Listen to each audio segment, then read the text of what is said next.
ਵਾਹਿਗੁਰੂ ਜੀ ਕਾ ਖਾਲਸਾ ਵਾਹਿਗੁਰੂ ਜੀ ਕੀ ਫਤਿਹ। ਹਾਂਜੀ, ਸਤਿਕਾਰਯੋਗ ਖਾਲਸਾ ਜੀਓ, ਏਕ ਨੂਰ ਰੇਡੀਓ ਦੇ ਪਰਿਵਾਰ ਵਿੱਚ ਦਾਸ ਮਲਕੀਤ ਸਿੰਘ ਆਪ ਸਾਰੀਆਂ ਸੰਗਤਾਂ ਦਾ ਤਹਿ ਦਿਲ ਤੋਂ ਸਵਾਗਤ ਕਰਦਾ ਹੈ ਜੀ। ਵਾਹਿਗੁਰੂ ਸੱਚੇ ਪਾਤਸ਼ਾਹ ਰਹਿਮਤਾਂ ਕਰਨ ਆਪ ਸਾਰੇ ਗੁਰਸਿੱਖਾਂ ਨੂੰ ਚੜ੍ਹਦੀ ਕਲਾ ਬਖਸ਼ਣ, ਖਾਲਸਾ ਪੰਥ ਨੂੰ ਇੱਕ ਨਿਸ਼ਾਨ ਸਾਝੇ ਥੱਲੇ ਇਕੱਠੇ ਹੋਣ ਦਾ ਬਲ ਬਖਸ਼ਣ।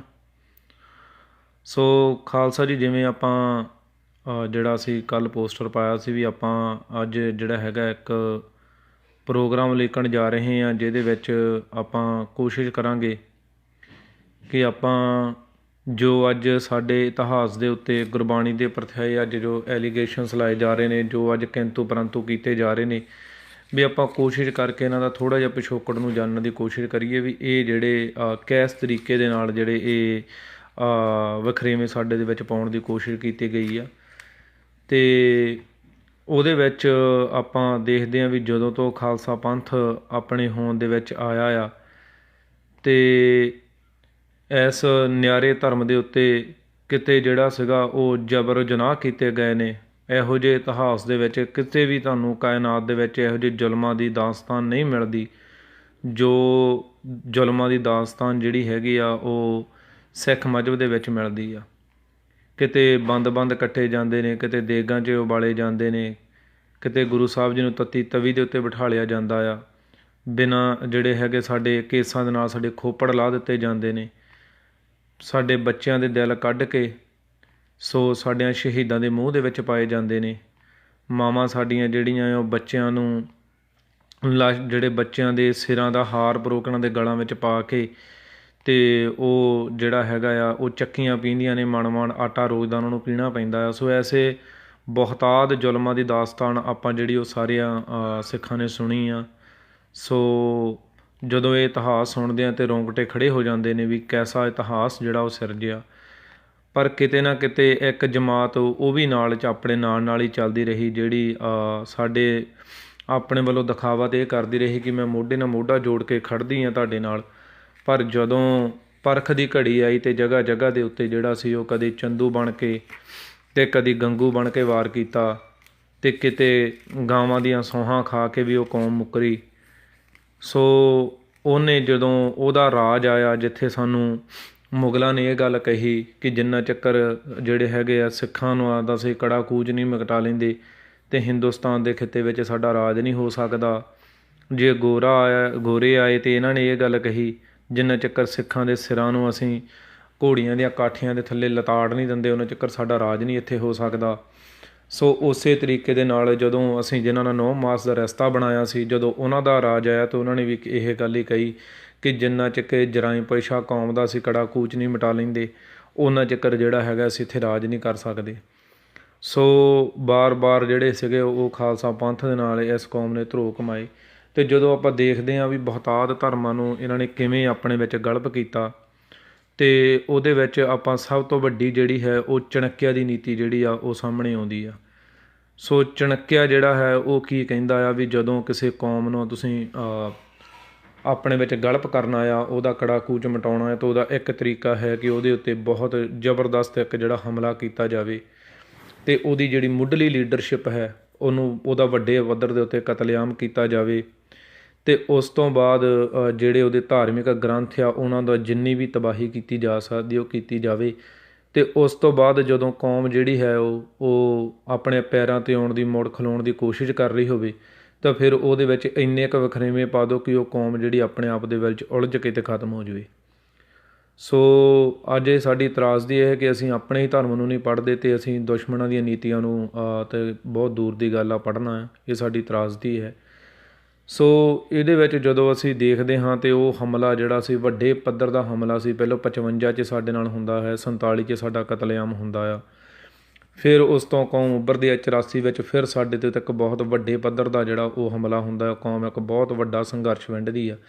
ਜਦੋਂ ਉਸ ਸੰਘਰਸ਼ ਦੇ ਵਿੱਚ ਕੌਮ ਜਿਹੜੀ ਸੀ ਉਹ ਕੌਮ ਦੇ ਜਿਹੜੀ ਜਵਾਨੀ ਸੀ ਉਹ ਆਪਣਾ ਸਿਰਾਂ ਦਾ ਜਿਹੜਾ ਵਾਰਨਾ ਕਰ ਰਹੀ ਸੀ ਪੰਥ ਦੇ ਉੱਤੋਂ, ਅਤੇ ਉਸ ਸਮੇਂ ਦੇ ਵਿੱਚ ਜਿਹੜੇ ਸੀ ਇਹਨਾਂ ਜਰਵਾਣਿਆਂ ਵੱਲੋਂ ਬਹੁਤ ਹੀ ਭੱਦੀਆਂ ਜਿਹੜੀਆਂ ਸਾਜ਼ਿਸ਼ਾਂ ਨੇ ਉਹ ਕੌਮ ਦੇ ਸਿਰ ਮਾਪੀਆਂ ਜਾਂਦੀਆਂ ਨੇ। ਅਤੇ ਉਸ ਸਮੇਂ ਜਿਹੜੇ ਸਰਕਾਰੀ ਕਰਿੰਦੇ ਸੀ, ਸਰਕਾਰੀ ਟੌਂਟ ਸੀ, ਉਹਨਾਂ ਨੂੰ ਜਿਹੜੇ ਹੈ ਉਹ ਗਾਤਰੇ ਕਿਰਪਾਨਾਂ ਪਵਾ ਕੇ ਤੇ ਉਹਨਾਂ ਨੂੰ ਜਿਹੜਾ ਸਿੱਖ ਧਰਮ ਦੇ ਵਿੱਚ ਸ਼ਾਮਲ ਕੀਤਾ ਜਾਂਦਾ ਆ।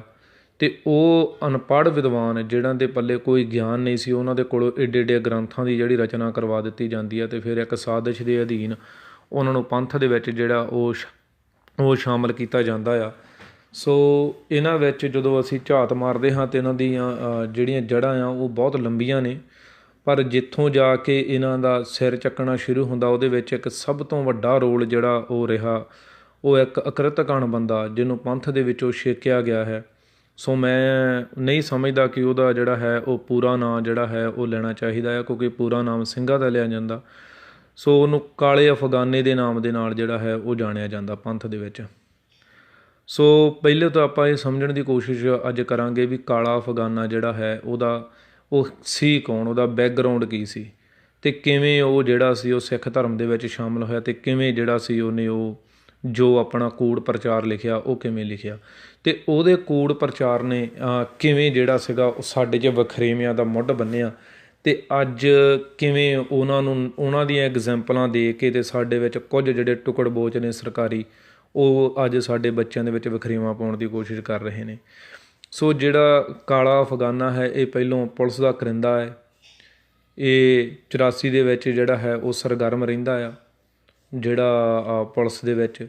ਸੋ ਤਕਰੀਬਨ ਜਦੋਂ 84 ਦੇ ਵਿੱਚ ਜਿਹੜਾ ਹਮਲਾ ਹੋਣ ਦੇ ਜਦੋਂ ਥੋੜ੍ਹਾ ਕੁਝ ਸਮਾਂ ਪਹਿਲਾਂ ਇਹ ਅੰਮ੍ਰਿਤ ਦੀ ਦਾਤ ਲੈ ਕੇ ਅਤੇ ਇਹ ਗਾਤਰਾ ਉੱਪਰ ਦੀ ਪਾ ਕੇ ਅਤੇ ਸਿੱਖ ਪੰਥ ਵਿੱਚ ਸ਼ਾਮਲ ਹੋਣ ਦਾ ਇਹ ਡਰਾਮਾ ਕਰਦਾ ਆ।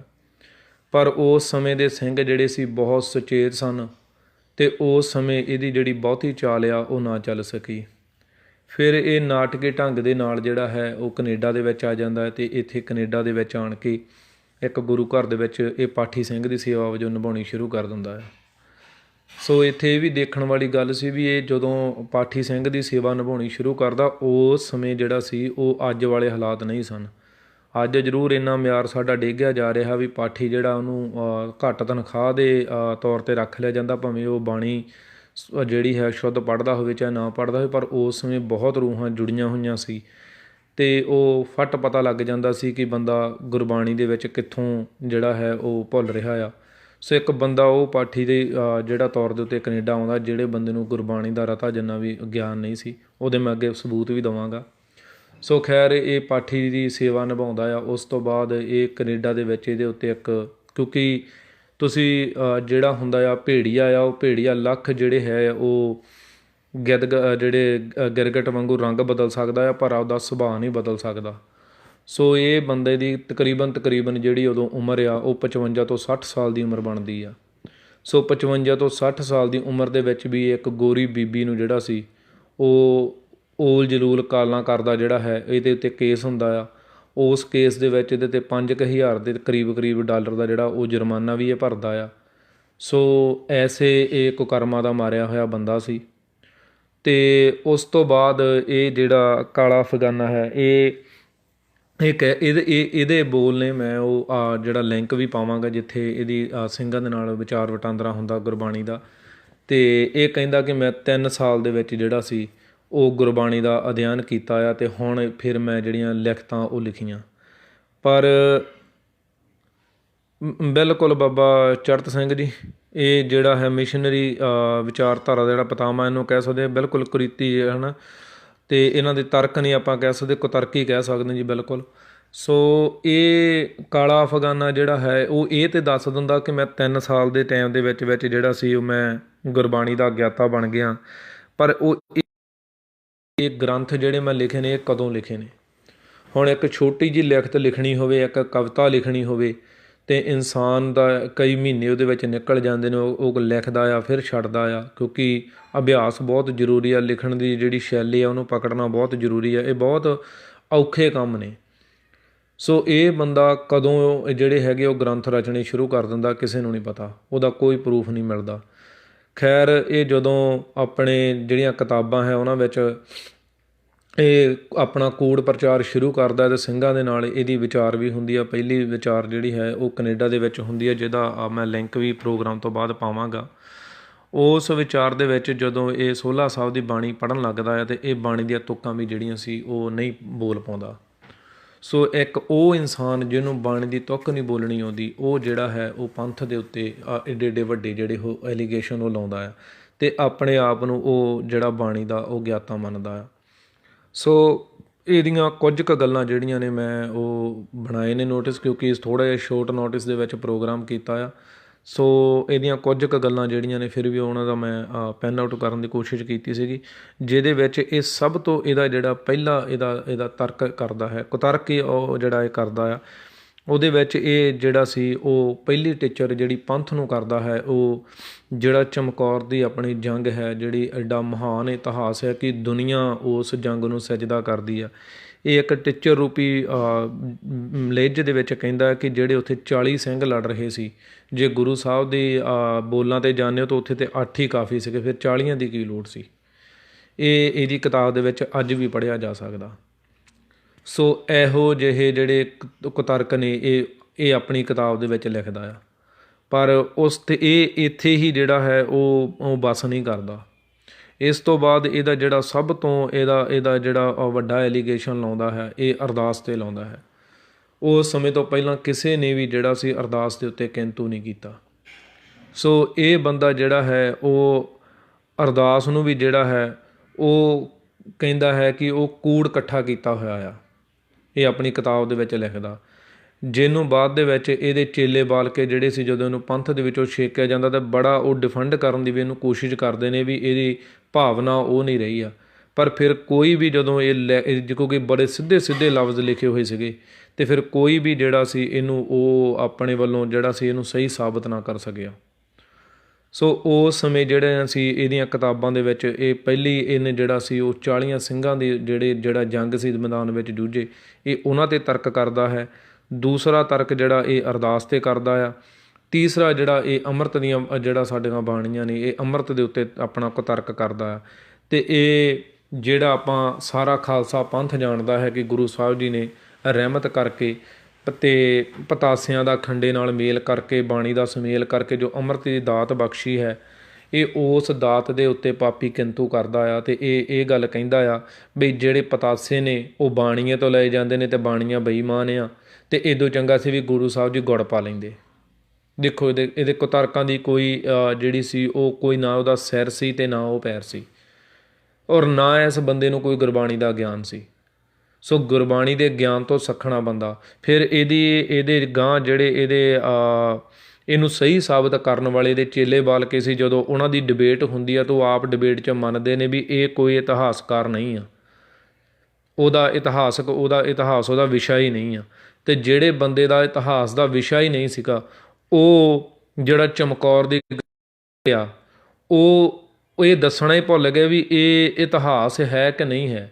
ਜੇ ਉਹ ਇਤਿਹਾਸ ਸੀ ਤਾਂ ਕਾਲੇ ਅਫਗਾਨੇ ਦਾ ਲਿਖਣਾ ਬਣਦਾ ਹੀ ਨਹੀਂ ਸੀ, ਕਿਉਂਕਿ ਇਤਿਹਾਸ ਉਹਦਾ ਵਿਸ਼ਾ ਹੀ ਨਹੀਂ ਸੀ, ਫਿਰ ਉਹਦੇ ਵਿਸ਼ੇ ਤੋਂ ਵਿਪਰੀਤ ਸੀ। ਪਰ ਪ੍ਰੋਬਲਮ ਇਹ ਸੀ ਕਿ ਇਹ ਪੇੜ ਬੰਦਾ ਸੀ ਸਰਕਾਰਾਂ ਦਾ। ਇਹ ਪਹਿਲੋਂ ਪੁਲਿਸ ਦੇ ਵਿੱਚ ਸੀ, ਫਿਰ ਟੌਂਟ ਬਣ ਕੇ ਸਿੰਘ ਫੜਾਏ ਇਹਨੇ। ਉਸ ਤੋਂ ਬਾਅਦ ਇਹ ਕੈਨੇਡਾ ਆਉਂਦਾ ਆ, ਕੈਨੇਡਾ ਨੂੰ ਪੰਥ ਦੇ ਵਿੱਚ ਦਫਾੜੇ ਕਰਨ ਦੇ ਲਈ ਇਹਨੂੰ ਵਰਤਿਆ ਜਾਂਦਾ ਆ।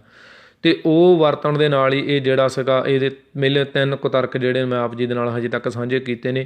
ਇਹ ਜਿਹੜਾ ਚਮਕੌਰ ਦੀ ਜੰਗ ਦੇ ਉੱਤੇ ਜਿਹੜੀਆਂ ਉਹ ਪੰਥ ਨੂੰ ਚੜਾਉਂਦਾ ਆ, ਫਿਰ ਇਹ ਅਰਦਾਸ ਦੇ ਉੱਤੇ ਕਿੰਤੂ ਕਰਦਾ ਹੈ। ਉਸ ਤੋਂ ਬਾਅਦ ਇਹ ਜਿਹੜਾ ਸੀਗਾ ਉਹ ਸਾਡੇ ਅੰਮ੍ਰਿਤ ਦੇ ਉੱਤੇ ਜਿਹੜਾ ਕਿੰਤੂ ਕਰਦਾ ਆ।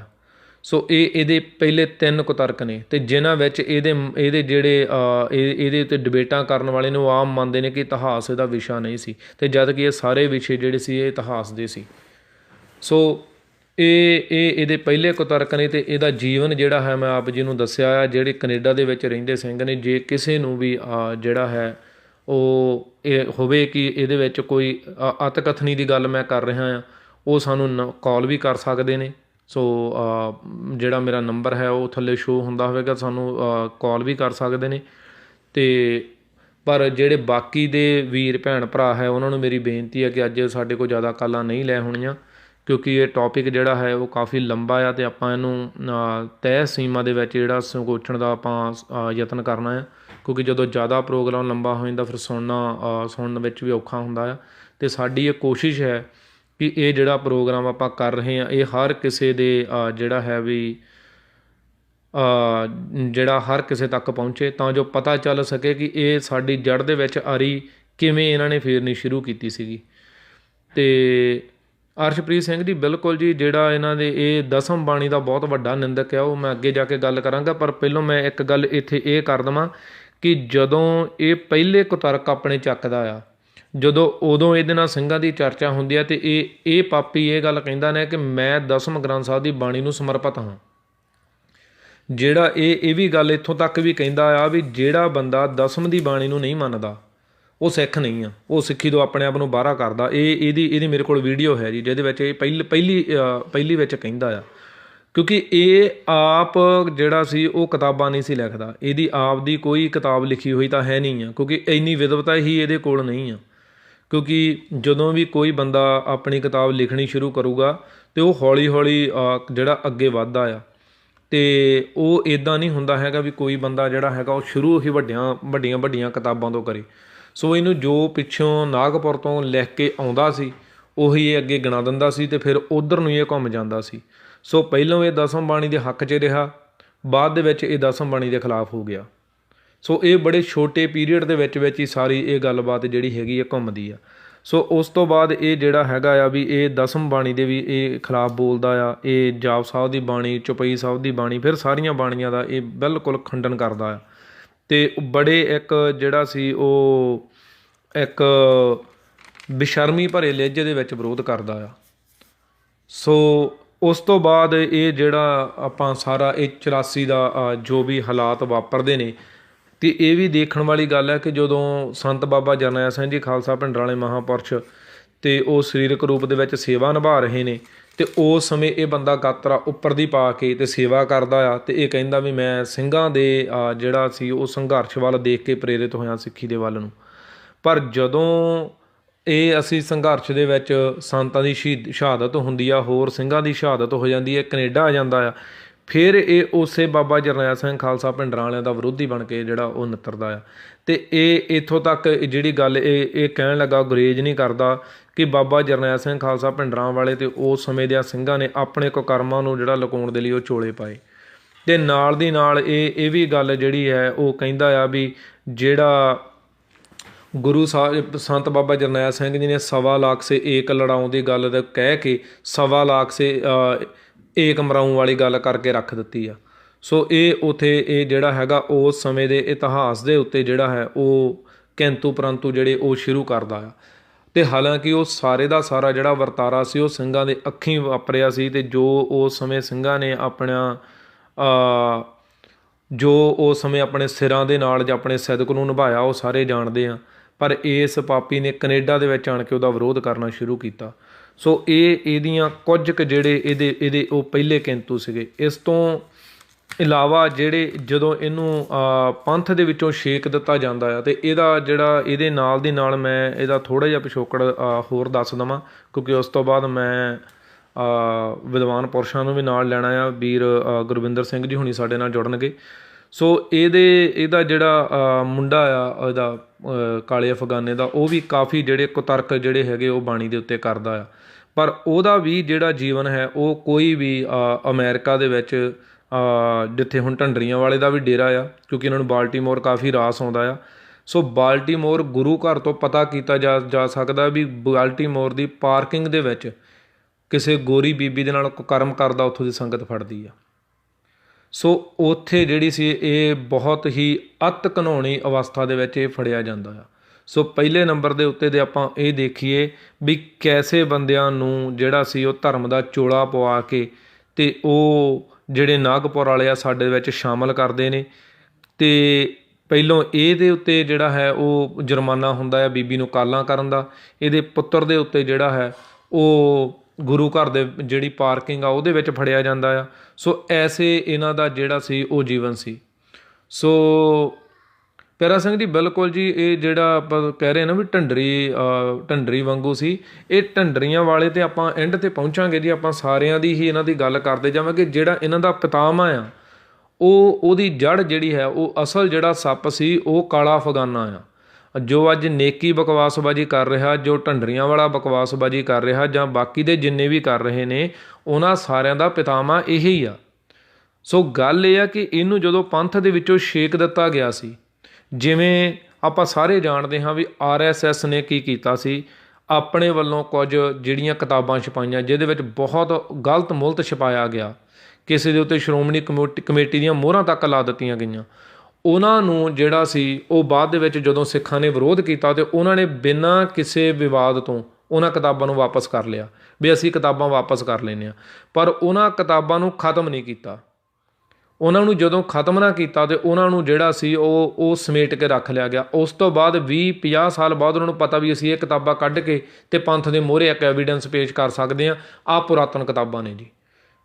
ਜਦੋਂ 50 ਸਾਲ 60 ਸਾਲ ਬਾਅਦ ਇਹ ਪੀੜ੍ਹੀ ਬਦਲ ਗਈ ਤਾਂ ਅਗਲੀ ਪੀੜ੍ਹੀ ਨੂੰ ਇਹ ਮੰਨਣਾ ਪੈਣਾ ਵੀ ਇਹ ਕਿਤਾਬਾਂ ਵੀ ਉਸ ਸਮੇਂ ਦੀਆਂ ਛਪੀਆਂ, ਕਿਉਂਕਿ ਛਪਾਈ ਮੈਚ ਕਰ ਲਓ ਜੀ। ਇਸੇ ਹੀ ਹੂ ਤਰੀਕੇ ਦੇ ਨਾਲ ਜਦੋਂ ਇੱਕ ਬੰਦੇ ਨੂੰ ਪੰਥ ਵਿੱਚੋਂ ਛੇਕ ਦਿੱਤਾ ਗਿਆ ਸੀ, ਪੰਥ ਵਿੱਚੋਂ ਕੱਢ ਦਿੱਤਾ ਗਿਆ ਸੀ, ਸੋ ਉਹਦੀਆਂ ਲਿਖਤਾਂ ਦਾ ਕੋਈ ਵਜੂਦ ਨਹੀਂ ਸੀ ਬਣਦਾ। ਪਰ ਇਹ ਨਾਗਪੁਰ ਵਾਲੇ ਜਿਹੜੇ ਸੀ, ਕਿਉਂਕਿ ਉਹਨਾਂ ਦਾ ਰਾਜ ਹੈ ਅਤੇ ਉਹਨਾਂ ਦੇ ਰਾਜ ਦੇ ਥੱਲੇ ਹੀ ਇਹਦੀਆਂ ਕਿਤਾਬਾਂ ਨੂੰ ਜਿਹੜਾ ਉਹ ਜਿੰਦੀਆਂ ਰੱਖਿਆ ਗਿਆ।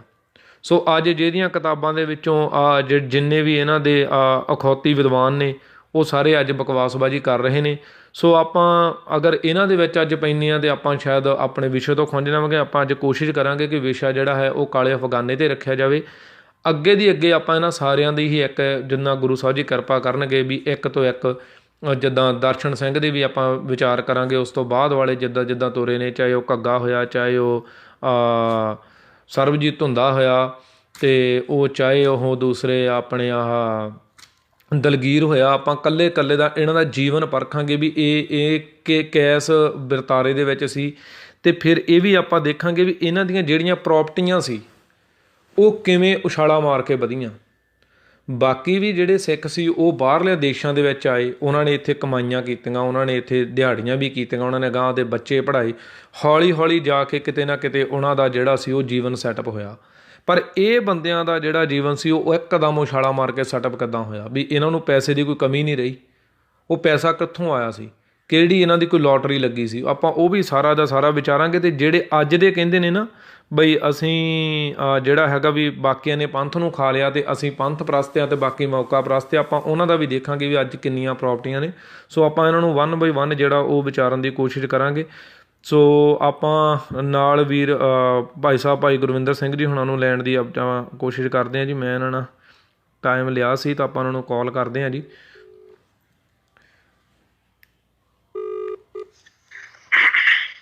ਵਾਹਿਗੁਰੂ ਜੀ ਕਾ ਖਾਲਸਾ ਵਾਹਿਗੁਰੂ ਜੀ ਕੀ ਫਤਿਹ। ਭਾਈ ਗੁਰਵਿੰਦਰ ਸਿੰਘ ਜੀ ਬਹੁਤ ਬਹੁਤ ਸਵਾਗਤ ਹੈ ਜੀ ਆਪ ਜੀ ਦਾ ਏਕ ਨੂਰ ਰੇਡੀਓ ਦੇ ਉੱਪਰ। ਧੰਨਵਾਦ ਜੀ। ਹਾਂਜੀ ਬਾਬਾ ਜੀ, ਜਿਵੇਂ ਆਪਾਂ ਅੱਜ ਬੇਨਤੀ ਕੀਤੀ ਸੀ ਵੀ ਆਪਾਂ ਕੋਸ਼ਿਸ਼ ਕਰਾਂਗੇ ਵੀ ਆਪਾਂ ਇਹ ਜਿੰਨੇ ਵੀ ਕੁਤਰਕਵਾਦੀ ਨੇ ਇਹਨਾਂ ਦੇ ਪਿਤਾਮਾ ਜਿਹੜਾ ਆ ਉਹ ਕਾਲੇ ਅਫਗਾਨੇ ਦੇ ਜੀਵਨ ਅਤੇ ਜੋ ਉਹਦੀਆਂ ਲਿਖਤਾਂ ਸੀ ਉਹਨਾਂ ਦੇ ਉੱਤੇ ਆਪਾਂ ਅੱਜ ਗੱਲਬਾਤ ਕਰਾਂਗੇ। ਸੋ ਜੇ ਆਪ ਜੀ ਮੁੱਢਲੀ ਜਾਣਕਾਰੀ ਉਹਨਾਂ ਬਾਰੇ ਦੇ ਸਕੋ, ਕਾਲੇ ਅਫਗਾਨੇ ਦੇ ਜੀਵਨ ਬਾਰੇ ਪਹਿਲਾਂ ਤਾਂ ਵੀ ਕਿਵੇਂ ਇਹਦਾ ਜਿਹੜਾ ਸੀ ਸਿੱਖੀ ਦੇ ਵਿੱਚ ਆਉਣਾ ਹੋਇਆ ਅਤੇ ਪਹਿਲਾਂ ਇਹਦਾ ਜਿਹੜੀ ਕਿਰਤ ਬਿਰਤ ਸੀ। ਇਹਦਾ ਇਸ ਤਰ੍ਹਾਂ ਜੀ ਭਾਈ ਸਾਹਿਬ, ਜਿੰਨਾ ਕੋ ਮੈਂ ਪੜ੍ਹਿਆ ਸੁਣਿਆ ਇਹਨਾਂ ਬਾਰੇ ਜੀ 2002-03 ਦੇ ਵਿੱਚ ਮੈਂ ਸ਼ਬਦਾਂ ਦਾ ਖਾਲਸਾ ਖੰਡੇਤਰ ਜੀ ਤਾਂ ਬਾਬਾ ਜੀ ਤੁਹਾਡਾ ਥੋੜ੍ਹਾ ਜਿਹਾ ਨੈਟਵਰਕ ਟੁੱਟ ਰਿਹਾ, ਜੇ ਮਾੜਾ ਜਿਹਾ ਨੈਟਵਰਕ 'ਚ ਆ ਜਾਓ ਤੇ। ਅੱਛਾ ਜੀ, ਹਾਂਜੀ ਹੁਣ ਕਲੀਅਰ, ਵਿੱਚੇ ਕਲੀਅਰ ਹੋ ਗਈ ਸੀ। 1 ਮਿੰਟ ਮੈਂ ਗੱਡੀ ਤਾਂ ਹਾਂਜੀ ਸ਼ਬਦਾਂ ਹੁੰਦਾ ਸੀ। ਹਾਂਜੀ ਆ ਰਹੀ ਵਾ ਆਵਾਜ਼ ਆ ਰਹੀ ਹੈ ਜੀ? ਆ ਰਹੀ ਹੈ ਜੀ। ਹਾਂਜੀ ਤਾਂ ਉਸ ਸਮੇਂ ਦੀਆਂ ਕਿਤਾਬਾਂ ਜਿਹੜੀਆਂ ਸੀ ਉਹ ਮਾਰਕੀਟ ਵਿੱਚ ਆਈਆਂ ਸੀ, ਜਿਨ੍ਹਾਂ ਕਿਤਾਬਾਂ ਨੂੰ ਵੇਚਣ ਵਾਸਤੇ ਸਿੱਖ ਮਿਸ਼ਨਰੀ ਕਾਲਜ ਦੇ ਨਾਲ ਮੈਂ ਵੀ ਉਸ ਸਮੇਂ ਜੁੜਿਆ ਹੋਇਆ, ਸਿੱਖ ਮਿਸ਼ਨਰੀ ਕਾਲਜ ਲੁਧਿਆਣਾ ਨਾਲ। ਠੀਕ ਆ ਜੀ। ਮੈਂ ਉਹਨਾਂ ਦਾ ਕੋਰਸ ਵੀ ਕੀਤਾ ਸੀ, ਪੜ੍ਹਿਆ ਸੀ, ਤੇ ਮੈਂ ਉਹਨਾਂ ਦੇ ਸਟਾਲ ਵੀ ਲਾਉਂਦਾ ਹੁੰਦਾ ਸੀ ਜੀ। ਮੈਨੂੰ ਉਹਨਾਂ ਨੇ ਉਦੋਂ ਪੱਤਰ ਪਾਇਆ, ਇੱਕ ਚਿੱਠੀ ਲਿਖੀ ਕਿ ਤੁਸੀਂ ਕਾਲੇ ਅਫਗਾਨੇ ਦੀਆਂ ਕਿਤਾਬਾਂ ਜਿਹੜੀਆਂ ਉਹ ਵੀ ਕਿਤੋਂ ਲੈ ਕੇ ਤੇ ਨਾਲ ਸਟਾਲਾਂ ਤੇ ਵੇਚਿਆ ਕਰੋ। ਠੀਕ ਆ ਜੀ। ਤਾਂ ਮੈਨੂੰ ਜਿਹੜਾ ਸੀਗਾ, ਮੈਂ ਉੱਧਰ ਖਾਲਸਾ ਖੰਡੇਦਾਰ ਮੈਗਜ਼ੀਨ ਪੜ੍ਹਦਾ ਹੁੰਦਾ ਸੀ, ਉਹਦੇ ਵਿੱਚ ਤਰਦੀਪ ਸਿੰਘ ਤੇ ਸਰਦਾਰ ਕੰਵਰਜੀਤ ਸਿੰਘ ਜੀ ਸ਼ਮਸ਼ੇਰ ਸਿੰਘ ਤੇ ਸਿਕੰਦਰ ਸਿੰਘ ਜੇਠੂਵਾਲ, ਇਹਨਾਂ ਦੇ ਲੇਖ ਵੀ ਉਦੋਂ ਆਉਂਦੇ ਹੁੰਦੇ ਸੀ ਤੇ ਕੰਮ ਬੜਾ ਗਹਿਮਾ ਗਿਆ ਮੈਨੂੰ, ਜਿਹੜੇ ਸੀ ਜਵਾਬ ਦਿੱਤੇ ਜਾ ਰਹੇ ਸੀ ਉਹਦੀਆਂ ਕਿਤਾਬਾਂ ਚੋਂ। ਠੀਕ ਹੈ ਜੀ। ਤੇ ਗੁਰੂ ਸਾਹਿਬ ਦੀ ਕਿਰਪਾ ਦੇ ਨਾਲ ਮੈਨੂੰ ਉਹਦੇ ਬਾਰੇ ਜਾਣਕਾਰੀ ਸੀ। ਮੈਂ ਉਲਟਾ ਉਹਨਾਂ ਨੂੰ ਪ੍ਰਸ਼ਨ ਕੀਤਾ ਚਿੱਠੀ ਲਿਖ ਕੇ ਵੀ ਤੁਸੀਂ ਵੀ ਉਸ ਬੰਦੇ ਦੀ ਸਪੋਰਟ ਕਰ ਰਹੇ ਆ, ਉਹ ਤਾਂ ਪੰਥ ਵਿਰੋਧੀ ਆ ਜੀ।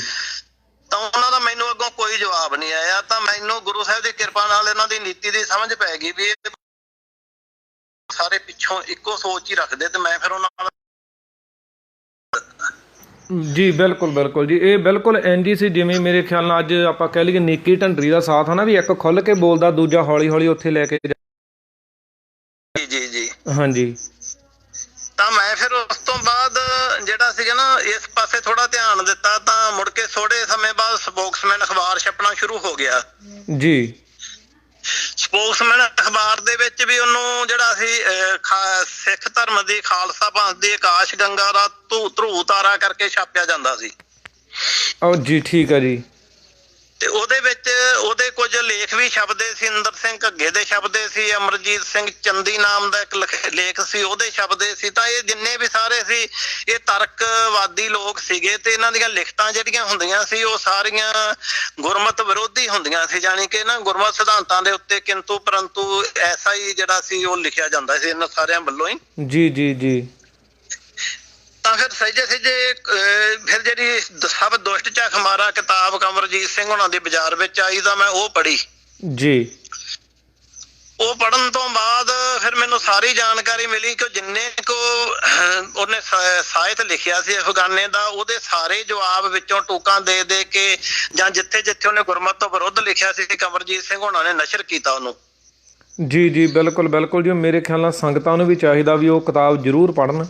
ਜ਼ਰੂਰ ਪੜ੍ਹਨੀ ਚਾਹੀਦੀ ਹੈ ਜੀ ਸਾਰਿਆਂ ਨੂੰ। ਮੈਂ ਉਹ ਦੋ ਵਾਰ ਕਿਤਾਬ ਨੂੰ ਚੰਗੀ ਤਰ੍ਹਾਂ ਪੜ੍ਹਿਆ, ਤਾਂ ਮੈਨੂੰ ਸਾਰਾ ਉਹਦੇ ਤੋਂ ਭੇਤ ਆ ਗਿਆ। ਫਿਰ ਮੈਂ ਨਾ ਇੱਕ ਇੰਟਰਵਿਊ ਪਈ ਹੋਈ ਆ ਬਾਬਾ ਸੰਤਾ ਸਿੰਘ ਹੋਣਾ ਦੇ ਨਾਲ YouTube ਦੇ ਉੱਤੇ, ਕਾਲੇ ਅਫਗਾਨੇ ਦੀ। ਜੀ ਬਿਲਕੁਲ, ਉਹ ਕੈਨੇਡਾ ਦੇ ਵਿੱਚ ਹੋਈ ਆ ਨਾ? ਕੈਨੇਡਾ ਵਿੱਚ ਹੋਈ। ਮੈਂ ਉਹ ਸੁਣੀ ਤਾਂ ਮੈਂ ਦੇਖਿਆ, ਮੈਂ ਹੈਰਾਨ ਰਹਿ ਗਿਆ ਕਿ ਤਾਂ ਕਾਲੇ ਅਫਗਾਨੇ ਨੂੰ ਸੋਹਿਲਾ ਸਾਹਿਬ ਦੀ ਬਾਣੀ ਦੇ ਵਿੱਚੋਂ ਵੀ ਪ੍ਰਮਾਣ ਬੋਲਣੇ ਨਹੀਂ ਸੀ ਆ ਰਹੇ। ਹਾਂਜੀ ਹਾਂਜੀ ਬਿਲਕੁਲ ਜੀ, ਉਹ ਮੈਂ ਵੀ ਸੁਣੀ ਆ ਜੀ। ਹਾਂਜੀ, ਇਹ ਨਹੀਂ ਬੋਲ ਪਾਇਆ। ਉਹ ਭਲੀ ਭਾਂਤ ਪਤਾ ਲੱਗ ਜਾਂਦਾ ਸੀ ਵੀ ਇਹ ਬੰਦਾ ਤਾਂ ਵੀ ਗੁਰਮਤ ਦੀ ਸੋਝੀ ਕੋਈ ਨਹੀਂ ਰੱਖਦਾ ਗਾ, ਗੁਰਬਾਣੀ ਬਾਰੇ ਜਾਣਕਾਰੀ ਕੋਈ ਨਹੀਂ, ਤਾਂ ਇੰਨੀਆਂ ਮੋਟੀਆਂ ਕਿਤਾਬਾਂ। ਬਿਲਕੁਲ ਜੀ। ਕਿਉਂਕਿ ਆਪਾਂ ਦੇਖਦੇ ਹਾਂ ਜਦੋਂ ਕੋਈ ਲਿਖਾਰੀ ਲਿਖਣ ਲੱਗਦਾ ਹੈ ਕੁਝ ਵੀ, ਤਾਂ ਉਹ ਪਹਿਲਾਂ ਛੋਟਾ ਮੋਟਾ ਕੋਈ ਲੇਖ ਲਿਖਦਾ ਹੈ, ਕਿਸੇ ਮੈਗਜ਼ੀਨ ਅਖਬਾਰ ਵਿੱਚ ਦਿੰਦਾ ਹੈ, ਫਿਰ ਉਹ ਛੋਟੀ ਕਿਤਾਬ ਲਿਖੇਗਾ, ਫਿਰ ਵੱਡੀਆਂ ਕਿਤਾਬਾਂ ਲਿਖਣ ਤੱਕ ਉਹ ਪਹੁੰਚਦਾ। ਬਿਲਕੁਲ ਬਿਲਕੁਲ ਜੀ। ਜਿਹੜੀਆਂ ਉਹਦੀਆਂ ਕਿਤਾਬਾਂ ਸੀਗੀਆਂ ਉਹ ਬਹੁਤ ਮੋਟੀਆਂ ਸੀਗੀਆਂ ਤੇ ਵੱਖ-ਵੱਖ ਵਿਸ਼ਿਆਂ ਦੇ ਉੱਤੇ ਲਿਖੀਆਂ ਗਈਆਂ ਸੀ। ਵਿਵਰਣ ਕੀ ਰੀਤ ਤੋਂ ਸੱਚ ਦਾ ਮਾਰਗ ਜੀ। ਜਿੱਥੋਂ ਭਲੀ ਭਾਂਤ ਪਤਾ ਲੱਗਦਾ ਸੀਗਾ ਕਿ ਇਹ ਕਿਤਾਬਾਂ ਉਸ ਬੰਦੇ ਦੀ ਲਿਖਤ ਹੀ ਨਹੀਂ ਗੀ, ਕਿਤਾਬਾਂ ਲਿਖਣ ਵਾਲੀਆਂ ਪਿੱਛੇ ਏਜੰਸੀਆਂ ਨੇ, ਕੇਵਲ ਉਹਦਾ ਨਾਮ ਵਰਤਿਆ ਗਿਆ। ਜੀ ਬਿਲਕੁਲ ਜੀ। ਇਹਦਾ ਮੇਰੇ ਖਿਆਲ ਨਾਲ ਇੱਕ ਪ੍ਰੂਫ ਇੱਥੋਂ ਹੀ ਮਿਲਦਾ, ਜਦੋਂ ਇਹ ਪਹਿਲੀ ਆਪਣੀ ਦੀ ਡਿਬੇਟ ਹੁੰਦੀ ਆ ਸਿੰਘਾਂ ਨਾਲ, ਉੱਥੇ ਇਹ ਕਹਿੰਦਾ ਮੈਂ 10ਵੀਂ ਦੀ ਬਾਣੀ ਨੂੰ ਮੰਨਦਾ, ਜਦੋਂ ਦੂਜੀ ਹੁੰਦੀ ਕਹਿੰਦਾ ਮੈਂ ਨਹੀਂ ਮੰਨਦਾ, ਕਿਉਂਕਿ ਉਦੋਂ ਤੱਕ ਇਹਦੀਆਂ ਦੂਜੀ ਕਿਤਾਬ ਆ ਚੁੱਕੀ ਸੀ। ਜੀ ਜੀ ਜੀ। ਸੋ ਲਿਖਾਰੀ ਦੀ ਸੋਚ ਜਿਹੜੀ ਮਹੀਨੇ ਦੇ ਵਿੱਚ ਜਾਂ 10 ਦਿਨਾਂ ਦੇ ਵਿੱਚ ਏਡੀ ਨਹੀਂ ਬਦਲ ਸਕਦੀ ਵੀ ਉਹਦੀ ਇੱਕ ਕਿਤਾਬ ਲਿਖ ਕੇ ਤੋਂ ਕਹਿ ਰਿਹਾ ਮੈਂ ਮੰਨਦਾ, ਦੂਜੀ ਕਿਤਾਬ ਲਿਖਣ ਲੱਗਾ ਕਹਿੰਦਾ ਮੈਂ ਨਹੀਂ ਮੰਨਦਾ। ਫਿਰ ਤੁਸੀਂ ਦੇਖੋ ਉਹਦੀਆਂ ਕਿਤਾਬਾਂ ਦੇ ਵਿੱਚ ਜਿੱਥੇ ਲੋੜ ਪਈ ਪ੍ਰਮਾਣ ਦੇਣ ਦੀ, ਉੱਥੇ ਵਿੱਚੋਂ ਦਸਮ ਬਾਣੀ ਦੇ ਪ੍ਰਮਾਣ ਵੀ ਦਿੱਤੇ ਹੋਏ ਆ। ਬਿਲਕੁਲ ਬਿਲਕੁਲ ਜੀ। ਹਾਂਜੀ ਜੀ। ਇਸ ਤਰ੍ਹਾਂ ਕਰਕੇ ਨਾ ਇਹਨਾਂ ਦਾ ਸਾਰਾ ਕੁਝ ਜਿਹੜਾ ਸੀ ਉਹ ਸਾਹਮਣੇ ਆ ਗਿਆ। ਫਿਰ ਉਹ ਤਾਂ ਚਲੋ ਇਹ ਗੱਲਾਂ ਤਾਂ ਮੀਡੀਆ ਦੇ ਵਿੱਚ ਵੀ ਆਈਆਂ, ਲਿਖਤਾਂ ਵਿੱਚ ਵੀ ਆਈਆਂ ਵੀ ਇਹ ਪੰਜਾਬ ਪੁਲਿਸ ਦੇ ਵਿੱਚ ਜਿਹੜਾ ਸੀ ਸਰਵਿਸ ਕਰਦਾ ਸੀ ਜੀ। ਤੇ ਆਪਣੇ ਇਸ ਸਮੇਂ ਸਰੀ ਤੋਂ ਗਿਆਨੀ ਪ੍ਰੇਮ ਸਿੰਘ ਜੀ ਕੈਨੇਡਾ ਪਿੰਡਾਂ ਵਿੱਚ ਕੈਂਪ ਲਾ ਰਹੇ ਨੇ, ਤੇ ਉਹ ਬਜ਼ੁਰਗ ਨੇ ਇਸ ਵੇਲੇ ਚਲੋ ਇੱਥੇ ਵਿਚਰਦੇ ਆ, ਪਿੰਡਾਂ ਵਿੱਚ ਆ ਕੇ ਹਫਤੇ ਦੇ ਕੈਂਪ ਲਾਉਂਦੇ ਆ, ਮਤਲਬ ਸੰਚਾਰ ਕਰਾਉਂਦੇ ਆ ਜੀ।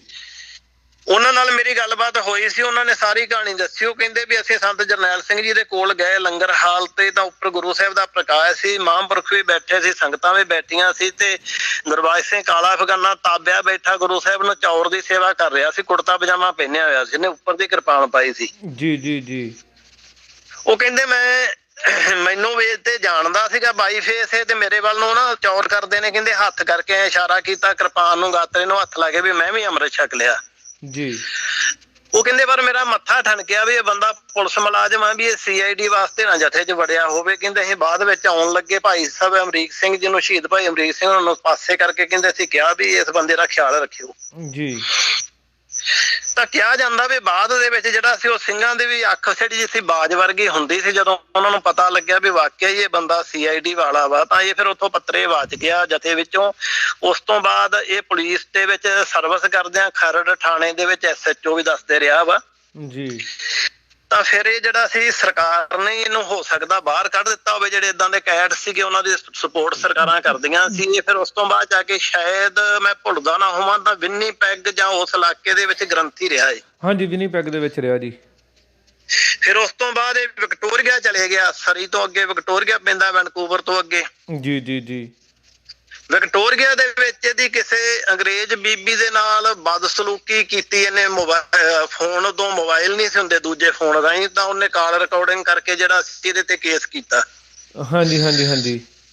ਤਾਂ ਇਹਨੂੰ $5000 ਜਿਹੜਾ ਸੀਗਾ ਵਿਕਟੋਰੀਆ ਦੀ ਅਦਾਲਤ ਵੱਲੋਂ ਫਾਈਨ ਪਾਇਆ ਗਿਆ। ਉਹ ਜਿਹੜੀ ਚਿੱਠੀ ਸੀ ਸਾਰੀ ਉਹ ਸ਼ਾਇਦ ਕੰਵਰਜੀਤ ਸਿੰਘ ਉਹਨਾਂ ਨੇ ਵੀ ਛਾਪੀ ਆ ਤੇ ਮੀਡੀਆ ਤੇ ਸੋਸ਼ਲ ਮੀਡੀਆ ਦੇ ਉੱਪਰ ਵੀ ਪਈ ਹੋਈ ਆ। ਉਹ ਜਿਹੜੀ ਜੁਰਮਾਨੇ ਦਾ ਜਿਹੜਾ ਸੀ ਉਹ ਸਾਰੀ ਲੈਟਰ ਹੈ ਨਾ ਜਿਹੜੀ ਉਹ। ਹਾਂਜੀ ਹਾਂਜੀ ਹਾਂਜੀ ਹਾਂਜੀ, ਉਹ ਸਬੂਤ ਜਿਹੜਾ ਪਿਆ ਹੋਇਆ। ਆਪਾਂ ਕੋਸ਼ਿਸ਼ ਕਰਾਂਗੇ ਜੇ ਉਹ ਮਿਲ ਜਾਵੇ ਤੇ ਉਹ ਆਪਾਂ ਨਸ਼ਰ ਵੀ ਜ਼ਰੂਰ ਕਰਾਂਗੇ ਫਿਰ ਅਗਲੇ ਪ੍ਰੋਗਰਾਮ। ਹਾਂਜੀ ਹਾਂਜੀ, ਮਿਲ ਜਾਊਗਾ ਜੀ, ਨਾ ਮਿਲਣ ਵਾਲੀ ਕੋਈ ਗੱਲ ਨਹੀਂ। ਉਹ ਜੀ ਜੀ ਜੀ, ਆਪਾਂ ਉਹ ਜ਼ਰੂਰ ਕੋਸ਼ਿਸ਼ ਕਰਾਂਗੇ। ਇਸ ਤਰ੍ਹਾਂ ਕਰਕੇ ਯਾਨੀ ਕਿ ਇਸ ਬੰਦੇ ਦਾ ਕਿਰਦਾਰ ਇਸ ਪ੍ਰਕਾਰ ਦਾ ਸੀਗਾ ਕਿ 65 ਸਾਲ ਦੀ ਉਮਰ ਦੇ ਵਿੱਚ ਜਾ ਕੇ ਇਹਨੇ ਬਜ਼ੁਰਗ ਅਵਸਥਾ ਦੇ ਵਿੱਚ ਉਹ ਬੀਬੀ ਨਾਲ ਬਦਸਲੂਕੀ ਕੀਤੀ ਸੀ। ਬਿਲਕੁਲ ਬਿਲਕੁਲ ਜੀ। ਮੇਰੇ 60 ਸਾਲ ਦੀ ਏਜ ਦੇ ਕਰੀਬ ਤੇ ਜਾ ਕੇ ਕੈਨੇਡਾ ਹੀ ਪਹਿਲਾਂ ਆਉਂਦਾ ਹਨਾ। ਹਾਂਜੀ ਹਾਂਜੀ ਹਾਂਜੀ ਜੀ ਜੀ ਜੀ ਜੀ, ਬਿਲਕੁਲ ਜੀ। ਤੇ ਦੇਖੋ ਜਿਹੜਾ 60 ਸਾਲ ਦੇ ਵਿੱਚ ਜਾ ਕੇ ਵੀ ਕਾਮ ਵਾਸ਼ਨਾ ਤੋਂ ਰਹਿਤ ਨਹੀਂ ਹੋ ਸਕਿਆ ਜੀ, ਉਹ ਆਪਣੇ ਆਪ ਨੂੰ ਕਹੇ ਮੈਂ ਵਿਦਵਾਨ ਬਣ ਗਿਆ। ਜੀ ਜੀ। ਸੋ ਫਿਰ ਉਹ ਦੂਸਰੀ ਗੱਲ ਇਹ ਵੀ ਮੈਂ ਆਪ ਜੀ ਦੇ ਨਾਲ ਸਾਂਝੀ ਕਰ ਦਵਾਂ ਵੀ ਇਹ ਕੈਸੀ ਜਿਹੜਾ ਘਰ ਦਾ ਮਾਹੌਲ ਹੋਊਗਾ ਉਹ ਕੈਸਾ ਹੋਊਗਾ। ਇਹਦਾ ਜਿਹੜਾ ਮੁੰਡਾ ਸੀ ਨਾ, ਇਹਦਾ ਪੁੱਤਰ ਸੀ ਜਿਹੜਾ, ਹਾਂਜੀ, ਉਹ ਅਮਰੀਕਾ ਦੇ ਵਿੱਚ ਆਪਣੇ ਬਾਲਟੀਮੋਰ ਦੇ ਵਿੱਚ ਜਿਹੜਾ ਸੀ ਉਹ ਜਿਹੜਾ ਸੀ ਉਹ ਬੀਬੀ ਦੇ ਨਾਲ ਗਲਤ ਅਵਸਥਾ ਦੇ ਵਿੱਚ ਗੁਰੂ ਘਰ ਦੀ ਪਾਰਕਿੰਗ 'ਚ ਫੜਿਆ ਗਿਆ ਸੀ। ਅੱਛਾ ਅੱਛਾ ਅੱਛਾ ਜੀ। ਹਾਂਜੀ ਹਾਂਜੀ, ਉਹ ਵੀ ਗੱਲ ਮੀਡੀਆ ਦੇ ਵਿੱਚ ਆਈ ਸੀ। ਜੀ ਜੀ ਜੀ ਜੀ, ਬਿਲਕੁਲ ਜੀ। ਜਿਹੜੇ ਉੱਥੇ ਪੁਰਾਣੇ ਸਿੰਘ ਨੇ ਉਹ ਦੱਸ ਸਕਦੇ ਆ ਇਸ ਗੱਲ ਨੂੰ। ਜੀ ਜੀ ਜੀ ਜੀ ਜੀ। ਕਿਉਂਕਿ ਜੇ ਆਪਾਂ ਪਿਛੋਕੜ ਦੇਖਦੇ ਆ ਨਾ, ਜਿਹੜਾ ਇਹ ਵਾਦ ਵਿਵਾਦ ਚੱਲਿਆ ਤੇਜਾ ਸਿੰਘ ਭਸੌੜ ਤੋਂ, ਹਨਾ ਜੀ ਜੀ ਜੀ, ਤਾਂ ਤੇਜਾ ਸਿੰਘ ਭਸੌੜ ਬਾਰੇ ਵੀ ਇਹੀ ਤੱਥ ਮਿਲਦੇ ਆ ਕਿ ਉਹਨੇ ਵੀ 60-65 ਸਾਲ ਦੀ ਉਮਰ ਵਿੱਚ ਆਪਣੀ ਵਿਦਿਆਰਥਣ ਦੇ ਨਾਲ, ਨਿਰੰਜਨ ਕੌਰ ਸੀ ਸ਼ਾਇਦ ਉਹਦਾ ਨਾਂ ਜੀ, ਤਾਂ ਉਹਦੇ ਨਾਲ ਵਿਆਹ ਕਰਾਇਆ ਸੀ, ਜਿਹਦੀ ਉਮਰ ਕੇਵਲ 19-22 ਸਾਲ ਦੇ ਕਰੀਬ ਹੀ ਸੀਗੀ। ਜੀ ਜੀ ਜੀ ਜੀ ਜੀ। ਤੇ ਇਸ ਤਰ੍ਹਾਂ ਕਰਕੇ ਐਸੇ ਲੋਕ ਜਿਹੜੇ ਆ, ਜਿਹੜੇ ਵਿਕਾਰਾਂ ਨੂੰ ਨਹੀਂ ਜਿੱਤ ਸਕੇ, ਹਨਾ, ਕੇਵਲ ਵਿੱਦਿਆ ਦੇ ਬਲ ਦੇ ਨਾਲ ਹੀ ਜਿਹੜਾ ਕੌਮ ਦੇ ਵਿੱਚ ਇਹਨਾਂ ਨੇ ਵਾਦ ਵਿਵਾਦ ਖੜੇ ਕਰ ਦਿੱਤੇ, ਜਾਂ ਸ਼ੈਤਾਨੀ ਚਾਲਾਂ ਦੇ ਨਾਲ। ਜੀ ਜੀ ਜੀ। ਵਿੱਦਿਆ ਵੀ ਇਹਨਾਂ ਕੋਲ ਭਾਈ ਸਾਹਿਬ ਜੀ, ਵਿੱਦਿਆ ਵੀ ਆਪਣੀ ਨਹੀਂ ਸੀ। ਵਿੱਦਿਆ ਵੀ ਜਿਹੜੀ ਉਹ ਕਾਨਪੁਰੀਆਂ ਦੀ ਵਿੱਦਿਆ ਸੀ, ਤੇ ਇਹਨਾਂ ਦੇ ਕੋਲ ਮੇਰੇ ਖਿਆਲ ਦੇ ਨਾਲ ਸਿਰਫ ਇਹਨਾਂ ਦੇ ਨਾਮ ਹੀ ਸੀ। ਕਿਉਂਕਿ ਬਿਲਕੁਲ ਜੀ, ਕਿਉਂਕਿ ਥੋੜਾ ਹੀ ਵਰਤਿਆ ਗਿਆ ਜੀ। ਬਿਲਕੁਲ ਜੀ। ਕਿਉਂਕਿ ਇਹਨਾਂ ਦੀ ਇੱਕ ਕਿਤਾਬ ਜਿਹੜੀ ਆ, ਦੇਖੋ ਬਾਬਾ ਚੜ੍ਹਤ ਸਿੰਘ ਹੁਣੀ ਵੀ ਲਿਖਦੇ ਪਏ ਨੇ ਵੀ ਵਿਪਰਨ ਕੀ ਰੀਤ ਕਿਤਾਬ ਦਾ ਜਿਹੜਾ ਆਧਾਰ ਸੀ ਉਹ 10ਵੇਂ ਪਾਤਸ਼ਾਹ ਦੀ ਬਾਣੀ ਸੀ। ਹਾਂਜੀ। ਤੇ ਉਸ ਤੋਂ ਬਾਅਦ ਜਿਹੜੀ ਅਗਲੀਆਂ ਕਿਤਾਬਾਂ ਉਹਦੇ ਵਿੱਚ ਇਹ 10ਵੇਂ ਦੀ ਬਾਣੀ ਦੀ ਵਿਰੋਧਤਾ ਕਰਦਾ। ਵਿਰੋਧਤਾ ਕਰਦਾ, ਹਾਂਜੀ ਹਾਂਜੀ ਜੀ। ਸੋ ਇਹਦਾ ਮਤਲਬ ਇਹ ਗੱਲ, ਕਿਉਂਕਿ ਇਹ ਵੀ ਕਿਹਾ ਜਾਂਦਾ ਡਾਕਟਰ ਅਨੁਰਾਗ ਸਿੰਘ ਉਹਨਾਂ ਨੇ ਸ਼ਾਇਦ ਗੱਲ ਜੀ, ਇੱਕ ਸਪੀਚ ਨਾ ਸ਼ਾਇਦ ਡਾਕਟਰ ਅਨੁਰਾਗ ਸਿੰਘ ਜਾਂ ਡਾਕਟਰ ਜੋਧ ਸਿੰਘ ਹੁਣਾਂ ਦੀ ਵੀ ਪਈ ਹੋਈ ਆ, ਜਿਹਦੇ ਚ ਉਹਨਾਂ ਨੇ ਦੱਸਿਆ ਵੀ ਜਦੋਂ 1999 ਵਿੱਚ ਖਾਲਸਾ ਪੰਥ ਸਾਜਨਾ ਦਿਵਸ ਮਨਾ ਰਿਹਾ ਸੀ ਨਾ ਆਪਣਾ ਜੀ, ਤਾਂ ਉਦੋਂ ਅਜੇ ਇਹਦੇ 3 ਜਾਂ 4 ਵੋਲੀਅਮ ਬਾਜ਼ਾਰ ਵਿੱਚ, ਇੱਕਦਮ 9ਵਾਂ ਜਾਂ 10ਵਾਂ ਵੋਲੀਅਮ ਜਿਹਦੇ ਵਿੱਚ ਅੰਮ੍ਰਿਤ ਸੰਚਾਰ ਦੀਆਂ ਬਾਣੀਆਂ ਦਾ ਖੰਡਨ ਕੀਤਾ ਗਿਆ, ਉਹ ਇੱਕਦਮ ਮਾਰਕੀਟ ਵਿੱਚ ਆ ਗਿਆ। ਵਿਚਲੇ ਵੋਲੀਅਮ ਛੱਡ ਹੀ ਦਿੱਤੇ ਗਏ। ਜੀ ਜੀ, ਬਿਲਕੁਲ, ਹਾਂਜੀ ਹਾਂਜੀ, ਬਿਲਕੁਲ ਬਿਲਕੁਲ ਜੀ। ਜਿੱਥੋਂ ਇਹ ਲੱਗਦਾ ਕਿ ਇਹ ਬਿਲਕੁਲ ਸਾਜ਼ਿਸ਼ ਸੀ ਅਸਲ ਵਿੱਚ ਨਾ, ਜਿਵੇਂ ਹੁਣ ਸੰਤਾਂ ਦੇ ਕੌਤਕ ਕਿਤਾਬਾਂ ਲਿਖੀਆਂ ਗਈਆਂ ਹਨਾ, ਉਹਨਾਂ ਦੀ ਟੀਵੀ ਦੇ ਰਾਹੀਂ ਵੀ ਐਡ ਕੀਤੀ ਗਈ ਜੀ। ਤਾਂ ਉਹਨਾਂ ਕਿਤਾਬਾਂ ਦਾ ਲਿਖਾਰੀ ਵੀ ਜਿਹੜਾ ਉਹ ਵੀ ਇੱਕ ਪੁਲਿਸ ਮੁਲਾਜ਼ਮ ਹੀ ਆ। ਇਹ ਵੀ ਕਿਹਾ ਜਾਂਦਾ ਵੀ ਉਹਨਾਂ ਨੂੰ ਬਾਬਾ ਤਾਰਾ ਸਿੰਘ ਹੋਣਾ ਨੇ ਉਹਨਾਂ ਨੇ ਹੀ ਭਰਤੀ ਕਰਾਇਆ ਸੀ ਤੇ ਉਹਨਾਂ ਦੇ ਵਿਰੋਧੀ ਉਹਨੇ ਬਹੁਤ ਕੁਝ ਕਿਤਾਬਾਂ ਵਿੱਚ ਲਿਖਿਆ। ਜੀ ਜੀ ਜੀ ਜੀ ਜੀ। ਤੇ ਉਹ ਇੱਕ ਵਾਰ ਸਾਡੇ ਪਿੰਡ ਦੇ ਵਿੱਚ ਨਾ ਇੱਥੇ ਸਮਾਗਮ ਸੀ ਇੱਕ ਵਾਰ, ਤੇ ਇੱਥੇ ਸਮਾਗਮ ਤੇ ਆਇਆ। ਉਹ ਉਦੋਂ ਉਹਦੀ ਕਿਤਾਬ ਅਜੇ ਆਈ ਸੀ ਪਹਿਲਾ ਭਾਗ, ਤੇ ਅਸੀਂ ਉਹਨੂੰ ਸਟੇਜ ਤੇ ਟਾਈਮ ਦੇ ਦਿੱਤਾ ਬੋਲਣ ਵਾਸਤੇ ਜੀ। ਤਾਂ ਉਹ ਕਿਤਾਬ ਉਹਦੀ ਮੈਂ ਪਹਿਲਾ ਭਾਗ ਪੜ੍ਹੀ ਹੋਈ ਸੀ। ਸਟੇਜ ਦੇ ਉੱਤੇ ਬੋਲਣ ਲੱਗਿਆ ਉਸ ਬੰਦੇ ਤੋਂ ਕੋਈ ਵੀ ਵਧੀਆ ਸਪੀਚ ਨਾ ਦਿੱਤੀ ਗਈ। ਉਹਦਾ ਬੋਲਦੇ ਦਾ ਸਾਹ ਫੁੱਲ ਰਿਹਾ ਸੀ ਤੇ ਜਿੱਥੋਂ ਪਤਾ ਲੱਗਦਾ ਸੀ ਵੀ ਇਸ ਬੰਦੇ ਦੇ ਅੰਦਰ ਗਿਆਨ ਨਹੀਂ ਹੈਗਾ, ਇਹਦਾ ਵੀ ਨਾਂ ਹੀ ਵਰਤਿਆ ਗਿਆ। ਕਿਤਾਬਾਂ ਲਿਖਣ ਵਾਲੇ ਲੱਗਦੇ ਕੋਈ ਹੋਰ ਆ ਪਿੱਛੇ। ਜੀ ਜੀ ਜੀ। ਫਿਰ ਉਸ ਤੋਂ ਬਾਅਦ ਮੈਨੂੰ ਮਧੇਕੇ ਪਿੰਡ ਪੈਂਦਾ ਭਦੌੜ ਦੇ ਨੇੜੇ ਜੀ। ਉੱਥੋਂ ਦੇ ਇੱਕ ਸੱਜਣ ਕੁਝ ਮਿਲੇ ਸੀ। ਉਹਨਾਂ ਦੱਸਿਆ ਵੀ ਜਿਹੜਾ ਦਸਮ ਗ੍ਰੰਥ ਦਾ ਲਿਖਾਰੀ ਕੌਣ ਕਿਤਾਬ ਆਈ, ਉਹ ਬਹੁਤ ਮੋਟੀ ਕਿਤਾਬ ਸੀ ਤੇ ਉਹਦਾ ਲਿਖਾਰੀ ਸੀਗਾ ਦਲਬੀਰ ਸਿੰਘ ਸ਼ਾਇਦ ਉਹਦਾ ਨਾਂ ਸੀ ਜੀ। ਤਾਂ ਉਹ ਕਹਿੰਦੇ ਵੀ ਅਸੀਂ ਉਹ ਬੰਦਾ ਸਾਡੇ ਨਾਲ ਮਸ਼ੀਨ ਆਪਰੇਟਰ ਸੀ ਤੇ ਦੁਬਈ ਵਿੱਚ ਅਸੀਂ ਇਕੱਠੇ ਕੰਮ ਕਰਦੇ ਰਹੇ ਤੇ ਉਹ ਬੰਦਾ ਕਦੀ ਕੋਈ ਮੈਗਜ਼ੀਨ ਪੜ੍ਹਦਾ ਵੀ ਨਹੀਂ ਸੀ। ਅਸੀਂ ਵੇਖਿਆ ਤੇ ਅਸੀਂ ਬੜੇ ਹੈਰਾਨ ਆ ਵੀ ਉਹਨੇ ਏਡੀ ਮੋਟੀ ਕਿਤਾਬ ਕਿਵੇਂ ਲਿਖ ਦਿੱਤੀ। ਬਿਲਕੁਲ ਬਿਲਕੁਲ ਜੀ। ਅਸਲ ਦੇ ਵਿੱਚ ਜਦੋਂ ਆਪਾਂ ਇਹਨਾਂ ਨਾ ਭਾਈ ਸਾਹਿਬ ਜੀ ਨਾਲ ਸਾਰਿਆਂ ਦਾ ਪਿਛੋਕੜ ਦੇਖਦੇ ਹਾਂ ਨਾ, ਤੇ ਉਹ ਨੇ ਵੀ ਜਿਹੜੇ ਅੱਜ ਜਿਹਨਾਂ ਨੂੰ ਸਾਈਕਲ ਨਹੀਂ ਚਲਾਉਣਾ ਆਉਂਦਾ ਤੇ ਸਵੇਰ ਨੂੰ ਹਵਾਈ ਜਹਾਜ਼ ਚਲਾਉਂਦੇ ਹੋਏ ਨਜ਼ਰ ਆ ਗਏ। ਜੀ ਜੀ ਜੀ ਜੀ। ਸੋ ਇਹ ਇੱਕ ਮੈਂ ਇਹਨਾਂ ਦਾ ਨਾ ਦੇਖਦਾ ਪਿਆ ਸੀ, ਜਿਹੜੀ ਤੁਸੀਂ ਅੰਮ੍ਰਿਤ ਦੀ ਜਾਂ ਬਾਣੀ ਦੀ ਵੀ ਗੱਲ ਕੀਤੀ ਨਾ, ਮੈਂ ਅੰਮ੍ਰਿਤ ਦੀਆਂ ਬਾਣੀਆਂ ਨੂੰ ਭੰਡਿਆ ਨਹੀਂ, ਉੱਥੇ ਕੇਵਲ ਅੰਮ੍ਰਿਤ ਦੀਆਂ ਬਾਣੀਆਂ ਨੂੰ ਨਹੀਂ ਭੰਡਿਆ, ਅੰਮ੍ਰਿਤ ਦੀ ਵਿਧੀ ਨੂੰ ਵੀ ਭੰਡਿਆ। ਜੀ ਜੀ ਜੀ। ਸੋ ਇਹਨੇ ਜਿਹੜਾ ਸੀਗਾ ਉਹ ਇਹ ਗੱਲ ਦੇਖੋ, ਜਿਵੇਂ ਇੱਕ ਇਹਨੇ ਘੱਗੇ ਨੇ ਆਪਣੀ ਕਿਤਾਬ ਦੇ ਵਿੱਚ ਲਿਖਿਆ ਸੀ ਵੀ ਜਦੋਂ ਗੁਰੂ ਸਾਹਿਬ ਜੀ ਨੂੰ ਤੱਤੀ ਤਵੀ ਤੇ ਬਿਠਾਇਆ ਤੇ ਗੁਰੂ ਸਾਹਿਬ ਜਦੋਂ ਕੈਨੇਡਾ ਦੇ ਵਿੱਚ ਇਹਨੂੰ ਸਿੰਘਾਂ ਨੇ ਪੁੱਛਿਆ ਵੀ ਤੂੰ ਇਹ ਕਿਹੜੇ ਆਧਾਰ ਤੇ ਲਿਖਿਆ, ਕਹਿੰਦਾ ਮੇਰੇ ਮਨ ਦੇ ਵਲਵਲੇ ਸੀ। ਉਹ ਕਹਿੰਦੇ ਵੀ ਮਨ ਦੇ ਵਲਵਲੇ ਆਧਾਰ ਜਿਹੜੇ ਸੀ ਉਹ ਇਤਿਹਾਸ ਕਦੋਂ ਤੋਂ ਬਣ ਗਏ। ਕਾਵਿ ਰੂਪ 'ਚ ਤਾਂ ਆਪਾਂ ਮੰਨ ਸਕਦੇ ਵੀ ਉਹ ਕਵਿਤਾ ਰੂਪ ਬਣ ਗਏ, ਪਰ ਇਤਿਹਾਸ ਕਦੋਂ ਬਣ ਗਏ।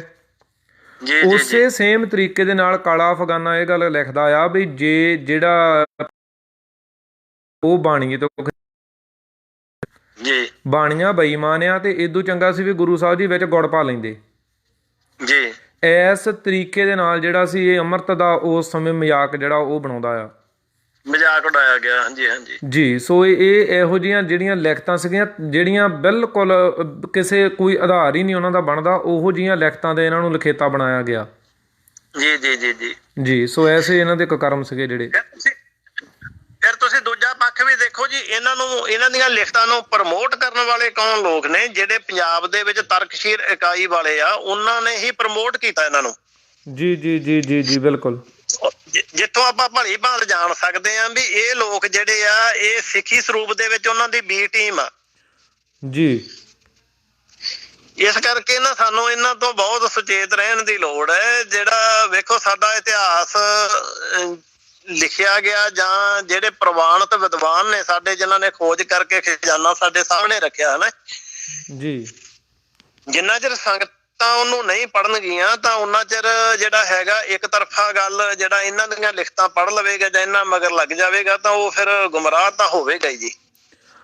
ਬਿਲਕੁਲ ਬਿਲਕੁਲ ਜੀ। ਇਸੇ ਲਈ ਅਸੀਂ ਹਮੇਸ਼ਾ ਸੰਗਤਾਂ ਦੇ ਅੱਗੇ ਤਰਲਾ ਕਰੀਦਾ ਵੀ ਭਾਈ ਆਪਣੇ ਇਤਿਹਾਸ ਨੂੰ ਪੜ੍ਹਨਾ ਕਰੋ। ਜੇ ਕਿਸੇ ਵੀ ਵੀਰ ਭੈਣ ਭਰਾ ਨੂੰ ਕੋਈ ਕਿਤਾਬ ਲੈਣ ਦੇ ਵਿੱਚ ਮੁਸ਼ਕਲ ਆ ਰਹੀ ਆ ਤੇ ਆਪਾਂ ਉਹਨਾਂ ਨੂੰ ਜਿਹੜਾ ਹੈਗਾ ਉਹ ਮੁਹੱਈਆ ਵੀ ਕਰਵਾਵਾਂਗੇ ਵੀ ਜੋ ਸਾਨੂੰ ਦੱਸ ਸਕਦਾ ਵੀ ਸਾਨੂੰ ਆਹ ਕਿਤਾਬ ਚਾਹੀਦੀ ਆ ਤੇ ਆਪਾਂ ਉਹ ਉਹਨਾਂ ਨੂੰ ਮੁਹੱਈਆ ਵੀ ਕਰਵਾ ਸਕਦੇ ਹਾਂ। ਦੇਖੋ ਹਾਂਜੀ, ਤੁਹਾਡੀ ਇਹ ਕਾਲ ਆਉਣ ਤੋਂ ਪਹਿਲਾਂ ਨਾ ਹੁਣੇ ਹੀ ਮੇਰੇ ਨਾਲ ਕਿਸੇ ਨੌਜਵਾਨ ਦੀ ਸਾਡੇ ਪਿੰਡਾਂ ਵਿੱਚੋਂ ਕਾਲ ਆਈ ਸੀਗੀ। 20-22 ਸਾਲ ਦਾ ਨੌਜਵਾਨ ਆ ਉਹ ਜੀ। ਉਹ ਕਹਿੰਦਾ ਹਾਲੇ ਮੈਂ ਅੰਮ੍ਰਿਤਪਾਨ ਨਹੀਂ ਕੀਤਾ, ਮੈਂ ਬਾਣੀ ਬਹੁਤ ਪੜ੍ਹਦਾ ਹੁੰਦਾ ਸੀ, ਗੁਰੂ ਘਰ ਪ੍ਰਤੀ ਪਿਆਰ ਵੀ ਸੀ ਮੇਰਾ। ਤੇ ਫਿਰ ਮੈਂ ਉਸ ਤੋਂ ਬਾਅਦ ਸਹਿਜੇ ਕਹਿੰਦਾ ਵੀ ਸੁਣਨ ਲੱਗ ਪਿਆ ਹਰਜੀਤ ਢਪਾਲੀ ਦੀ ਕਥਾ, ਤਾਂ ਮੈਂ ਸਹਿਜੇ ਫਿਰ ਰਣਜੀਤ ਸਿੰਘ ਦੀ ਕਥਾ ਸੁਣਨ ਲੱਗ ਪਿਆ ਢੱਡਰੀਆਂ ਵਾਲੇ ਦੀ। ਜੀ ਜੀ ਜੀ। ਤੇ ਅੱਜ ਮੇਰੇ ਕੋਲ ਰਿਕਾਰਡਿੰਗ ਵੀ ਪਈ ਫਿਲਹਾਲ, ਹੁਣੇ ਮੇਰੀ ਗੱਲ ਹੋਈ ਕੋਈ 20 ਮਿੰਟ ਪਹਿਲਾਂ ਹੀ। ਉਹ ਕਹਿੰਦਾ ਅੱਜ ਮੇਰੇ ਮਨ ਦੀ ਸਥਿਤੀ ਇਹ ਹੈ ਕਿ ਮੇਰਾ ਜੀ ਕਰਦਾ ਮੈਂ ਕੇਸ ਘਟਾ ਦਿਆਂ। ਵਾਹਿਗੁਰੂ ਜੀ। ਹੈਲੋ। ਤੇ ਮੈਂ ਇਹਨੂੰ ਸਮਝਾਈ ਸਾਰੀ ਗੱਲ। ਮੈਂ ਕਿਹਾ ਵੀ ਤੇਰੇ ਹਾਂਜੀ ਹਾਂਜੀ ਆਵਾਜ਼ ਆ ਰਹੀ? ਜੀ ਜੀ ਆ ਰਹੀ ਹੈ ਜੀ। ਹਾਂਜੀ।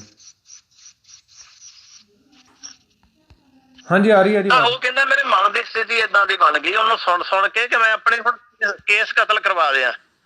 ਜੀ ਜੀ, ਇਹ ਭਾਈ ਸਾਹਿਬ ਜੀ ਦੇਖੋ ਮੈਂ ਇਹ ਇੰਜ ਹੋਇਆ ਵੀ ਇਹ ਇੱਕ ਨਾ ਚੇਨ ਦੇ ਥਰੂ, ਜਦੋਂ ਦਾ ਆਪਾਂ ਕਾਲੇ ਅਫਗਾਨੇ ਤੋਂ ਸ਼ੁਰੂ ਹੋ ਜਾਈਏ, ਇਹ ਇੱਕ ਚੈਨ ਦੇ ਰੂਪ ਦੇ ਵਿੱਚ ਕੰਮ ਕਰਦੇ ਨੇ। ਇੱਕ ਬੰਦਾ ਜਿਹੜਾ ਉਹਨੂੰ ਆਪਾਂ ਕਹਿ ਲਈਏ ਵੀ ਉਹ ਬਹੁਤ ਆਪਾਂ ਕੀ ਉਹਨੂੰ ਕਹਿ ਸਕਦੇ ਹੁਣ ਵੀ ਬੜਬੜਾਪਨ ਕਹਿ ਲਓ ਜਾਂ ਭੌਂਕੜ ਇਨਸਾਨ ਕਹਿ ਲਓ, ਤੇ ਇਹਨਾਂ ਲਈ ਉਹ ਅੱਤਕਥਨੀ ਵਾਲੀ ਗੱਲ ਨਹੀਂ। ਉਹ ਇੱਦਾਂ ਕਰਦਾ ਹੈ, ਦੂਸਰੇ ਜਿਹੜੇ ਨੇ ਉਹ ਮਿੱਠਾ ਜ਼ਹਿਰ ਦੇ ਦੇ ਕੇ ਬੱਚਿਆਂ ਨੂੰ ਫਿਰ ਉੱਥੋਂ ਤੱਕ ਲੈ ਕੇ ਜਾਂਦੇ ਨੇ। ਇਹ ਜਿਹੜਾ ਸੇਮ ਕੰਮ ਜਿਵੇਂ ਕਾਲੇ ਅਫਗਾਨੇ ਨੇ ਜੋ ਲਿਖਿਆ, ਮਿਸ਼ਨਰੀ ਕਾਲਜ ਨੇ ਅੱਗੇ ਕੰਮ ਸ਼ੁਰੂ ਕੀਤਾ ਵੀ ਹੌਲੀ ਹੌਲੀ ਸੋਚ ਨੂੰ ਉੱਥੇ ਜਾਣਾ, ਤੇ ਅੱਜ ਉਸੇ ਤਰੀਕੇ ਦੇ ਨਾਲ ਜਿਹੜਾ ਹੈ ਉਹ ਨੇਕੀ ਤੇ ਢੰਡਰੀਆਂ ਵਾਲਾ ਖੇਡ ਰਹੇ ਨੇ ਵੀ ਨੇਕੀ ਆਪਣੀ ਗੱਲ ਜਿਹੜੀ ਆ ਉਹ ਇੱਕ ਬਹੁਤ ਭੌਂਕੜ ਤਰੀਕੇ ਦੇ ਨਾਲ ਰੱਖ ਦਿੰਦਾ, ਤੇ ਢੰਡਰੀ ਉਹ ਜ਼ਹਿਰ ਮਿੱਠਾ ਮਿੱਠਾ ਦੇ ਕੇ ਉੱਥੋਂ ਤੱਕ ਲਿਜਾਣ ਦੀਆਂ ਜਿਹੜੀਆਂ ਕੋਸ਼ਿਸ਼ਾਂ ਕਰ ਰਿਹਾ। ਸੋ ਇੱਥੇ ਇੱਕ ਇਹ ਵੀ ਸਵਾਲ ਪੈਦਾ ਹੁੰਦਾ ਆ ਵੀ ਇਹ ਬਿਲਕੁਲ ਜੀ। ਹਾਂਜੀ ਹਾਂਜੀ ਭਾਈ ਸਾਹਿਬ ਜੀ, ਸਾਇੰਟੀਫਿਕ ਪੁਆਇੰਟ ਵੀ ਆ ਕਿ ਜਿਹੜਾ ਸਾਡਾ ਮਨ ਆ ਨਾ, ਮਨ ਦੇ ਵਿੱਚ ਜਿਹੜਾ ਵੀ ਆਪਾਂ ਬੀਜ ਪਾਉਣੇ, ਗੁਰੂ ਸਾਹਿਬ ਕਹਿੰਦੇ ਕਰਮ ਭੂਮੈ ਬੋਵੋ ਨਾਮ ਵਾਹਿਗੁਰੂ ਜੀ, ਖੇਤ ਸਰੀਰ ਜੋ ਬੀਜ ਗਿਆ ਸੋ ਅੰਤ ਖਲੋਆ ਆਏ, ਹਨਾ ਵਾਹਿਗੁਰੂ, ਬਿਲਕੁਲ ਜੀ। ਮਨ ਦੇ ਵਿੱਚ ਅਸੀਂ ਜਿੱਦਾਂ ਦਾ ਬੀਜ ਪਾਵਾਂਗੇ, ਜੇ ਅਸੀਂ ਪ੍ਰੇਮ ਦਾ ਬੀਜ ਪਾਵਾਂਗੇ ਨਾ ਤਾਂ ਉਹਨੂੰ ਫਲ ਵੀ ਪ੍ਰੇਮ ਵਾਲੇ ਲੱਗਣੇ ਆ। ਜੇ ਮਨ ਦੇ ਵਿੱਚ ਅਸੀਂ ਤਰਕ ਦਾ ਬੀਜ ਪਾਵਾਂਗੇ ਤਾਂ ਉਹਨੂੰ ਰਿਜ਼ਲਟ ਜਿਹੜਾ ਨਿਕਲਣਾ ਹੈ, ਸਮਾਂ ਪਾ ਕੇ ਸਿੱਟੇ ਵੀ ਤਰਕ ਦੇ ਹੀ ਲੱਗਣਗੇ। ਜੀ ਜੀ ਜੀ ਜੀ, ਬਿਲਕੁਲ ਜੀ। ਇਸ ਕਰਕੇ ਮੈਂ ਇਹ ਗੱਲ ਕਹਿਣ ਤੋਂ ਸੰਕੋਚ ਨਹੀਂ ਕਰੂੰਗਾ ਕਿ ਜਿਹੜੇ ਲੋਕ ਇਹਨਾਂ ਦੀਆਂ ਤਰਕਵਾਦੀ ਕਿਤਾਬਾਂ ਪੜ੍ਹਦੇ ਨੇ, ਤਰਕਵਾਦੀ ਕਿਤਾਬਾਂ ਪੜ੍ਹਦੇ ਪੜ੍ਹਦੇ ਉਹਨਾਂ ਦੇ ਮਨ ਉਚਾਟ ਹੋ ਗਏ, ਉਹ ਪਰਮੇਸ਼ਰ ਦੀ ਹੋਂਦ ਤੋਂ, ਬਾਣੀ ਦੇ ਸਿਧਾਂਤ ਤੋਂ, ਗੁਰੂ ਪ੍ਰਤੀ ਸ਼ਰਧਾ ਤੋਂ ਉਹ ਮੁਨਕਰ ਹੋ ਗਏ। ਉਹਨਾਂ ਦੇ ਮੁਨਕਰ ਹੋਣ ਦਾ ਕਾਰਨ ਇਹ ਹੈ ਕਿ ਇਹਨਾਂ ਦੇ ਤਰਕਵਾਦੀ ਸਾਹਿਤ ਦੇ ਵਿੱਚੋਂ, ਲਿਟਰੇਚਰ ਤੋਂ ਮਨ 'ਚ ਬੀਜ ਹੀ ਤਰਕ ਦਾ ਪੈ ਗਿਆ। ਬਿਲਕੁਲ ਬਿਲਕੁਲ ਜੀ। ਦੇਖੋ ਭਾਈ ਸਾਹਿਬ ਜੀ, ਜਦੋਂ ਤੁਸੀਂ ਆਪਣੇ ਬਾਕੀ ਦੇ ਵਿਦਵਾਨਾਂ ਨੂੰ ਪੜ੍ਹਦੇ ਹੋ ਨਾ, ਉਹਨਾਂ ਦੀਆਂ 100 ਦੇ ਵਿੱਚੋਂ ਜ਼ਿਆਦਾ ਨਹੀਂ ਆਪਾਂ ਕਵਾਂਗੇ ਤੇ 95 ਗੱਲਾਂ ਜਿਹੜੀਆਂ ਨੇ ਨਾ ਉਹ ਗੁਰਬਾਣੀ ਦੀਆਂ ਆਧਾਰ ਬਣਾ ਕੇ, ਗੁਰਬਾਣੀ ਦੀਆਂ ਵਿੱਚ ਪੰਕਤੀਆਂ ਵਰਤ ਕੇ ਉਹ ਸਾਬਤ ਕਰਦੇ ਨੇ ਵੀ ਉਹ ਗੱਲ ਜਿਹੜੀ ਗੁਰਬਾਣੀ ਤੇ ਢੁਕਵੀਂ ਆ।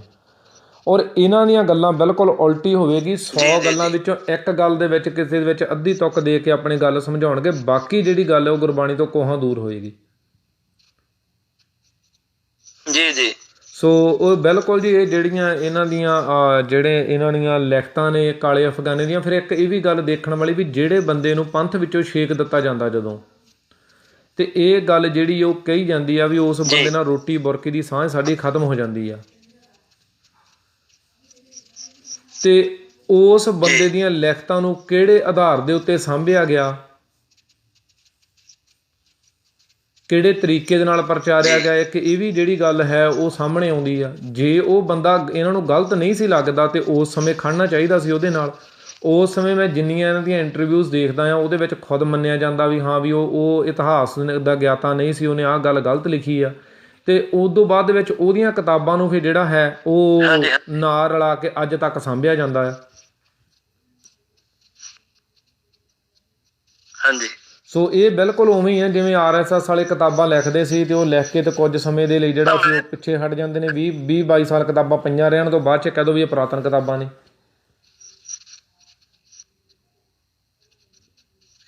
ਅਸਲ ਵਿੱਚ ਤਾਂ ਇਹਨਾਂ ਲੋਕਾਂ ਨੇ ਨਾ ਇਹ ਕਾਲੇ ਅਫਗਾਨੇ ਦੀਆਂ ਕਿਤਾਬਾਂ ਜਿਹੜੀਆਂ ਨੇ, ਮੰਨ ਲਓ ਇੱਕ ਪਲੇਟਫਾਰਮ ਤਿਆਰ ਕੀਤਾ ਆਪਣੇ ਵਾਸਤੇ। ਜੀ ਜੀ ਜੀ।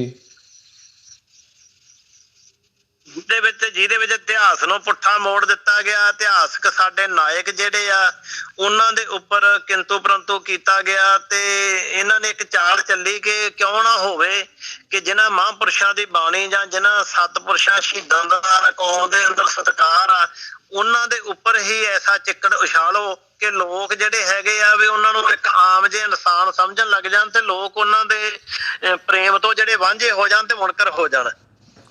ਬਿਲਕੁਲ ਬਿਲਕੁਲ ਜੀ। ਇਹ ਦੇਖੋ ਹੁਣ ਇੱਕ ਚੀਜ਼ ਆ ਵੀ ਆਪਾਂ ਅੱਜ ਜੇ ਜਾਣੀਏ ਜਿਸ ਤਰੀਕੇ ਦੇ ਨਾਲ ਸਾਰੇ ਇਤਿਹਾਸ ਨੂੰ ਭੰਡਿਆ ਜਾ ਰਿਹਾ, ਕਿਉਂਕਿ ਦੇਖੋ ਗੱਲ ਇਹ ਹੁੰਦੀ ਹੈ ਜਦੋਂ ਕੋਈ ਆਪਣੇ ਤੇ ਕੱਲ੍ਹ ਨੂੰ ਕੋਈ ਐਲੀਗੇਸ਼ਨ ਲਾਉਂਦਾ ਆਣ ਕੇ, ਤੇ ਵਿਦਵਾਨਾਂ ਨੇ ਜਿਹੜੇ ਹਵਾਲੇ ਦੇਣੇ ਹੁੰਦੇ ਉਹ ਤਾਂ ਆਪਦੇ ਗ੍ਰੰਥਾਂ 'ਚੋਂ ਦੇਣੇ ਹੁੰਦੇ ਨਾ। ਜਿਹੜੇ ਉਸ ਸਮੇਂ ਦੇ ਪੁਰਾਤਨ ਵਿਦਵਾਨ ਹੁੰਦੇ ਉਹਨਾਂ ਦੀਆਂ ਲਿਖਤਾਂ ਵਿੱਚੋਂ ਹਵਾਲੇ ਦੇਣੇ ਹੁੰਦੇ। ਇਹਨਾਂ ਦਾ ਮੇਨ ਟਾਰਗੇਟ ਹਮੇਸ਼ਾ ਹੀ ਉਹ ਵਿਦਵਾਨ ਰਹੇ ਨੇ ਵੀ ਉਹਨਾਂ ਵਿਦਵਾਨਾਂ ਨੂੰ ਕਲੰਕਿਤ ਕਰ ਦਿਓ, ਤਾਂ ਕਿ ਕੱਲ੍ਹ ਨੂੰ ਜੇ ਕੋਈ ਇਹ ਹਵਾਲਾ ਦਿੱਤਾ ਜਾਂਦਾ ਤਾਂ ਉਹ ਕਹਿ ਦਈਏ ਵੀ ਉਹ ਵਿਦਵਾਨ ਨੂੰ ਤਾਂ ਅਸੀਂ ਸਮਝਦੇ ਨਹੀਂ ਵਿਦਵਾਨ ਹੈ। ਸੋ ਇਹਨਾਂ ਦਾ ਟਾਰਗੇਟ ਹਮੇਸ਼ਾ ਹੀ ਉਹ ਜਿਹੜਾ ਇਹ ਟਾਰਗੇਟ ਰਹੇ ਨੇ।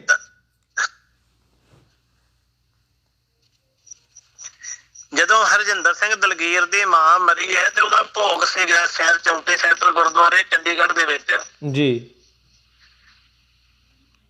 ਤਾਂ ਉਦੋਂ ਸਪੋਕਸਮੈਨ ਦੇ ਸੰਪਾਦਕ ਜੋਗਿੰਦਰ ਸਿੰਘ ਨੇ ਇਹ ਬਿਆਨ ਦਿੱਤਾ ਕਿ ਮੈਂ 9 ਗੁਰੂਆਂ ਨੂੰ ਗੁਰੂ ਨਹੀਂ ਮੰਨਦਾ, ਗੁਰੂ ਨਾਨਕ ਨੂੰ ਹੀ ਗੁਰੂ ਮੰਨਦਾ ਹਾਂ ਜੀ। ਦੇਖੋ ਕਿੱਡੇ ਕ੍ਰਿਤਕਣ ਬੰਦੇ ਨੇ। ਤਾਂ ਇਹਨਾਂ ਲੋਕਾਂ ਵੱਲੋਂ ਕਿਉਂਕਿ ਗੁਰੂ ਨਾਨਕ ਸਾਹਿਬ ਦੇ ਨਾਮ ਨਾਲ ਵੀ ਉਹਨੇ ਅਖਬਾਰ ਦੇ ਵਿੱਚ ਅੱਜ ਤੱਕ ਗੁਰੂ ਸ਼ਬਦ ਨਹੀਂ ਵਰਤਿਆ, ਉਹ ਬਾਬਾ ਨਾਨਕ ਸ਼ਬਦ ਵਰਤਦੇ ਆ ਜੀ ਜੀ। ਫਿਰ ਇਸ ਤਰ੍ਹਾਂ ਦੀਆਂ ਬੇਹੂਦਾ ਦਲੀਲਾਂ ਵੀ ਉਹਨਾਂ ਵੱਲੋਂ ਦਿੱਤੀਆਂ ਗਈਆਂ ਵੀ ਜਿਹੜੇ ਗੁਰੂ ਨਾਨਕ ਸਾਹਿਬ ਕਹਿੰਦੇ ਕੁੱਲਹਾਂ ਦਿੰਦੇ ਬਾਬਲੇ ਲੈਂਦੇ ਵੱਡੇ ਨੇ ਲੱਜ, ਉਹ ਗੁਰੂ ਨਾਨਕ ਸਾਹਿਬ ਗਾਂ ਕਿਸੇ ਨੂੰ ਗੱਦੀ ਕਿਵੇਂ ਦੇ ਸਕਦੇ ਆ। ਇਹ ਵੀ ਇਹਨਾਂ ਨੇ ਜਿਹੜਾ ਸੀਗਾ ਤਰਕ ਕੀਤੀ ਗੁਰੂ ਸਾਹਿਬ ਦੇ ਸਿਧਾਂਤ ਦੇ ਉੱਤੇ। ਜੀ ਜੀ ਜੀ ਜੀ ਜੀ ਬਿਲਕੁਲ ਜੀ। ਦੇਖੋ ਇਹ ਉਹੀ ਭਾਈ ਸਾਹਿਬ ਦੀ ਗੱਲ ਹੈ ਕਿ ਜਦੋਂ ਤੁਸੀਂ ਉਹ ਜਿਹੜੀ ਚਣਕਿਆ ਨੀਤੀ ਹੈ ਨਾ, ਜਦੋਂ ਕਿ ਗੁਰੂ ਗ੍ਰੰਥ ਸਾਹਿਬ ਦੀ ਬਾਣੀ ਤੇ ਭਾਈ ਗੁਰਦਾਸ ਜੀ ਦੇ ਸਾਰੇ ਹੀ ਉਹ ਪੱਕੇ ਤੌਰ ਦੇ ਉੱਤੇ ਗਵਾਹ ਰਹੇ ਨੇ। ਬਿਲਕੁਲ ਬਿਲਕੁਲ ਜੀ, ਕੋਈ ਨਹੀਂ ਜਾ ਸਕਦਾ ਉਸ ਗੱਲ ਦੇ ਉੱਤੇ ਜਾ ਸਕਦਾ ਹੈ ਨਾ ਜੀ ਜੀ ਜੀ। ਇਸ ਕਰਕੇ ਸਾਨੂੰ ਇਹੀ ਆ ਕਿ ਕੌਮ ਨੂੰ ਇਹਨਾਂ ਤੋਂ ਸੁਚੇਤ ਹੀ ਰਹਿਣ ਦੀ ਲੋੜ ਹੈ। ਤਾਂ ਇਹਨਾਂ ਦਾ ਘੱਟੋ ਘੱਟ ਦੇਖ ਲੈਣਾ ਚਾਹੀਦਾ ਸਾਨੂੰ ਵੀ ਇਹਨਾਂ ਦਾ ਜੀਵਨ ਕੀ ਆ, ਇਹਨਾਂ ਦੀ ਕੌਮ ਨੂੰ ਦੇਣ ਕੀ ਆ। ਜਿੱਥੇ ਲੋੜ ਪਈ ਆ ਕੌਮ ਵਾਸਤੇ ਇਹ ਕੁਰਬਾਨੀ ਵਾਸਤੇ ਅੱਗੇ ਆਉਣ ਤਾਂ ਬੜੀ ਦੂਰ ਦੀ ਗੱਲ ਹੈ। ਜਿਵੇਂ ਮੰਨ ਲਓ ਅੱਜ ਲੰਗਰਾਂ ਦੀ ਲੋੜ ਪਈ ਆ ਜਾਂ ਛੋਟੀਆਂ ਮੋਟੀਆਂ ਸੇਵਾਵਾਂ ਦੀ ਵੀ ਲੋੜ ਪੈਂਦੀ ਆ, ਤਾਂ ਉੱਥੇ ਵੀ ਇਹਨਾਂ ਦਾ ਜਿਹੜਾ ਹੈਗਾ ਵਾ ਉਹ 0% ਹੀ ਆ ਜਿਹੜਾ ਇਹਨਾਂ ਦਾ ਯੋਗਦਾਨ ਹੈਗਾ ਹੈ ਨਾ। ਜੀ ਜੀ ਜੀ ਜੀ। ਦੇਖੋ ਜੇ ਇਹ ਗੱਲ ਬਿਲਕੁਲ ਉਵੇਂ ਇੱਕ ਢੁੱਕਦੀ ਆ, ਮੈਂ ਜਿਵੇਂ ਗੁਰੂ ਸਾਹਿਬ ਜੀ ਸਾਨੂੰ ਸਮਝਾਉਣਾ ਕਰਦੇ ਕਿ ਨਹੀਂ ਵੀ ਜਦੋਂ ਪੰਡਤ ਕਹਿੰਦਾ ਸੀ ਵੀ ਜਿਹੜਾ ਧਰਤੀ ਦਾ ਭਾਰ ਆ ਉਹ ਧੌਲਾ ਬਲਦ ਚੱਕ ਕੇ ਖੜਾ, ਤੇ ਸੱਚੇ ਪਾਤਸ਼ਾਹ ਜੀ ਫਿਰ ਕਹਿੰਦੇ ਨੇ ਵੀ ਉਹ ਬਲਦ ਕਿੱਥੇ ਖੜਾ ਆ। ਹੁਣ ਗੱਲ ਇਹ ਵੀ ਅੱਜ ਦੇ ਤਰਕੀ ਤੇ ਕਹਿ ਰਹੇ ਨੇ ਵੀ ਸਾਡਾ ਆਧਾਰ ਜਿਹੜਾ ਆਪਣਾ ਬਣਾ ਲਿਆ ਕਾਲੇ ਅਫਗਾਨੇ ਨੂੰ, ਪਰ ਜਦੋਂ ਇਹ ਪੁੱਛਦੇ ਵੀ ਕਾਲੇ ਅਫਗਾਨੇ ਦੀਆਂ ਕਿਤਾਬਾਂ ਦਾ ਆਧਾਰ ਕੀ ਆ, ਉੱਥੇ ਜਾ ਕੇ ਮੁੱਕ ਜਾਂਦਾ। ਹਾਂਜੀ ਹਾਂਜੀ। ਸੋ ਗੱਲ ਤੇ ਇਹ ਆ ਕਿ ਅਸੀਂ ਅੱਜ ਤਦੇ ਇਹ ਸਾਡਾ ਪ੍ਰੋਗਰਾਮ ਮੇਨ ਰੱਖਣ ਦਾ ਜਿਹੜਾ ਕਾਰਨ ਵੀ ਉਹ ਇਹੀ ਆ ਵੀ ਜੇ ਅੱਜ ਤਾਂ ਤੁਸੀਂ ਕਹਿਤਾ ਵੀ ਕਾਲੇ ਅਫਗਾਨੇ ਦੀਆਂ ਕਿਤਾਬਾਂ ਨੂੰ ਆਧਾਰ ਬਣਾ ਕੇ ਤੇ ਘੱਗਾ ਵੀ ਜਿਹੜਾ ਉਹ ਰੌਲਾ ਪਾਈ ਜਾ ਰਿਹਾ, ਦਲਗੀਰ ਵੀ ਰੌਲਾ ਪਾ ਰਿਹਾ, ਪਰ ਕਾਲੇ ਅਫਗਾਨੇ ਦੀਆਂ ਕਿਤਾਬਾਂ ਦਾ ਕੀ ਆਧਾਰ ਆ? ਗੱਲ ਤੇ ਇਹ ਆ। ਹਾਂਜੀ। ਸੋ ਹਾਂਜੀ ਭਾਈ ਸਾਹਿਬ ਜੀ, ਸੋ ਆਪਾਂ 1-2 ਕਾਲਾਂ ਹਜੇ ਵਿੱਚ ਆ ਰਹੀਆਂ ਨੇ, ਮੈਂ ਆਪ ਜੀ ਦੇ ਨਾਲ ਦੁਬਾਰਾ ਜੁੜਨ ਦੀ ਕੋਸ਼ਿਸ਼ ਕਰਦਾ ਹਾਂ ਕਿ ਆਪਾਂ 1-2 ਕਾਲਾਂ ਫਿਰ ਲੈ ਲਈਏ ਵਿੱਚ।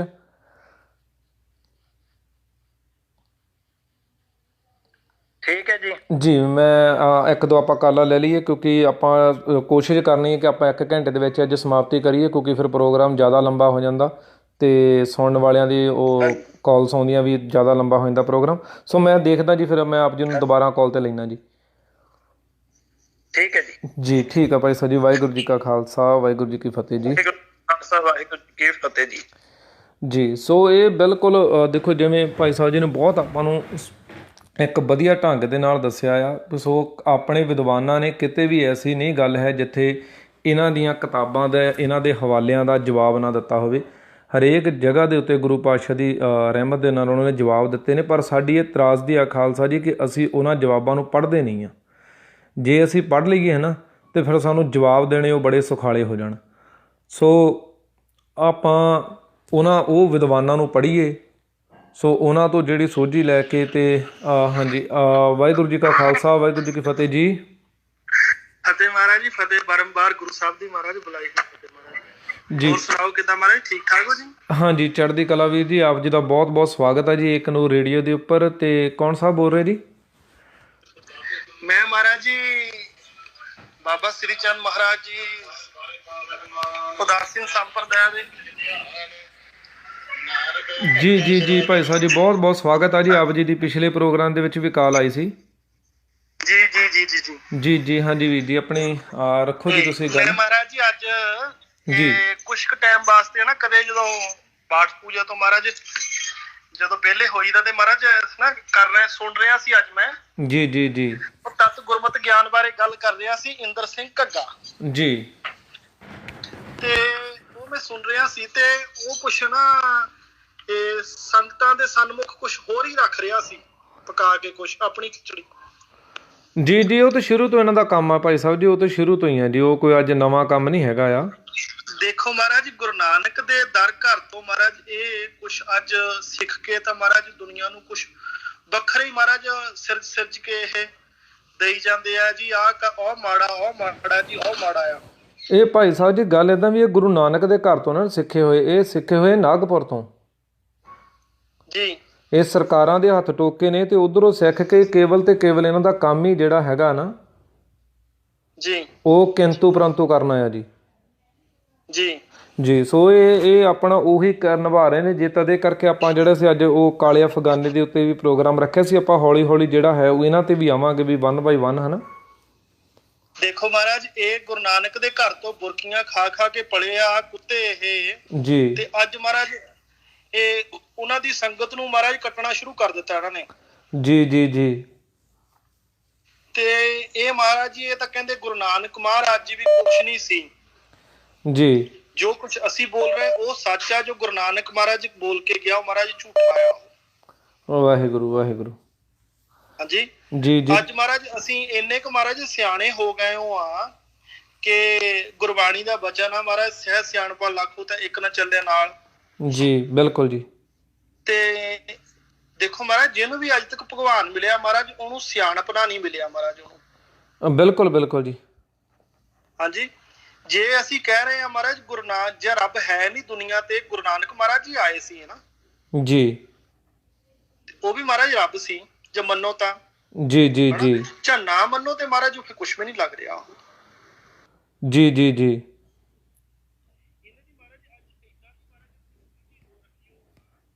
ਇਹ ਮਹਾਰਾਜ ਘਰ ਦੇ ਮੈਂਬਰਾਂ ਨੂੰ ਮਹਾਰਾਜ ਤੋੜ ਤੋੜ ਕੇ ਸੁੱਟੀ ਜਾਂਦੇ, ਕਹਿੰਦੇ ਤੂੰ ਵੀ ਜੁਦਾ, ਕਹਿੰਦੇ ਚੱਲ ਇੱਕ ਪਾਸੇ ਹਟ, ਕਹਿੰਦੇ। ਜੀ ਜੀ ਜੀ। ਮਹਾਰਾਜ ਸੰਤਾਂ ਨੂੰ ਅੱਜ ਇਹਨਾਂ ਦੇ ਮਜ਼ਾਕ ਦੇ ਮਹਾਰਾਜ ਪਾਤਰ ਬਣਾਤਾ। ਬਾਬਾ ਈਸ਼ਰ ਸਿੰਘ ਰਾੜਾ ਸਾਹਿਬ ਵਾਲੇ ਨੇ ਵੀ ਪ੍ਰਚਾਰ ਕੀਤਾ, ਬਾਬਾ ਅਤਰ ਸਿੰਘ ਜੀ ਨੇ ਪ੍ਰਚਾਰ ਕੀਤਾ, ਬੜੇ ਸੰਤ ਮਸਕੀਨ ਸਿੰਘ ਜੀ ਨੇ ਪ੍ਰਚਾਰ ਕੀਤਾ। ਮਹਾਰਾਜ ਏਦਾਂ ਦੀ ਬਾਣੀ ਉਹਨਾਂ ਦੇ ਮੁਖੋਂ ਨਹੀਂ ਕਦੇ ਸੁਣੀ ਸੀ ਜਿੱਦਾਂ ਦੇ ਇਹ ਕੁੱਤੇ ਅੱਜ। ਉਹ ਬਾਬਾ ਜੀ ਏਦਾਂ ਸੀ, ਉਹ ਪੰਥ ਪ੍ਰਸਤ ਸੀਗੇ, ਇਹ ਮੌਕਾ ਪ੍ਰਸਤ ਨੇ ਜੀ। ਉਹ ਪੰਥ ਪ੍ਰਸਤ ਨੇ, ਇਹ ਮੌਕਾ ਪ੍ਰਸਤ ਨੇ। ਸੋ ਮੇਰੀ ਇੰਨੀ ਕੁ ਜ਼ਰੂਰ ਹੱਥ ਜੋੜ ਕੇ ਬੇਨਤੀ ਸੀ ਵੀ ਆਪਾਂ ਇਹਨਾਂ ਦੇ ਉੱਤੇ ਨਾ ਹੌਲੀ ਹੌਲੀ ਜ਼ਰੂਰ ਆਵਾਂਗੇ। ਅੱਜ ਦਾ ਆਪਣਾ ਟੌਪਿਕ ਜਿਹੜਾ ਸੀ ਉਹ ਕੇਵਲ ਤੇ ਕੇਵਲ ਅੱਜ ਦਾ ਪ੍ਰੋਗਰਾਮ ਕਾਲੇ ਅਫਗਾਨੇ ਤੇ ਸੀ।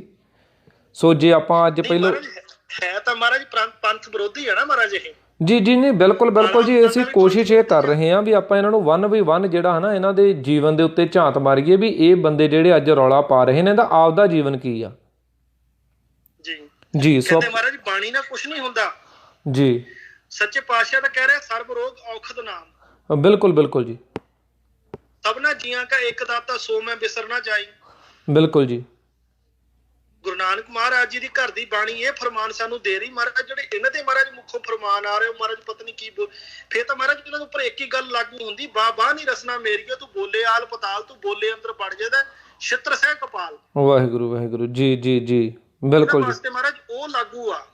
ਬਿਲਕੁਲ ਬਿਲਕੁਲ ਜੀ।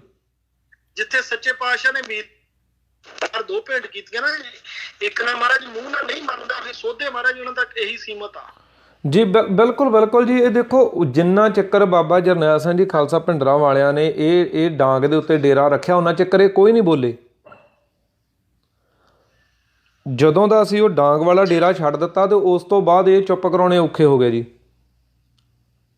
ਜੀ। ਕਿਉਂਕਿ ਗੱਲ ਇਹ ਹੁੰਦੀ ਹੈ ਕਿਸੇ ਵਿਦਵਾਨ ਦੇ ਨਾਲ ਬੈਠ ਕੇ ਗੱਲ, ਉਹ ਤੇ ਇਹਨਾਂ ਕੋਲ ਸਲੀਕਾ ਹੀ ਹੈ ਨਹੀਂਗਾ। ਜੇ ਆਪਾਂ ਕਹੀਏ ਨਾ ਇਹਨਾਂ ਦੀ ਜਿੰਨੀਆਂ ਵੀ ਡਿਬੇਟਸ ਹੋਈਆਂ ਨੇ ਪੁਰਾਣੀਆਂ ਸਿੰਘਾਂ ਦੇ ਨਾਲ ਹੋਈਆਂ, ਇਹਨਾਂ ਦੇ ਕੋਲ ਵਿਚਾਰ ਕਰਨੀ ਚਲੋ ਇੱਕ ਅਲੱਗ ਵਿਸ਼ਾ ਹੈ, ਇਹਨਾਂ ਦੇ ਕੋਲ ਬੈਠਣ ਜੋਗੀ ਵੀ ਯੋਗਤਾ ਨਹੀਂ ਹੈਗੀ ਹੈ। ਅੱਜ ਭਾਈ ਸਾਹਿਬ ਅੱਜ ਬਹੁਤ ਅਸੀਂ ਸਿਆਣੇ ਹੋ ਗਏ ਆ ਜੀ। ਅੱਜ ਹਰੇਕ ਕੋਈ ਕਹਿ ਰਿਹਾ ਹੈ, ਜੇ ਕੋਈ ਕਹਿੰਦਾ ਪਾਣੀ ਨਾਲ ਕਹਿੰਦਾ ਕੋਈ ਠੀਕ ਕਰਕੇ ਦੱਸੇ, ਜਾਂ ਪਾਣੀ ਨਾਲ ਕਹਿੰਦਾ ਠੀਕ ਕਰਕੇ ਦੱਸੇ ਕੋਈ। ਅੱਜ ਕੱਲ੍ਹ ਦੋਨਾਂ ਫੈਲਿਆ ਫਿਰਦਾ ਆ ਜੀ। ਜੋ ਅੱਜ ਦਾ ਏਜੰਡਾ ਚੁੱਕ ਕੇ ਫਿਰ ਰਹੇ ਆ, ਇਹ ਕਹਿੰਦੇ ਜੀ ਕਰੋਨਾ ਫੈਲ ਗਿਆ, ਹੁਣ ਤੁਸੀਂ ਪਾਣੀ ਨਾਲ ਠੀਕ ਕਰਕੇ ਦੱਸੋ। ਜੀ ਜੀ ਜੀ। ਗੱਪ ਗਪੌੜਾ ਮਾਰ ਕੇ ਦੁਨੀਆ ਨੂੰ ਤੁਸੀਂ ਭਰਮਾਉਂਦੇ ਰਹੇ ਆ, ਹੁਣ ਕਹਿੰਦੇ ਠੀਕ ਕਰੋ। ਹੁਣ ਤੁਸੀਂ ਹਰਮੰਦਰ ਸਾਹਿਬ ਵਿੱਚ ਕਹਿੰਦੇ ਨਲਾ ਕੇ ਕਹਿੰਦੇ ਠੀਕ ਕਰੋ, ਇਸ਼ਨਾਨ ਕਰਾ ਕੇ ਹੁਣ ਠੀਕ ਕਰੋ। ਜੀ ਮਹਾਰਾਜ ਬਾਣੀ ਦਾ ਬਚਨ ਹੈ। ਭਗਤ ਕਬੀਰ ਸਾਹਿਬ ਕਹਿ ਰਹੇ ਆ, ਕਹਿੰਦੇ ਕਬੀਰ ਇਹ ਵੈਦ ਕਹੇ ਦਾਰੂ ਮੇਰੇ ਬਸ, ਇਹ ਤਿਉ ਬਸਤ ਗੋਪਾਲ ਕੀ ਜਬ ਲੈ ਭਾਵੇਂ ਖਸ। ਵਾਹਿਗੁਰੂ। ਜੀ ਜੀ ਜੀ। ਕਿ ਜਿੱਦਣ ਸੱਚੇ ਪਾਤਸ਼ਾਹ ਨੇ ਬੁਲਾਉਣਾ ਉਦੋਂ ਤੈਨੂੰ ਜਾਣਾ ਪੈਣਾ ਆ। ਬਿਲਕੁਲ ਬਿਲਕੁਲ ਜੀ, ਤੂੰ ਮਨਾ ਨਹੀਂ ਕਰ ਸਕਦਾ। ਦੇਖੋ ਭਾਈ ਸਾਹਿਬ ਜੀ, ਇਹਨਾਂ ਦੀ ਅੱਖ ਜਿਹੜੀ ਹੈ ਨਾ ਖੂਹ ਦੇ ਡੱਡੂ ਵਾਲੀ ਆ, ਉਹ ਖੂਹ ਦੇ ਵਿੱਚੋਂ ਨੂੰ ਹੀ ਜਿਹੜੀ ਦੁਨੀਆਦਾਰੀ ਸਮਝ ਕੇ ਬੈਠੀ ਆ। ਹੁਣ ਗੱਲ ਇੱਕ ਆ, ਅੱਜ ਜੋ ਇਨਸਾਨ ਨੇ ਹੱਥੀਂ ਬੀਜਿਆ ਸੀ ਉਹ ਅੱਜ ਵੱਢਣਾ ਪੈ ਰਿਹਾ।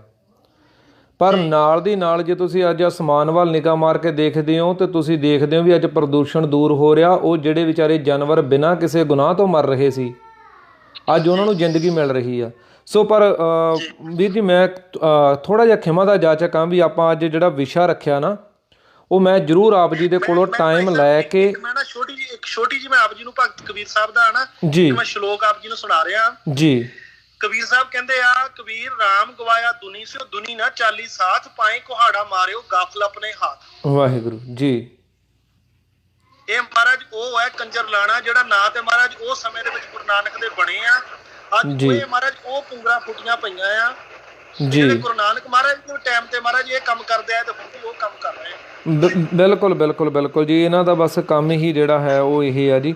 ਸੋ ਤਦੇ ਕਰਕੇ ਵੀਰ ਜੀ, ਇਹਨਾਂ ਸਾਰਿਆਂ ਦੇ ਨਾ ਜਦੋਂ ਆਪਾਂ ਇੰਡਲਾ ਜੀਵਨ ਦੇਖਦੇ, ਜਦੋਂ ਦੁਨੀਆ ਤੋਂ ਜਾਂਦੇ ਨੇ, ਉਹ ਵੀ ਆਪਾਂ ਸੰਗਤਾਂ ਨਾਲ ਜ਼ਰੂਰ ਰੱਖਾਂਗੇ ਵੀ ਫਿਰ ਇਹ ਦੁਨੀਆ ਤੋਂ ਕਿਹੜੇ ਤਰੀਕੇ ਨਾਲ ਗਏ ਨੇ ਜੀ। ਜਿੰਨੇ ਵੀ ਨਿੰਦਕ ਗਏ ਨੇ ਹਨਾ, ਉਹ ਕੋਈ ਦੇ ਜ਼ੁਬਾਨ ਦੇ ਵਿੱਚ ਕੀੜੇ ਪਏ ਨੇ, ਕਿਸੇ ਦੇ ਕੁਛ ਹੈ, ਦੁਨੀਆ ਤੋਂ ਵੀ ਇਸ ਤਰੀਕੇ ਦੇ ਨਾਲ ਗਏ ਨੇ ਜੀ ਜੀ ਜੀ ਜੀ। ਸੋ ਇਹ ਵਾਹਿਗੁਰੂ ਰਹਿਮਤਾਂ ਕਰਨ। ਪਰ ਮੈਂ ਜ਼ਰੂਰ ਜੀ ਸੱਚ ਕਰ ਜਾਣਿਓ, ਬਹੁਤ ਦਿਲ ਕਰਦਾ ਕਿ ਮੈਂ ਬਹੁਤ ਪੁਰਾਤਨ ਇਤਿਹਾਸ ਪਿਆ ਆ ਜੀ।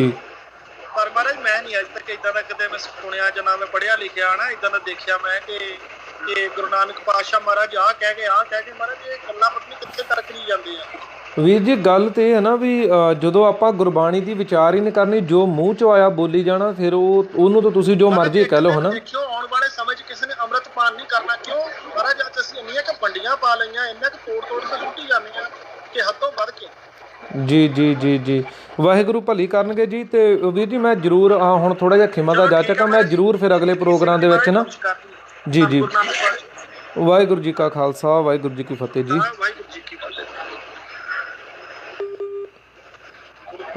ਵਾਹਿਗੁਰੂ ਜੀ ਕਾ ਖਾਲਸਾ, ਵਾਹਿਗੁਰੂ ਜੀ ਕੀ ਫਤਿਹ ਜੀ।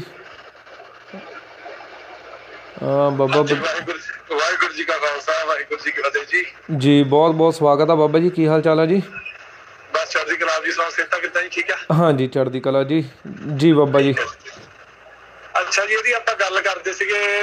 ਇਹ ਭਰਮ ਗਿਆਨੀ ਹੈ ਜੀ, ਬਹੁਤ ਜਿਹੜੇ ਨਿੰਦਕ ਲਾਣਾ ਨਾ ਉਹਨਾਂ ਦਾ ਭਰਮ ਗਿਆਨੀ ਹੈ। ਅਸਲੀ ਭਰਮ ਗਿਆਨੀ ਇਹ ਆ ਜੀ, ਜਿਹੜਾ ਕਾਲੇ ਮੂੰਹ ਵਾਲਾ ਅਫਗਾਨਾ ਜੀ। ਇਹ ਸਾਰਿਆਂ ਦਾ ਮੁੱਢ ਹੈ, ਜਿਹੜਾ ਇੱਕ ਨੇਕੀ ਦੇ ਰੇਡੀਓ ਤੇ ਕਥਾ ਵੀ ਕਰਦਾ ਨਾ ਬੰਦਾ। ਜੀ ਜੀ ਜੀ ਜੀ, ਇਹ ਹਾਂਜੀ ਹਾਂਜੀ, ਉਹ ਜਿਹੜਾ ਉਹ ਵੀ ਕੈਨੇਡਾ ਤੋਂ ਹੀ ਆ। ਹਾਂਜੀ ਹਾਂਜੀ, ਕੈਨੇਡਾ ਤੋਂ ਹੀ ਆ। ਜੀ ਜੀ ਜੀ। ਤੇ ਇਹ ਝੂਠ ਨੂੰ ਇੰਨਾ ਨਹੀਂ ਪਤਾ ਵੀ ਚਲੋ ਇਹ ਸ਼ਾਇਦ ਸਰੋਤਿਆਂ ਨੂੰ ਪਤਾ ਹੋਵੇ, ਸ਼ਾਇਦ ਵਿੱਚੋਂ ਕਈਆਂ ਨੂੰ ਜਾਂ ਨਾ ਪਤਾ ਹੋਵੇ, ਮੈਨੂੰ ਇਹਦੇ ਬਾਰੇ ਪਤਾ ਨਹੀਂ, ਪਰ ਕੁਝ ਚੰਦ ਬੰਦਿਆਂ ਨੂੰ ਪਤਾ ਕਿ ਕਾਲੇ ਅਫਗਾਨੇ ਦੇ ਉੱਤੇ ਵੀ ਐਲੀਗੇਸ਼ਨ ਲੱਗਾ ਸੀਗਾ। ਇਹ ਚਾਰਜ ਹੋਇਆ ਸੀਗਾ 1992 ਵਿੱਚ। ਕਿੱਦਾਂ ਜੀ? 24 ਫਰਵਰੀ 1992 ਵਿੱਚ BC ਆਪਣੇ ਵੈਨਕੂਵਰ ਦੀ ਕੋਰਟ ਵਿੱਚ ਹੈ ਨਾ, ਬ੍ਰਿਟਿਸ਼ ਕੋਲੰਬੀਆ। ਜੀ ਜੀ ਜੀ। ਇਹਦੇ ਉੱਤੇ ਸੈਕਸ ਅਸਾਲਟ ਲੱਗਾ ਸੀਗਾ ਜਿਹਦੇ। ਹਾਂਜੀ ਹਾਂਜੀ, ਉਹ ਪਹਿਲਾਂ ਬਾਬਾ ਹਾਂਜੀ ਗਿਆਨੀ ਜੀ ਵੀ ਦੱਸ ਕੇ ਗਏ ਨੇ ਵੀ ਇਹਨੂੰ 5000 ਦੇ ਕਰੀਬਨ ਮੇਰੇ ਖਿਆਲ ਨਾਲ ਜੁਰਮਾਨਾ ਹੋਇਆ ਸੀ ਨਾ। ਹਾਂਜੀ, ਬੀਬੀ ਦਾ ਨਾਮ ਸੀਗਾ ਤਰਨਜੀਤ ਕੌਰ ਹੈ ਨਾ। ਤੇ ਉਹਦੇ ਨਾਲ ਇਹਨੇ ਮਤਲਬ ਕੋਈ ਛੇੜਖਾਨੀ ਕੀਤੀ ਸੀ। ਇਹਨੂੰ ਉੱਥੇ ਸੁਪਰੀਮ ਕੋਰਟ ਵਿੱਚ ਇਹਨੂੰ ਦੋਸ਼ੀ ਕਰਾਰ ਦਿੱਤਾ ਗਿਆ ਸੀਗਾ ਜੀ ਇਸ ਬੰਦੇ ਨੂੰ। ਜੀ ਜੀ, ਦੇਖੋ ਇਹਨਾਂ ਦਾ ਪਹਿਲੇ ਨੰਬਰ ਤੇ ਜੀਵਨ ਦੇਖੋ ਨਾ, ਇਹਨਾਂ ਦਾ ਵੀ ਜੀਵਨ ਕਿੱਦਾਂ ਦਾ। ਇਹਦਾ ਜੀਵਨ ਦੇਖੋ, ਜਿੱਦਾਂ ਆਪਾਂ ਗੱਲ ਕਰਦੇ ਆ ਨਾ ਕਿ ਜੇ ਕਿਸੇ ਨੇ ਕੋਈ ਬੁੱਕ ਲਿਖਣੀ ਹੁੰਦੀ ਜਾਂ ਕਿਸੇ ਦੀ ਕੋਈ ਕੁਆਲੀਫਿਕੇਸ਼ਨ ਹੋਵੇ ਨਾ ਕਿਸੇ ਬੰਦੇ ਦੀ ਜੀ, ਤੇ ਤੁਸੀਂ ਕਿਸੇ ਡਾਕਟਰ ਨੂੰ ਮਤਲਬ ਭਾਵੇਂ ਉਹ ਪ੍ਰੈਕਟਿਸ ਕਰ ਰਿਹਾ ਜਾਂ ਨਹੀਂ ਕਰ ਰਿਹਾ, ਜਿਹੜਾ ਪੜ੍ਹਿਆ ਲਿਖਿਆ ਨਾ ਉਸ ਲੈਵਲ ਦਾ ਬੰਦਾ, ਜਿਹੜਾ ਡਾਕਟਰਾਂ ਦੇ ਹਿਸਾਬ ਦਾ, ਬਿਲਕੁਲ ਜੀ, ਕੋਈ ਮਾੜੀ ਮੋਟੀ ਗੱਲ ਪੁੱਛੋ ਤਾਂ ਤੁਹਾਨੂੰ ਫੱਟ ਜਵਾਬ ਦੇ ਦੂਗਾ। ਬਿਲਕੁਲ ਬਿਲਕੁਲ ਜੀ। ਤੇ ਹੁਣ ਜਿਹੜਾ ਸ਼ਖਸ ਇੰਨੀਆਂ ਕਿਤਾਬਾਂ ਲਿਖ ਰਿਹਾ, ਜਿਹਨੂੰ ਕੀਰਤਨ ਸੋਲੇ ਦੇ ਵਿੱਚੋਂ ਮਤਲਬ ਬਾਣੀ ਵਿੱਚੋਂ ਦੀ ਪੰਕਤੀਆਂ ਆਉਂਦੀਆਂ ਜਾਂ ਮਤਲਬ ਉਹਦੇ ਵਿੱਚੋਂ ਪ੍ਰਮਾਣ ਨਹੀਂ ਦੇ ਸਕਦਾ ਬੰਦਾ। ਜੀ ਜੀ ਜੀ, ਤੁਸੀਂ ਉਹਦੀ ਵਿਦਵਤਾ ਲਾ ਲਓ ਵੀ ਉਹ ਕਿਤਾਬਾਂ, ਕਿਉਂਕਿ ਇਹ ਸਿਰਫ ਪਪਟ ਸੀਗਾ, ਇਹਦਾ ਨਾਮ ਵਰਤਿਆ ਗਿਆ। ਕਿਤਾਬਾਂ ਲਿਖਣ ਵਾਲੀ ਉਹ ਸਰਕਾਰੀ ਸੀਗੇ, ਜਿਹੜੇ ਮਤਲਬ ਜਿਹੜਾ ਪੰਥ ਵਿਰੋਧੀ ਤਾਕਤਾਂ ਉਹਨਾਂ ਨੇ ਲਿਖੀਆਂ ਸੀਗੀਆਂ, ਨਾਮ ਇਹਦਾ ਵਰਤਿਆ ਗਿਆ, ਜਿੱਦਾਂ ਘੱਗਾ ਕਰ ਰਿਹਾ ਨਾ। ਦੇਖੋ ਜੀ ਬਾਬਾ ਜੀ, ਮੈਂ ਇੱਥੇ ਨਾ ਸੰਗਤ ਨੂੰ ਇੱਕ ਬੇਨਤੀ ਕਰਨੀ ਚਾਹੁੰਦਾ ਵੀ ਜੇ ਕਿਸੇ ਨੂੰ ਲੱਗੇ ਨਾ ਵੀ ਕੋਈ ਗੱਲ ਅਸੀਂ ਆਪਣੇ ਕੋਲੋਂ ਕਰ ਰਹੇ, ਇੱਕ ਕਿਤਾਬ ਲਵੋ, ਇੱਕ ਬੁੱਕ ਲੈ ਲਓ, ਉਹਦੇ ਉੱਤੇ ਕੇਵਲ ਵਾਹਿਗੁਰੂ ਵਾਹਿਗੁਰੂ ਜਾਂ ਜੋ ਵੀ ਤੁਹਾਡਾ ਦਿਲ ਕਰੇ ਉਹ ਇੱਕੋ ਗੱਲ ਲਿਖਣੀ ਸ਼ੁਰੂ ਕਰ ਦਿਓ, ਕੋਈ ਘੋਖ ਵੀ ਨਾ ਕਰੋ, ਤੇ ਬੰਦੇ ਨੂੰ ਏਡੀ ਏਡੀਆਂ ਕਿਤਾਬਾਂ ਲਿਖਣ ਨੂੰ ਸਾਲ ਨਿਕਲ ਜਾਂਦਾ। ਮੈਂ ਨਾ ਇਹਦਾ ਜਿਹੜਾ ਮੈਂ ਤੁਹਾਨੂੰ ਗੱਲ ਕਹੀ ਆ 24 ਫਰਵਰੀ 1992 ਦਾ ਡਿਸੀਜਨ ਜਿਹੜਾ ਕੋਰਟ ਦਾ, ਸੁਪਰੀਮ ਕੋਰਟ ਦਾ, ਮੇਰੇ ਕੋਲ ਸਾਹਮਣੇ ਪਿਆ ਖੁੱਲਿਆ।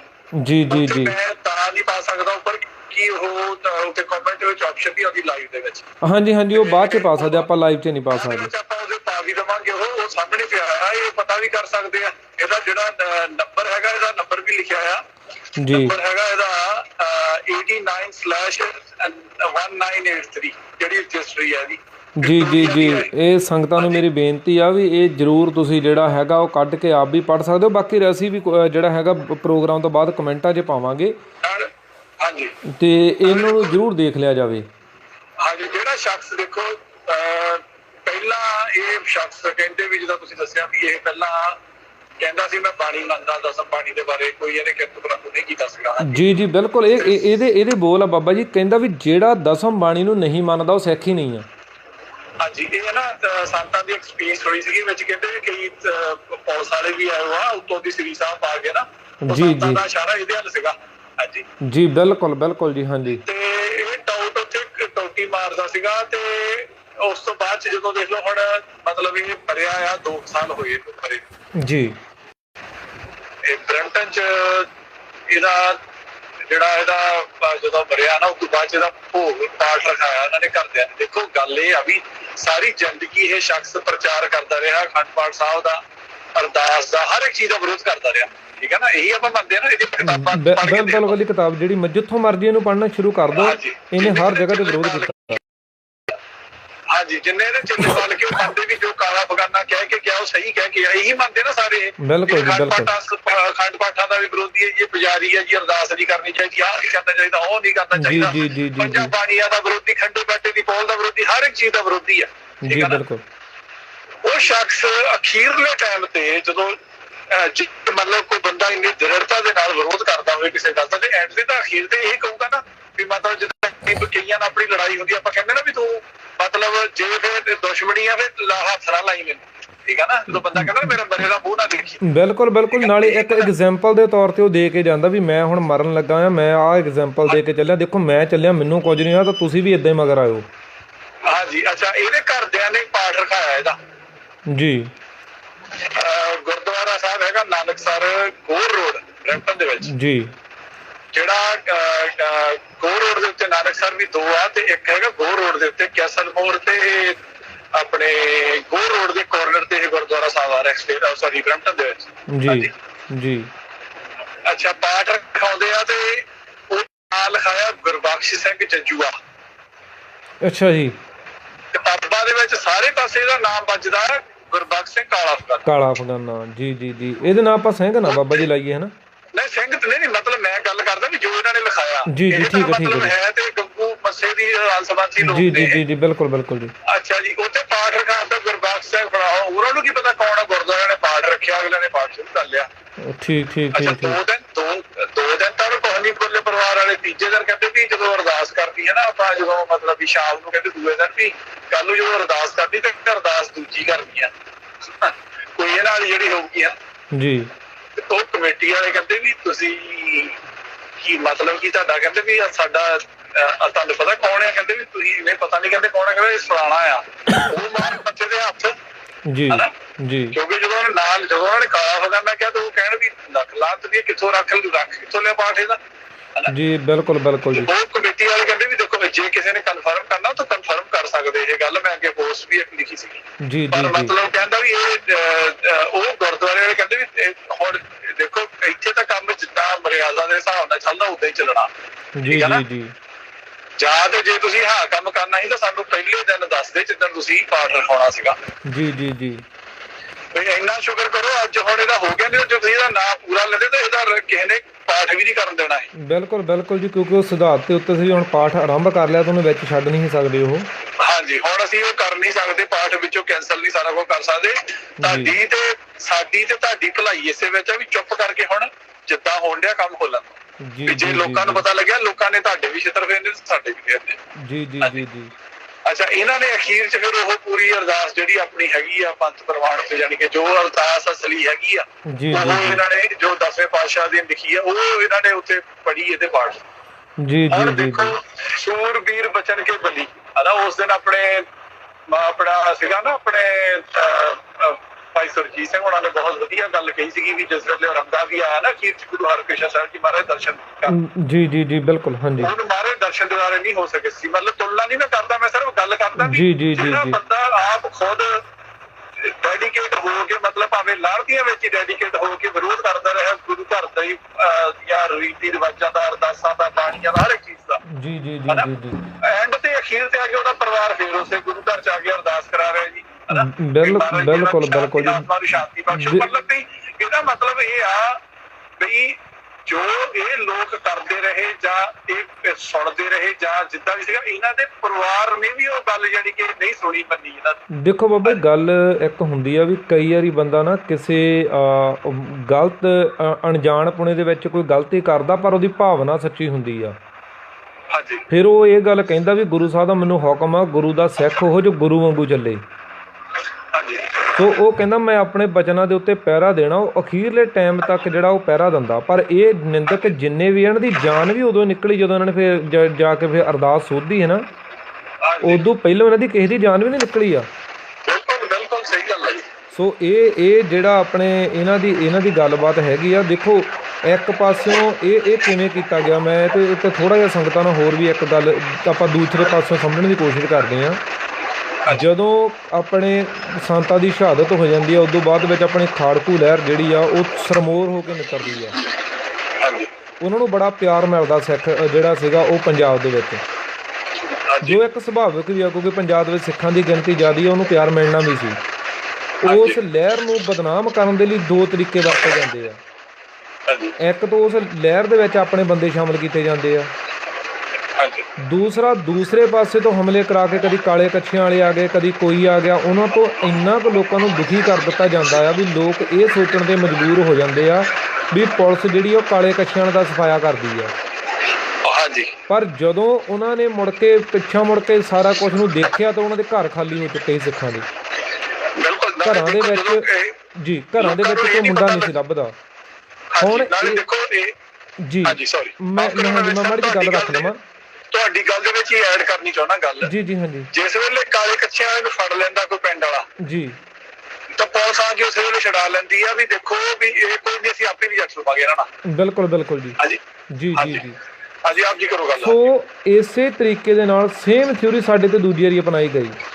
ਉਹਦੇ ਵਿੱਚ ਸਾਡੇ ਵਿੱਚ ਕੀ ਕੀਤਾ ਗਿਆ, ਇਹ ਨੋ ਡਾਊਟਲੀ ਆ ਵੀ ਸਾਡੇ ਵਿੱਚ ਮਿਕਸਅਪ ਜਿਹੜਾ ਹੋਇਆ ਆ ਉਹ ਸਾਡੇ ਧਾਰਮਿਕ ਅਦਾਰਿਆਂ ਵਿੱਚ, ਸਾਡੇ ਪ੍ਰਚਾਰਕਾਂ 'ਚ ਵੀ ਹੋਇਆ। ਮੈਂ ਇਸ ਗੱਲ ਨੂੰ ਖੁੱਲ੍ਹੇ ਦਿਲ ਨਾਲ ਮੰਨੂਗਾ। ਪਰ ਦੂਸਰੀ ਸਾਈਡ ਤੋਂ ਤੇ ਸਾਡੇ 'ਚ ਇੰਨਾ ਕੁ ਡੇਰਾਵਾਦ ਜਿਹੜਾ ਸੀ ਉਹ ਪ੍ਰਬਲ ਕਰ ਦਿੱਤਾ ਗਿਆ। ਕਿਤੇ ਉਹ ਨੂਰ ਮਹਿਲੀਆ ਆ ਗਿਆ, ਕਿਤੇ ਬਿਆਸ ਵਾਲੇ ਆ ਗਏ, ਕਿਤੇ ਸਰਸੇ ਵਾਲਾ ਆ ਗਿਆ, ਕਦੀ ਕੋਈ ਆ ਗਿਆ, ਨਿੱਕੇ ਮੋਟੇ ਹਰ ਪਿੰਡ 'ਚ ਡੇਰੇ ਬਣਾਤੇ ਗਏ। ਤੇ ਜਿਹੜਾ ਲਾਲ ਬਾਦਸ਼ਾਹ ਕਦੀ ਏਸ਼ੀਆ ਦੀ ਧਰਤੀ 'ਤੇ ਨੇ ਉਹਦੇ ਵੀ ਡੇਰੇ ਬਣ ਗਏ ਹੈ ਨਾ। ਹੁਣ ਜਦੋਂ ਇਹ ਤਰਕ ਲੈ ਕੇ ਆਉਂਦੇ ਨੇ ਤੇ ਸਿੱਖਾਂ ਦੇ ਬੱਚੇ ਇਹ ਸੋਚਦੇ ਨੇ ਵੀ ਇਹ ਉਸ ਪਖੰਡ ਨਾਲ ਲੜ ਰਹੇ ਨੇ, ਜਿਵੇਂ ਉਦੋਂ ਸਿੱਖ ਸੋਚਦੇ ਸੀ ਨਾ ਵੀ ਇਹ ਕਾਲੇ ਕੱਛਿਆਂ ਨਾਲ ਲੜ ਰਹੇ ਨੇ, ਉਵੇਂ ਹੀ ਸਾਡੇ ਬੱਚੇ ਅੱਜ ਇਹ ਸੋਚਦੇ ਨੇ ਪਖੰਡ ਨਾਲ ਲੜ ਰਹੇ ਨੇ। ਪਰ ਅਸੀਂ ਇਹ ਚਾਹੁੰਦੇ ਨੇ ਵੀ ਉਹ ਉਸੇ ਤਰੀਕੇ ਨਾਲ ਜਦੋਂ ਇਹ ਐਂਡ ਹੋਣਾ ਨਾ ਇਸ ਗੱਲ ਦਾ, ਤਾਂ ਸਿੱਖਾਂ ਨੇ ਪਿੱਛੇ ਮੁੜ ਕੇ ਦੇਖਣਾ, ਸਿੱਖਾਂ ਕੋਲ ਕੁਝ ਵੀ ਨਹੀਂ ਬਚਿਆ ਹੋਣਾ। ਇਤਿਹਾਸ ਭੰਡ ਚੁੱਕੇ ਨੇ, 10ਵੇਂ ਗ੍ਰੰਥ ਸਾਹਿਬ ਜੀ ਨੂੰ ਭੰਡ ਚੁੱਕੇ ਨੇ, ਅੰਮ੍ਰਿਤ ਦੀਆਂ ਬਾਣੀਆਂ ਨੂੰ ਭੰਡ ਚੁੱਕੇ ਨੇ, ਅਰਦਾਸ ਨੂੰ ਭੰਡ ਚੁੱਕੇ ਨੇ, ਵਾਹਿਗੁਰੂ ਦੇ ਸਿਮਰਨ ਨੂੰ ਭੰਡ ਚੁੱਕੇ ਨੇ, ਭਗਤ ਸਾਹਿਬਾਨਾਂ ਦੀ ਬਾਣੀ ਨੂੰ ਭੰਡ ਚੁੱਕੇ ਨੇ, ਤੇ 10 ਪਾਤਸ਼ਾਹੀਆਂ ਨੂੰ ਭੰਡ ਚੁੱਕੇ ਨੇ। ਇੱਥੋਂ ਤੱਕ ਵੀ ਇਹ ਗੱਲ ਕਹਿੰਦੇ ਨੇ ਵੀ ਗੁਰੂ ਗੋਬਿੰਦ ਸਿੰਘ ਦੀ ਸੋਚ ਹੋਰ ਸੀ, ਗੁਰੂ ਨਾਨਕ ਪਾਤਸ਼ਾਹ ਦੀ ਸੋਚ ਹੋਰ ਸੀ। ਦੇਖੋ ਮੈਂ ਇੱਕ ਗੱਲ ਇਹਦੇ ਵਿੱਚ ਜ਼ਰੂਰ ਐਡ ਕਰਨੀ ਚਾਹਾਂਗਾ, ਆਪ ਜੀ ਦੀ ਗੱਲ ਬਿਲਕੁਲ ਦਰੁਸਤ ਹੈ ਜੀ। ਇਹ ਇਸ ਵੇਲੇ ਇਹ ਹਾਲਾਤ ਜਿਹੜੇ ਨੇ ਇਹ ਚੱਲ ਰਹੇ ਨੇ ਜਿਹੜੇ ਆਪ ਜੀ ਨੇ ਬਿਆਨ ਕੀਤੇ ਨੇ। ਜੀ ਜੀ ਜੀ। ਹੁਣ ਜਿਹੜੀ ਅਸਲ 'ਚ ਕਹਾਣੀ ਹੈ ਉਹ ਅਸਲ 'ਚ ਕਹਾਣੀ ਇਹ ਆ ਕਿ ਇਹ ਲੋਕ ਰੱਦ ਕਰ ਚੁੱਕੇ ਨੇ ਚੀਜ਼ਾਂ ਜੀ, ਪਰ ਇਹ ਗੱਲ ਖਿਆਲ ਰੱਖਿਓ ਇਹ ਖੁਦ ਆਪਣੇ ਹੱਥ ਵੱਢ ਚੁੱਕੇ ਨੇ। ਬਿਲਕੁਲ ਜੀ। ਹਾਂਜੀ ਨਹੀਂ ਉਹਦੇ ਵਿੱਚ ਹੈ, ਕਿਉਂਕਿ ਇੱਕ ਹਮਲਾ ਜਿਹੜਾ ਬਾਬਾ ਜੀ ਇੱਦਾਂ ਹੁੰਦੀ ਆ, ਤੁਸੀਂ ਨਾ ਜਦੋਂ ਆਪਾਂ ਕਣਕਾਂ ਨੂੰ ਸਪਰੇਅ ਵੀ ਕਰਦੇ ਹੁੰਦੇ ਸੀ ਨਾ, ਉੱਥੇ ਜਿਹੜਾ ਮਾਮੂਲੀ ਕੀੜਾ ਹੁੰਦਾ ਉਹਨੂੰ ਵੀ ਜਿਹੜੀ 1 ਸਾਲ ਦਵਾਈ ਪਾਤੀ ਉਹ ਦੂਜੇ ਸਾਲ ਉਹਦਾ ਅਸਰ ਜਿਹੜਾ ਉਹ ਨਹੀਂ ਕਰਦਾ। ਤੇ ਇਹ ਤੇ ਸਿੱਖ ਕੌਮ ਆ, ਇਹ ਤਾਂ ਗੁਰੂ ਪਾਤਸ਼ਾਹ ਦੀ ਜਿਹੜੇ ਹੈਗੇ ਖੰਡੇ ਬਾਟੇ ਦੇ ਵਿੱਚੋਂ ਪੈਦਾ ਹੋਏ ਹੋਏ ਨੇ। ਇਹ ਇੱਕ ਵਾਰੀ ਸਾਡੇ ਘਰ ਖਾਲੀ ਕਰ ਚੁੱਕੇ ਨੇ, ਹੁਣ ਗ੍ਰੰਥ ਨਹੀਂ ਖਾਲੀ ਕਰ ਸਕਦੇ। ਪਰ ਇਹਨਾਂ ਦੀ ਜਿਹੜੀ ਘਿਨਾਉਣੀ ਹਰਕਤ ਆ ਉਹ ਇਹ ਆ। ਹਾਂਜੀ ਬਿਲਕੁਲ, ਮੈਂ ਦੱਸਦਾ ਇਹਨਾਂ ਦਾ ਇੱਕ ਇਤਿਹਾਸਕਾਰ ਅਖੌਤੀ ਜੀ, ਉਹ ਸ੍ਰੀ ਦਸਮ ਬਾਣੀ ਨੂੰ ਰੱਦ ਕਰਦਾ ਜੀ, ਸੂਰਜ ਪ੍ਰਕਾਸ਼ ਨੂੰ ਰੱਦ ਕਰ ਦਿੰਦਾ ਜੀ, ਤੇ ਜਦੋਂ ਕਿਤਾਬਾਂ ਲਿਖ ਰਿਹਾ ਉਹ ਹਾਂਜੀ ਜੀ, ਉਦੋਂ ਪ੍ਰਮਾਣ ਲੈ ਕੇ ਆ ਰਿਹਾ ਜੀ ਇਹ 100 ਸਾਖੀ ਚੋਂ ਲਈ ਗੱਲਬਾਤ, ਮਤਲਬ ਕਹਿੰਦਾ ਕਿ ਹੱਥ ਵੱਡੇ ਦੀ ਗੱਲ ਆ ਨਾ ਜੀ, ਨੁਕਸਾਨ ਉਸ ਚੀਜ਼ ਦਾ ਇਹਨਾਂ ਨੂੰ ਚੁਕਾਉਣਾ ਪੈਂਦਾ। ਕਿਉਂਕਿ ਜੇ ਹੁਣ ਆਪਾਂ ਚਮਕੌਰ ਦੀ ਜੰਗ ਦੀ ਗੱਲ ਕਰਨੀ ਆ ਜੀ, ਬਿਲਕੁਲ ਚਮਕੌਰ ਦੀ ਜੰਗ ਹੁਣ ਇੱਕ ਹੋਰ ਵੀ ਜਦੋਂ ਮੈਂ ਆਪਾਂ ਉਸ ਟੌਪਿਕ ਦੂਜੇ ਪਾਸੇ ਗੱਲ ਚੱਲ ਜਾਣੀ, ਦੂਜੇ ਇਹਨਾਂ ਦੇ ਚੇਲੇ ਬਾਲਕ ਦੇ ਚੱਲ ਜਾਣੀ। ਨਹੀਂ ਨਹੀਂ ਜੀ, ਆਪਾਂ ਹਾਂਜੀ ਆਪਾਂ ਕੋਸ਼ਿਸ਼ ਕਰੀਏ ਵੀ ਆਪਾਂ ਜਿਹੜਾ ਕੱਲ ਦਾ ਪ੍ਰੋਗਰਾਮ ਆ ਨਾ, ਹਾਂਜੀ ਕੱਲ ਦਾ ਪ੍ਰੋਗਰਾਮ ਜਿਹੜਾ ਹੈਗਾ ਆਪਾਂ ਦਰਸ਼ਨ ਸਿੰਘ ਹੁਣਾਂ ਤੇ ਰੱਖਾਂਗੇ। ਇੱਦਾਂ ਹੀ ਆਪਾਂ ਜਿੰਨੇ ਕੁ ਦਿਨ ਘਰੇ ਹਜੇ ਆਪਣੇ ਕੋਲ ਟਾਈਮ ਹੈਗਾ ਆ, ਤੇ ਆਪਾਂ ਕੋਸ਼ਿਸ਼ ਕਰਾਂਗੇ ਵੀ ਇਹਨਾਂ ਦੇ ਇਕੱਲੇ ਵਿਦਵਾਨ ਦੇ ਉੱਤੇ ਇੱਕ ਪ੍ਰੋਗਰਾਮ ਰੱਖ ਕੇ ਤੇ ਇਹਨਾਂ ਦਾ ਆਪਾਂ ਸਾਬਤ ਵੀ ਕਰੀਏ ਵੀ ਇਹਨਾਂ ਨੇ ਕਿਸ ਤਰੀਕੇ ਦੇ ਨਾਲ ਜਿਹੜਾ ਇਹਨਾਂ ਦਾ ਆਪਦਾ ਜੀਵਨ ਕੀ ਸੀ, ਇਹਨਾਂ ਦਾ ਪੈਸੇ ਵੱਲੋਂ ਪਹਿਲੋਂ ਹਾਲਤ ਕੀ ਸੀ ਤੇ ਬਾਅਦ 'ਚ ਕੀ ਸੀ। ਹਾਂਜੀ, ਉਹ ਸ਼ਖਸ ਜਦੋਂ ਮਤਲਬ ਨਾ ਉਹ ਚਮਕੌਰ ਦੀ ਜੰਗ ਦੀ ਜਦੋਂ ਆਪਾਂ ਗੱਲ ਕਰਨੀ ਹੈ, ਜੇ ਕਿਸੇ ਨੂੰ ਪ੍ਰਮਾਣ ਦੇਣਾ ਜੀ, ਹੁਣ ਚਮਕੌਰ ਸਾਹਿਬ ਦੀ ਜੰਗ ਲਿਖੀ ਕਿੱਥੇ ਗਈ ਆ? ਕੇਸ ਗ੍ਰੰਥ 'ਚ। ਜੀ ਜੀ, ਬਿਲਕੁਲ ਬਿਲਕੁਲ ਬਿਲਕੁਲ ਬਿਲਕੁਲ ਜੀ। ਉਹਦਾ ਜ਼ਿਕਰ ਤਾਂ ਫਿਰ 10ਵੇਂ ਪਾਤਸ਼ਾਹ ਨੇ ਦਸਮ ਬਾਣੀ 'ਚ ਕੀਤਾ ਨਾ। ਬਿਲਕੁਲ ਜੀ, ਬਿਲਕੁਲ। ਹੁਣ ਜੇ ਅਸੀਂ ਜੇ ਦਸਮ ਬਾਣੀ ਨੂੰ ਜਿਹੜੇ ਇਹ ਵਿਰੋਧ ਕਰਦੇ ਨੇ, ਜਦੋਂ ਇਹ ਕਰ ਲੈਂਦੇ ਨੇ ਤਾਂ ਇਹ ਹਿਸਾਬ ਲਾ ਲਓ ਤੁਸੀਂ ਕਦੇ ਵੀ ਉਹਨਾਂ ਚੀਜ਼ਾਂ ਤੇ ਬੋਲਣ ਜੋਗੇ ਨੇ ਜਿਵੇਂ ਧੁੰਦਾ ਆ। ਹੁਣ ਉਹਨੂੰ ਤੁਸੀਂ ਕਹਿ ਦੋ ਵੀ ਤੂੰ ਚਮਕੌਰ ਸਾਹਿਬ ਦੀ ਜੰਗ ਦਾ ਵਰਣਨ ਕਰਦਾ, ਉਹਨੇ ਕਦੇ ਸਾਹਿਬਜ਼ਾਦਿਆਂ ਤੇ ਬੋਲਣਾ ਨਹੀਂ। ਕਾਰਨ ਇਹ ਹੈ ਨਾ, ਉਹਨੂੰ ਉਹ ਗੱਲ ਤੁਕਾਂ ਜੇ ਕਿਸੇ ਇਤਿਹਾਸਕਾਰ ਨੂੰ ਲਿਆਊਗਾ ਚਮਕੌਰ ਦੀ ਜੰਗ ਤਾਂ ਉਹਨੇ ਨਾਲ 10ਵੇਂ ਪਾਤਸ਼ਾਹ ਦਾ ਉਹ ਸਾਰਾ ਜ਼ਿਕਰ ਬਿਆਨ ਕੀਤਾ ਹੋਊਗਾ। ਬਿਲਕੁਲ ਬਿਲਕੁਲ ਜੀ, 10ਵੇਂ ਪਾਤਸ਼ਾਹ ਨੇ ਲਿਖਿਆ ਆ। ਹੁਣ ਇਹ ਖੁਦ ਮਤਲਬ ਲੋਕ ਨੇ ਨਾ, ਇਹਨਾਂ ਨੂੰ ਲੱਗਦਾ ਜਿੱਦਾਂ ਉਹ ਸੋਨੇ ਦੇ ਕਹਾਣੀ ਨਹੀਂ ਛੋਟੇ ਹੁੰਦੇ ਨਿਆਣੇ ਨੂੰ ਪੜਾਉਂਦੇ ਹੁੰਦੇ ਸੀ। ਜੀ ਜੀ ਜੀ, ਪੈਸੇ ਦਾ ਲਾਲਚ ਦੇ ਕੇ ਮੁਰਗੀ ਤਾਂ ਦਿੱਤੀ ਮਾਰ। ਬਿਲਕੁਲ ਜੀ, ਬਿਲਕੁਲ। ਪਰ ਇੱਥੇ ਨਾ ਅੰਡਾ ਮਿਲਿਆ ਕੁਛ ਤਾਂ ਜਿਹੜਾ ਉਹਦਾ ਰੁਜ਼ਗਾਰ ਚੱਲਦਾ ਸੀ ਉਹ ਵੀ ਜਾਂਦਾ ਲੱਗਾ। ਇਹਨਾਂ ਦੇ ਥੈਂ ਤੋਂ ਸਰਲੀ ਕੁੱਤੇ ਖੜੀ ਹੁੰਦੀ ਹੈ ਨਾ। ਜੀ ਜੀ ਜੀ, ਭਾਈ ਸਾਹਿਬ ਜੀ ਇੱਕ ਮਿੰਟ ਮੈਂ ਇੱਕ ਬੇਨਤੀ ਹੋਰ ਕਰ ਲਵਾਂ ਵੀ ਜਿਹੜੇ ਵੀਰ ਨੇ ਕਿਸੇ ਨੇ ਕਾਲ ਕਰਨੀ ਆ ਨਾ, ਉਹ ਕਿਰਪਾ ਕਰਕੇ ਜਾਂ ਤੇ ਨੰਬਰ ਦਿੱਤੇ ਹੋਏ ਨੇ ਸਾਨੂੰ ਉਹ 'ਤੇ ਕਾਲ ਕਰ ਲਵੋ, ਤੇ ਜਾਂ ਜਿਹੜਾ ਹੈਗਾ ਆ ਵੀ ਸਾਨੂੰ ਉਹ ਕਮੈਂਟ ਦੇ ਵਿੱਚ ਤੁਸੀਂ ਆਪਣਾ ਮੈਸੇਜ ਛੱਡ ਸਕਦੇ ਹੋ। ਤੇ ਮੇਰੀ ਇਹ ਵੀਰਾਂ ਨੂੰ ਬੇਨਤੀ ਸੀ ਵੀ ਜਿਹੜੇ ਕੋਈ ਵੀ ਵੀਰ ਕਾਲੇ ਅਫਗਾਨੇ ਦੇ ਪੱਖ ਦੇ ਵਿੱਚ ਗੱਲ ਰੱਖਣ ਦੀ ਜਾਂ ਦੇ ਤਰਕ ਦੇ ਉੱਤੇ ਪੱਖ 'ਚ ਗੱਲ ਰੱਖਦਾ, ਉਹ ਜ਼ਰੂਰ ਸਾਡੇ ਨਾਲ ਜਿਹੜਾ ਹੈਗਾ ਵੀ ਉਹ ਸੰਪਰਕ ਕਰੋ, ਤਾਂ ਜੋ ਆਪਾਂ ਜਿਹੜਾ ਇਹ ਗੱਲ 'ਤੇ ਵਿਚਾਰ ਕਰ ਸਕੀਏ। ਕੋਈ ਇਹ ਵੀਰ ਨਾ ਸਾਨੂੰ ਕੱਲ੍ਹ ਨੂੰ ਕਵੇ ਵੀ ਸਾਡੀ ਉਹ ਤੋਂ ਵਿਚਾਰ ਨਹੀਂ ਸੀ ਲਈ। ਜਿਹੜੇ ਇਹਨਾਂ ਦੇ ਜਿਹੜੇ ਵਿਰੋਧੀ ਵਿਚਾਰਧਾਰਾ ਵਾਲੇ ਨੇ ਉਹਨਾਂ ਵਿੱਚੋਂ ਕਿਸੇ ਦੀ ਕਾਲ ਰਹਿ ਵੀ ਜਾਊਗੀ ਤਾਂ ਕੋਈ ਗੱਲ ਨਹੀਂ, ਉਹਨਾਂ ਦੇ ਜਿਹੜਾ ਹੈ ਅਸੀਂ ਚਰਨਾਂ ਦੇ ਵਿੱਚ ਸਿਰ ਰੱਖ ਕੇ ਵੀ ਮਾਫੀ ਮੰਗ ਲਾਂਗੇ। ਪਰ ਵਿਰੋਧੀ ਜਿਹੜਾ ਹੈ ਉਹ ਜ਼ਰੂਰ ਕਮੈਂਟ ਦੇ ਵਿੱਚ, ਨਹੀਂ ਤਾਂ ਆਪਣਾ ਨੰਬਰ ਛੱਡ ਦਿਓ। ਹਾਂਜੀ ਬਾਬਾ ਜੀ। ਹਾਂਜੀ, ਬਾਕੀ ਇਸ ਤਰ੍ਹਾਂ ਹੈ ਗੱਲ ਕਿ ਜਦੋਂ ਲੋਕ ਕਿਸੇ ਚੀਜ਼ ਨੂੰ ਚਾਹੇ ਉਹ ਸੂਰਜ ਪ੍ਰਕਾਸ਼ ਨੂੰ ਰੱਦ ਕਰਦੇ ਨੇ, ਜੀ ਜੀ ਜੀ, ਉਹ ਆਪਣੇ ਵੱਲੋਂ ਤਾਂ ਰੱਦ ਕਰ ਦਿੰਦੇ ਨੇ। ਜਿੱਦਾਂ ਉਹ ਮੁਰਗੀ ਮਾਰ ਕੇ ਤੇ ਵੀ ਆਂਡੇ ਕੱਢਣ ਦਾ ਲਾਲਚ ਲੈਣਾ, ਭਾਵੇਂ ਉਹ ਪੈਸੇ ਦੇ ਅਧੀਨ ਬੋਲਦੇ ਹੁਣ। ਜਿੱਦਾਂ ਹੁਣ ਦਿੱਲੀ ਵਾਲਾ ਬਲਜੀਤ ਭੈਂਗਾ ਜਿਹੜਾ, ਜੀ ਜੀ ਜੀ, ਮੈਂ ਉਹਨੂੰ ਕਾਲ ਕੀਤੀ। ਮੈਂ ਪਹਿਲਾਂ ਤਾਂ ਬੜੇ ਪਿਆਰ ਨਾਲ 2-4 ਦਿਨ ਗੱਲਬਾਤ ਕਰਦਾ ਰਿਹਾ। ਮੈਂ ਕਿਹਾ ਤੁਹਾਨੂੰ ਕੁੱਟਿਆ ਮਾਰਿਆ, ਬੜੀ ਮਾੜੀ ਗੱਲ ਕੀਤੀ ਉਹ ਬੰਦਿਆਂ ਨੇ ਨਾ। ਮੈਂ ਕਿਹਾ ਚਲੋ ਸ਼ਾਇਦ ਪਿਆਰ ਨਾਲ ਗੱਲ ਕਰ ਲਵੇ। ਤਾਂ ਮੈਨੂੰ ਮੈਂ ਕਿਤੇ ਇਹਨੂੰ ਕਾਲ ਲਾਈ, ਮੈਂ ਕਿਹਾ ਜੀ ਆਪਣੇ ਤੁਸੀਂ ਬਈ ਆਪਣੇ ਇੱਕ RSS ਨੇ ਕਿਤਾਬ ਲਿਖੀ ਸੀਗੀ, ਉਹ ਕਹਿ ਰਹੇ ਆ ਵੀ ਮਤਲਬ ਸਰ ਮੈਂ ਗੱਲ ਇਹਦੇ ਨਾਲ ਰਿਲੇਟਡ ਹੀ ਆ, ਬਾਹਰ ਜਾ ਰਿਹਾ ਮੈਂ ਦੱਸਣਾ ਚਾਹੁੰਦਾ ਜੀ। ਮੈਂ ਕਿਹਾ ਵੀ RSS ਕਿਤਾਬ 'ਚ ਲਿਖਦੀ ਹੈ ਕਿ ਗੁਰੂ ਤੇਗ ਬਹਾਦਰ ਜੀ ਮਹਾਰਾਜ ਦੀ ਜਿਹੜੀ ਸ਼ਹਾਦਤ ਹੈ ਨਾ ਉਹ ਕਿਸੇ ਹੋਰ ਕਾਰਨ ਕਰਕੇ ਹੋਈ ਸੀ। ਜੀ ਜੀ, ਭੱਦੀ ਸ਼ਬਦਾਵਲੀ ਹੈ ਜੀ। ਹਾਂਜੀ, ਮੰਨ ਲਓ ਸ਼ਬਦਾਵਲੀ ਮੈਂ ਵਰਤ ਨਹੀਂ ਸਕਦਾ ਜੀ। ਬਿਲਕੁਲ ਜੀ। ਕਹਿੰਦਾ ਜੀ ਕਿਤਾਬ ਦਾ ਨਾਮ ਦੱਸੋ। ਮੈਂ ਕਿਹਾ ਵੀ ਤੁਹਾਨੂੰ ਪਤਾ ਹੀ ਹੈ ਬੜਾ ਰੌਲਾ ਪਿਆ, ਚਰਚਾ 'ਚ ਰਹੀ ਹੈ ਨੈਟ ਦੇ ਉੱਤੇ ਉਹ ਕਿਤਾਬ ਹੈ ਨਾ, ਬਹੁਤ ਜ਼ਿਆਦਾ ਜੀ, ਬਹੁਤ ਜ਼ਿਆਦਾ। ਹਾਂਜੀ, ਮੈਂ ਕਿਹਾ ਅੱਛਾ ਹੁਣ RSS ਤਾਂ ਇਹ ਕਹਿ ਰਹੀ ਵੀ ਉਹ ਕਿਤਾਬ ਮਤਲਬ ਅਸਲ 'ਚ ਇਹ ਗੱਲ ਹੈ। ਹੁਣ ਸੂਰਜ ਪ੍ਰਕਾਸ਼ ਦੇ ਵਿੱਚ ਲਿਖਿਆ ਗੁਰੂ ਤੇਗ ਬਹਾਦਰ ਜੀ ਮਹਾਰਾਜ ਦੀ ਸ਼ਹਾਦਤ ਜਿਹੜੀ ਆ ਹਿੰਦੂਆਂ ਨੂੰ ਬਚਾਉਣ ਕਰਕੇ ਹੋਈ ਆ ਜੀ ਜੀ। ਤੁਸੀਂ ਸੂਰਜ ਪ੍ਰਕਾਸ਼ ਦਾ ਵਿਰੋਧ ਕਿਸੇ ਇਸੇ ਗੱਲ ਕਰਕੇ ਤਾਂ ਨਹੀਂ ਕਰ ਰਹੇ ਜੀ, ਕਿਉਂਕਿ ਤੁਹਾਡੀ ਫਿਰ ਜੇ ਤੁਸੀਂ ਸੂਰਜ ਪ੍ਰਕਾਸ਼ ਦਾ ਵਿਰੋਧ ਕਰੋਗੇ ਫਿਰ ਤੁਸੀਂ RSS ਦੇ ਨਾਲ ਮੋਢੇ ਨਾਲ ਮੋਢਾ ਲਾ ਕੇ ਪੰਥ ਨੂੰ ਢਾਹ ਲਾਉਣ ਤੱਕ। ਉਹ ਬੰਦਾ ਬੋਲਿਆ ਕੁਛ ਨਹੀਂ, ਨਾ ਉਹਨੇ ਕੀਤੀ ਨਾ ਹਾਂ ਕੀਤੀ, ਉਹ ਕਾਲ ਕੱਟ ਗਿਆ ਕਿ ਉਹਨੂੰ ਪਤਾ ਲੱਗਿਆ ਸੀ ਮੈਂ ਫਸ ਗਿਆ। ਜੀ ਜੀ ਜੀ ਜੀ ਜੀ, ਕਿਉਂਕਿ ਇਹ ਜਿਹੜੇ ਲੋਕ ਨਾ ਜੋ ਸੂਰਜ ਪ੍ਰਕਾਸ਼ ਨੂੰ ਜਾਂ ਕਿਸੇ ਹੋਰ ਗ੍ਰੰਥ ਨੂੰ ਰੱਦ ਕਰਦੇ ਨੇ ਤਾਂ ਉਹ ਮਤਲਬ ਏਦਾਂ ਹੀ ਮਤਲਬ ਉਹ ਦੇਖੋ ਉਹ ਸਦਾ ਵਾਸਤੇ ਨਾ ਉਹਨੇ ਆਪਣੇ ਹੱਥ ਵੱਢ ਕੇ ਚੰਦ ਪੈਸਿਆਂ ਖਾਤਰ, ਚਾਹੇ ਕੋਈ ਏਜੰਸੀ ਹੋਵੇ ਚਾਹੇ ਕੋਈ ਉਹਦਾ ਆਕਾ ਕੋਈ ਵੀ ਹੋਵੇ, ਉਹਨਾਂ ਨੂੰ ਹੱਥ ਵੱਢ ਕੇ ਟੁੰਡੇ ਹੋ ਜਾਂਦੇ, ਮੁੜ ਕੇ ਲਿਖਣ ਦੇ ਲੋਕ ਨਹੀਂ ਰਹਿੰਦੇ ਨਾ। ਜੀ ਦੇਖੋ ਭਾਈ ਸਾਹਿਬ ਜੀ, ਮੈਂ ਨਾ ਇੱਥੇ ਇੱਕ ਬੜੀ ਮੈਨੂੰ ਵਧੀਆ ਗੱਲ ਚੇਤੇ ਆ ਰਹੀ ਆ। ਜਦੋਂ ਨਾ ਇਹਨੇ ਕਾਲੇ ਅਫਗਾਨੀ ਨੂੰ ਡਿਫੈਂਡ ਕਰਨ ਦੇ ਲਈ ਇਹਨਾਂ ਦੇ ਵਿਦਵਾਨ ਆਉਂਦੇ ਨੇ ਨਾ, ਟੀਵੀ ਦੇ ਉੱਤੇ ਡਿਬੇਟ ਚੱਲਦੀ ਆ, ਤੇ ਉਹ ਕੀ ਕਹਿੰਦੇ ਨੇ ਵੀ ਕਾਲੇ ਅਫਗਾਨੇ ਦੀਆਂ ਤੁਸੀਂ ਨਾ 70-80 ਗਲਤੀਆਂ ਕਹਿੰਦਾ ਕੱਢ ਕੇ ਹੈ ਨਾ, ਤੇ ਤੁਸੀਂ ਉਹਨੂੰ ਭੰਡਣ ਤੁਰ ਪਏ। ਕਹਿੰਦਾ 14 ਪੇਜ ਨੇ ਜਿਨ੍ਹਾਂ ਵਿੱਚ ਗੁਰੂ ਸਾਹਿਬ ਦੀ ਉਹਨੇ ਉਸਤਤ ਕੀਤੀ ਆ, ਠੀਕ ਹੈ ਜੀ। ਕਹਿੰਦਾ ਉਹਦੀ ਸ਼ਰਧਾ 14 ਪੇਜਾਂ ਤੋਂ ਝਲਕਦੀ ਆ, ਤੇ 70 ਪੇਜਾਂ ਦੇ ਵਿੱਚ ਉਹ ਕਹਿੰਦਾ ਵੀ ਉਹਦੀ ਵਿਰੋਧਤਾ ਝਲਕਦੀ ਆ। ਆਪਦੇ ਬਿਆਨ ਨੇ ਉਹਦੇ, ਮੈਂ ਉਹ ਲਿੰਕ ਪਾਉਣੇ ਆਪਾਂ ਬਾਅਦ 'ਚ ਇੱਥੇ।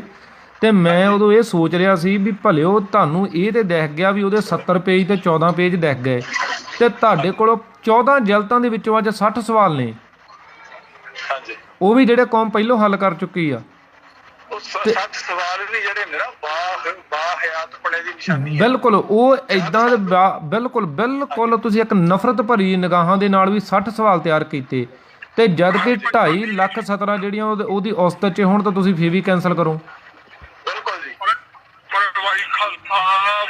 ਵਾਹਿਗੁਰੂ ਜੀ ਕਾ ਖਾਲਸਾ ਵਾਹਿਗੁਰੂ ਫਤਿਹ ਜੀ। ਭਾਈ ਅਮਰਜੀਤ ਸਿੰਘ ਜੀ ਬਹੁਤ ਬਹੁਤ ਸਵਾਗਤ ਆ ਜੀ।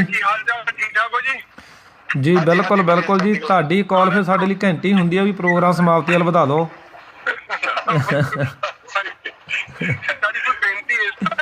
ਜੀ ਬਈ ਆਪਾਂ ਜੇ ਇਹ ਕਾਲੇ ਧੱਬੇ ਦੀ ਗੱਲ ਸ਼ੁਰੂ ਕੀਤੀ ਆ, ਤਾਂ ਪਹਿਲਾਂ ਜਿੱਦਾਂ ਮਹਾਭਾਰਤ ਦੀ ਗੱਲ ਕੀਤੀ ਜਾਂਦੀ ਤੇ ਭੀਸ਼ਮ ਪਿਤਾਮੇ ਦੀ ਗੱਲ ਸ਼ੁਰੂ ਹੁੰਦੀ ਆ, ਤੇ ਜਦੋਂ ਨਾਸਤਿਕ ਲੋਕਾਂ ਦੀ ਜੜ ਦੀ ਗੱਲ ਕੀਤੀ ਜਾਂਦੀ ਆ, ਜੀ ਜੀ ਜੀ, ਗੱਲ ਕਾਲੇ ਅਫਗਾਨੇ ਤੋਂ ਸ਼ੁਰੂ ਹੁੰਦੀ ਆ। ਜੀ ਜੀ ਜੀ, ਇਹ ਲੋਕ ਕੌਣ ਆ ਤੇ ਕਿਉਂ ਸਿੱਖ ਧਰਮ ਦੇ ਵਿੱਚ ਆਏ ਆ ਜੀ, ਤੇ ਜਿਹੜਾ ਇਹ ਪਹਿਲਾ ਬੂਟਾ ਸਿੱਖੀ ਦੇ ਵਿੱਚ ਕਿਉਂ ਲਾਇਆ ਗਿਆ ਆ, ਇਹਨੂੰ ਆਪਾਂ ਥੋੜਾ ਜਿਹਾ ਸਮਝ ਲਈਏ। ਜੀ ਜੀ ਜੀ,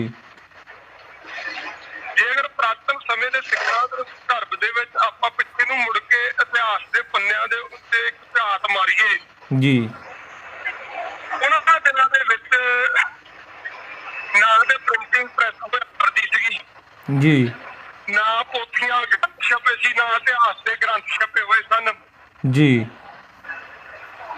ਪਰ ਇੱਕ ਬੜੀ ਕਮਾਲ ਦੀ ਗੱਲ ਸੀ ਕਿ ਸਿੱਖਾਂ ਦਾ ਜੀਵਨ ਬਹੁਤ ਉੱਚਾ ਸੀ। ਮੌਜੂਦਾ ਸਮੇਂ ਦੇ ਸਿੱਖਾਂ ਦਾ ਜੀਵਨ ਇਸ ਸਮੇਂ ਦੇ ਨਾਲ ਬਹੁਤ ਜ਼ਿਆਦਾ ਉੱਚਾ ਸੀਗਾ। ਬਿਲਕੁਲ ਬਿਲਕੁਲ ਜੀ। ਫਿਰ ਸਾਨੂੰ ਇਹ ਪਤਾ, ਇਹ ਗੱਲ ਸਮਝਣੀ ਪਊਗੀ, ਪਿੰਡਾਂ ਦੇ ਵਿੱਚ ਸਕੂਲ ਹੈ ਨਹੀਂ ਸੀ, ਪੜ੍ਹਾਈ ਲਿਖਾਈ ਹੈ ਨਹੀਂ ਸੀ, ਤੇ ਫਿਰ ਕਿਉਂ ਸੀ ਇੰਨਾ? ਜਿਹੜੀ ਅੱਜ ਗੱਲ ਆਖੀ ਜਾ ਰਹੀ ਆ ਕਿ ਬੁੱਧੀ ਦੀ ਪ੍ਰਾਇਓਰਟੀ ਆ, ਤੁਹਾਨੂੰ ਜਿਹੜੀ ਆ ਵਿਦਵਤਾ ਨੂੰ ਪਹਿਲ ਦੇਣੀ ਚਾਹੀਦੀ, ਗਿਆਨ ਨੂੰ ਪਹਿਲ ਦੇਣੀ ਚਾਹੀਦੀ, ਉਹਨਾਂ ਦਿਨਾਂ ਵਿੱਚ ਗਿਆਨ ਦੀ ਕਮੀ ਸੀਗੀ। ਔਰ ਸਿੱਖ ਦੇ ਵਿੱਚ ਵੀ ਪਿੰਡ 'ਚ ਜੇ ਕਿਸੇ ਦੇ ਚਿੱਠੀ ਆ ਜਾਂਦੀ ਸੀਗੀ ਤੇ ਉਹ 2-2 3-3 ਦਿਨ ਬੀਬੀਆਂ ਫੜ ਕੇ ਰੱਖਦੇ ਹੁੰਦੀਆਂ, ਤੁਹਾਡਾ ਮੁੰਡਾ ਸਕੂਲੋਂ ਕਦੋਂ ਆਊਗਾ। ਭਾਈ ਸਾਹਿਬ ਜੀ, ਮੈਂ ਥੋੜੀ ਜਿਹੀ ਆਪ ਜੀ ਦੀ ਗੱਲ ਦੇ ਵਿੱਚ, ਚਲੋ ਇਹ ਮੈਂ ਮਾਫੀ ਚਾਹੁੰਦਾ, ਮੈਨੂੰ ਨਾ ਪਰ ਮੇਰੇ ਤੋਂ ਰਹਿ ਨਹੀਂ ਹੋਇਆ ਗੱਲ ਰੱਖੇ ਬਗੈਰ, ਵੀ ਉਸ ਸਮੇਂ ਦੇ ਵਿੱਚ ਤੇ ਨਾ ਬੀਬੀ ਫੇਰ ਵੀ ਕਿਸੇ ਨਾ ਕਿਸੇ ਬੱਚੇ ਦੇ ਕੋਲ ਚਿੱਠੀ ਲਿਜਾ ਕੇ ਪੜ੍ਹਾ ਲੈਂਦੀ ਸੀਗੀ। ਪਰ ਤੁਸੀਂ ਇੱਕ ਇਮੈਜਿਨ ਕਰਕੇ ਦੇਖੋ, ਰਣਜੀਤ ਸਿੰਘ ਬੈਠਾ ਹੋਵੇ, ਘੱਗਾ ਬੈਠਾ ਹੋਵੇ, ਚਿੱਠੀ ਆ ਜਾਵੇ, ਦੋਨਾਂ ਨੂੰ ਨਹੀਂ ਪੜ੍ਹਨੀ ਆਉਣੀ।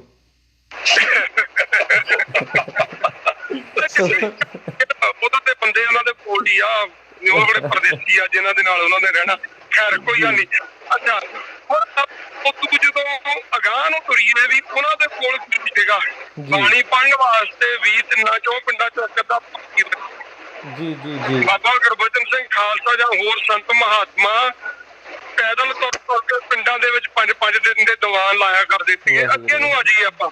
ਜੀ ਜੀ ਜੀ, ਅੱਛਾ, ਉਹ ਕਿਹੜੀ ਸ਼ਕਤੀ ਸੀਗੀ ਜਿਹਨੇ ਦੀ ਜੇਲ੍ਹ ਦੇ ਵਿੱਚ ਸਵਾ ਮਣ ਦੇ ਪੀਸਣੇ, ਇੱਕ ਬੁਰਕੀ ਪ੍ਰਸ਼ਾਦੇ ਦੀ ਵਾਸਤੇ ਪੀਸਣ ਵਾਸਤੇ ਉਹਨਾਂ ਸਿੰਘਣੀਆਂ ਨੂੰ ਸ਼ਕਤੀ ਦਿੱਤੀ, ਬੱਚਿਆਂ ਦੇ ਟੁਕੜੇ ਕਰਾ ਲਏ, ਝੋਲੀਆਂ 'ਚ ਹਾਰ। ਕਿਹੜੀ ਸ਼ਕਤੀ ਸੀ? ਉਹਨਾਂ ਨੇ ਕੋਈ ਵਿਦਵਾਨ ਨੂੰ ਤਾਂ ਪੜ੍ਹਿਆ ਨਹੀਂ, ਉਹਨਾਂ ਨੇ ਨਹੀਂ ਕੀਤਾ ਸੀ। ਉਹਨਾਂ ਦੇ ਅੰਦਰ ਉਹ ਜਜ਼ਬਾ ਕਿੱਥੋਂ ਪੈਦਾ ਹੋਇਆ ਕਿ ਉਹਨਾਂ ਨੇ ਮੌਤ ਨੂੰ ਤਾਂਡਵ ਨਾਚ ਕਰਦਿਆਂ, ਸ਼ਿਵ ਜੀ ਦੇ ਦੌੜੂ ਵਜਾਉਂਦਿਆਂ, ਨਿੱਕੇ ਨਿੱਕੇ ਬੱਚੇ ਅਸਮਾਨ ਨੂੰ ਲੱਤਾਂ ਤੋਂ ਫੜ ਕੇ ਤਾਂ ਨੂੰ ਚੱਕ ਕੇ ਮਾਰੇ, ਥੱਲੇ ਵਰਸ਼ੀ ਕਰਤੀ, ਆਰ ਪਾਰ ਲੰਘ ਗਈ। ਔਰ ਉਹ ਹਾਲਾਤਾਂ ਨੂੰ ਦੇਖ ਕੇ ਇੱਕ ਬੀਬੀ ਨੇ ਦੇਖਿਆ, ਮੇਰੀ ਨਾਲ ਦੇ ਬੱਚੇ ਦਾ ਆਹ ਹਾਲ ਹੋਇਆ, ਹੁਣ ਮੇਰੇ ਬੱਚੇ ਦੀ ਵਾਰੀ ਆ। ਪਰ ਉਹ ਵਾਹਿਗੁਰੂ ਦਾ ਜਾਪ ਕਰਦੀ ਆ, ਉਹ ਅਕੀਦਾ ਜੀ ਜੀ ਜੀ ਜੀ ਜਗ੍ਹਾ ਤੋਂ ਪੈਦਾ ਹੋਇਆ। ਜੀ ਜੀ ਜੀ ਜੀ ਜੀ, ਬਿਲਕੁਲ ਜੀ। ਅਗਰ ਉਹ ਉਸ ਸਮੇਂ ਉਹ ਹੌਸਲਾ ਉਹਨਾਂ ਦੇ ਕੋਲੋਂ ਜਿਹੜੀ ਚੀਜ਼ ਤੋਂ ਪੈਦਾ ਹੋ ਗਿਆ ਤੇ ਅੱਜ ਉਸ ਹੌਸਲੇ ਨੂੰ ਕਿਹੜੀ ਚੀਜ਼ ਉਹ ਇੱਥੇ ਮੈਂ ਅੱਜ ਇੱਕ ਗੱਲ ਬਾਬਾ ਜੀ, ਮੈਂ ਮਾਫੀ ਚਾਹੁੰਦਾ, ਮੈਂ ਫਿਰ ਵਿੱਚ ਇੱਕ ਛੋਟੀ ਜਿਹੀ ਗੱਲ ਰੱਖ ਦਿਆਂ। ਉਹ ਹੌਸਲਾ ਇੱਥੋਂ ਨਿਕਲਦਾ ਸੀ ਕਿ ਉਹਨਾਂ ਨੂੰ ਪਤਾ ਸੀ ਵੀ ਜਿਹੜਾ ਸਾਡਾ ਗੁਰੂ ਆ ਉਹ ਸਾਡਾ ਹਲਤ ਤੇ ਪਲਤ ਦੋਨੋਂ ਹੀ ਸਵਾਰ ਰਿਹਾ। ਸਹੀ। ਉਹਨਾਂ ਨੇ ਉਦੋਂ ਇਹ ਨਹੀਂ ਸੀ ਕਿਹਾ ਵੀ ਜਿਹੜਾ ਹਾਥੀ ਆ ਉਹ ਗੁਰੂ ਸਾਹਿਬ ਨੂੰ ਇਹ ਹਾਥੀ ਵਜੋਂ ਪੇਸ਼ ਕਰ ਰਿਹਾ ਸੀ, ਗੁਰੂ ਸਾਹਿਬ ਨੂੰ ਆਮ ਬਣਾ ਕੇ ਪੇਸ਼ ਕਰੀਏ। ਜਿਸ ਦਿਨ ਦੀ ਸਿੱਖ ਕੌਮ ਦੇ ਵਿੱਚ ਆਈ ਆ ਜੀ, ਦਿਨ ਦੀ ਸਮੇਂ ਦੀ ਸਰਕਾਰ ਇਹਦੇ ਨਾਲ ਮਾੜੀ ਕਰਨੋਂ ਨਹੀਂ ਟਲੀ। ਜੀ ਬਿਲਕੁਲ। ਜਿਹੜੀ ਚੀਜ਼ ਮਨੁੱਖ ਦੀਆਂ ਨਜ਼ਰਾਂ ਨੂੰ ਚੰਗੀ ਲੱਗੀ ਇਹਨੇ ਉਹਨਾਂ ਬੁਰੀ ਕਰਨੋਂ ਨਹੀਂ ਟਲਿਆ। ਗੁਲਾਬ ਦੇ ਫੁੱਲ ਦਾ ਕੀ ਕਸੂਰ ਆ ਜੀ, ਉਹਨੂੰ ਸੋਹਣਾ ਲੱਗਿਆ ਡਾਲੀ ਨਾਲੋਂ ਤੋੜਿਆ ਜੀ, ਤੇਜਾਂ ਦੇ ਮਚਲਿਆ ਸਵੇਰ ਨੂੰ ਚੱਕ ਕੇ ਲਿਜਾ ਕੇ ਗਾਰਬੇਜ ਵਿੱਚ ਛੱਡ ਦਿੱਤਾ। ਇਸੇ ਤਰੀਕੇ ਦੇ ਨਾਲ ਜਦੋਂ ਦੀਆਂ ਸਰਕਾਰਾਂ ਪੈਦਾ ਹੋਈਆਂ ਉਹਨਾਂ ਨੇ ਸਿੱਖੀ ਵਿਰੋਧਤਾ ਕੀਤੀ ਆ। ਔਰ ਜਦੋਂ ਆਪਾਂ ਹੁਣ ਅੱਗੇ ਨੂੰ ਆ ਜਾਈਏ ਮੁਸਲਮਾਨਾਂ ਦੀਆਂ ਸਰਕਾਰਾਂ ਤੋਂ ਬਾਅਦ ਵਿੱਚ ਅੰਗਰੇਜ਼ਾਂ ਦੀਆਂ ਸਰਕਾਰਾਂ ਦਾ ਦੌਰ ਸ਼ੁਰੂ ਹੋ ਗਿਆ ਜੀ। ਔਰ ਇਹਨਾਂ ਸਮਿਆਂ ਦੇ ਦੌਰਾਨ ਹੋਲਡ ਬ੍ਰੇਕ ਚੱਕਣ ਵਾਪਸ ਸਾਹਿਬ ਜੀ ਦੇਖੋ ਬਾਬਾ ਜੀ, ਜਿਹੜੀ ਹੈ ਨਾ ਮੈਨੂੰ ਮੇਰੇ 5-10 ਮਿੰਟ ਦੀ ਗੱਲ ਹੈ, ਮੈਨੂੰ ਮੇਰਾ ਲਾਈ ਔਨ ਡਾਊਨ ਕੀਤਾ, ਮੈਨੂੰ ਕਰ ਲੈਣ ਦਿਓ। ਜੀ ਜੀ ਜੀ, ਹਾਂਜੀ ਹਾਂਜੀ, ਕਰੋ ਤੁਸੀਂ। ਅੱਛਾ, ਉਹ ਸਮੇਂ ਦੀਆਂ ਸਰਕਾਰਾਂ ਜਿਹੜੀਆਂ ਆ ਉਹਨਾਂ ਨੇ ਅੰਤਾਂ ਦੇ ਜ਼ੁਲਮ ਕੀਤੇ। ਜਦੋਂ ਅਸੀਂ ਮੁਸਲਮਾਨ ਦਾ ਰਾਜ ਭਾਗ ਦੇਖਿਆ ਤੇ ਉਹਨਾਂ ਨੇ ਆਪਣਾ ਜਿਹੜਾ ਆ ਜੋ ਵੀ ਸੰਭਵ ਤੇ ਜੁਰਮਾਨਾ ਤੇ ਜ਼ਾਲਮਾਂ ਦਾ ਤਰੀਕਾ ਵਰਤਾਉਣਾ ਇਹਨੂੰ ਵਰਤਾਇਆ ਜੀ। ਇਹਦੇ ਵਾਸਤੇ ਵੀ ਸਿੱਖੀ ਦਾ ਲੱਕ ਤੋੜ ਕੇ ਇਹਨੂੰ ਡਿਜ਼ੋਲਵ ਕਰਕੇ ਨਾਸਤੋ ਨਬੂਦ ਕਰਕੇ ਜਿਸ ਤਰੀਕੇ ਦੇ ਨਾਲ ਪੈਰਾਲਾਈਜ਼ ਜੀ ਕਰ ਦਿੱਤਾ ਜਾਵੇ ਜੀ।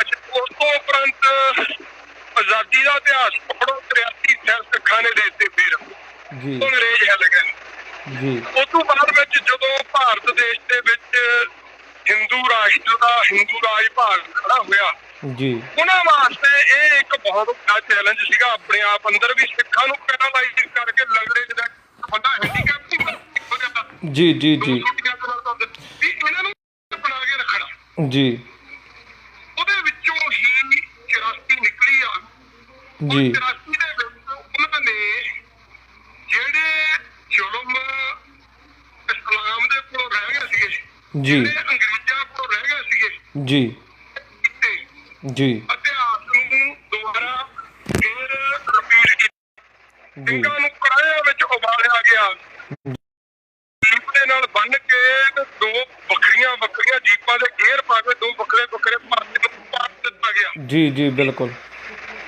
ਬੱਚਿਆਂ ਦੀਆਂ ਛਾਤੀਆਂ 'ਚ ਗੋਲੀਆਂ, ਬੱਚਿਆਂ ਦੇ ਮੂੰਹ 'ਚ ਕੈਰੋਸੀਨ ਪਾ ਕੇ ਅੱਗ ਲਾ ਦਿੱਤੀ, ਇੰਤਹਾ ਕਰ ਦਿੱਤੀ। ਬਿਲਕੁਲ ਬਿਲਕੁਲ ਜੀ, ਛੋਟੇ ਛੋਟੇ ਬੱਚਿਆਂ ਨੂੰ ਥਾਣਿਆਂ 'ਚ ਉਬਾਲ ਦਿੱਤਾ ਗਿਆ। ਅੱਛਾ, ਹੁਣ ਆਪਾਂ ਉਸ ਗੱਲਬਾਤ ਦੇ ਵਿੱਚ ਹਿੱਸਾ ਲੈਂਦੇ ਹਾਂ ਕਿ ਕਾਲਾ ਅਫਗਾਨਾ ਜੀ ਇਸ ਤਰੀਕੇ ਦੇ ਨਾਲ ਸਾਡੇ ਵਿੱਚ ਪ੍ਰਵੇਸ਼ ਹੋਈ ਆ ਜੀ। ਉਹਨਾਂ ਨੇ ਸਿੱਖਾਂ ਕਿੱਥੋਂ ਮਿਲਦੀ ਆ ਜੀ ਜੀ ਜੀ, ਇਹ ਸਿੱਖ ਜਿਹੜੇ ਆ ਇੰਨਾ ਕੁਛ ਹੋਣ ਦੇ ਬਾਵਜੂਦ ਨਹੀਂ ਆ ਰਿਹਾ, ਤਾਂ ਨੂੰ ਹੀ ਤਰਦੇ ਜਾਂਦੇ, ਜਿੰਨਾ ਨੱਪਦੇ ਆ ਓਨਾ ਹੀ ਉੱਪਰ ਨੂੰ ਉੱਭਰਦੇ ਆ। ਜੀ ਇਹ ਤਾਕਤ ਕਿੱਥੋਂ ਆ ਰਹੀ ਆ ਜੀ, ਜਿਹੜਾ ਉਹਨਾਂ ਦੇ ਉਹਨਾਂ ਨੇ ਇਹ ਐਨਾਲਾਈਜ਼ ਕੀਤੇ ਆ ਜੀ ਇਹ ਤਾਕਤ ਉੱਥੋਂ ਹੀ ਆ ਰਹੀ ਆ। ਜੀ, ਤਾਕਤ 18ਵੀਂ ਸਦੀ ਦੇ ਵਿੱਚ ਉਹਨਾਂ ਨੂੰ ਮਿਲੀ ਤੇ ਉਹਨੇ ਅੱਜ ਹੋਈ ਆ। ਅਰਦਾਸ, ਅੰਮ੍ਰਿਤ ਵੇਲਾ, ਸਿਮਰਨ, ਨਿਤਨੇਮ, ਬਾਣੀ, ਬਾਣਾ, ਸਹਿਜ, ਬੰਦਗੀ, ਪਰਉਪਕਾਰ। ਜੀ। ਫਿਰ ਉਹਨਾਂ ਨੇ ਕਿਹਾ ਵੀ ਇਹ ਜੀਵ ਦੇ ਵਰਤਨੇ ਨਿਕੇ ਕਿਉਂ ਜਿਹੜੇ ਇਹਨਾਂ ਦੇ ਅੰਦਰ ਦੇਵੀਪਣ ਪੈਦਾ ਕਰਨ ਵਾਲੇ ਉਹ ਸਾਰੇ ਸਰੋਤ ਆ। ਦੇਵੀਪਣ ਪੈਦਾ ਉਹਦੇ ਨਾਲ ਇਹ ਸਾਰੇ ਗੁਣਾਂ ਦੇ ਨਾਲ ਸਰਸ਼ਾਰ ਹੋ ਜਾਂਦੇ ਆ ਜੀ। ਉਹ ਦੇਵੀ ਗੁਣ ਦੇ ਆਧਾਰ ਦੇ ਇਹ ਲੋਕ ਬੰਦ ਕਟਵਾਉਣ ਨੂੰ ਜੀ ਦੇ ਵਿੱਚ ਇਹਨਾਂ ਤੇ ਗਰਮ ਕਰਕੇ ਤੀਖਾ ਢੱਕ ਲਿਆ ਪਰ ਨਦੀਆਂ ਉੱਪਰੋਂ ਗੱਲ ਕਰਦੇ ਵਾਹਿਗੁਰੂ ਵਾਹਿਗੁਰੂ। ਜੀ ਜੀ ਜੀ,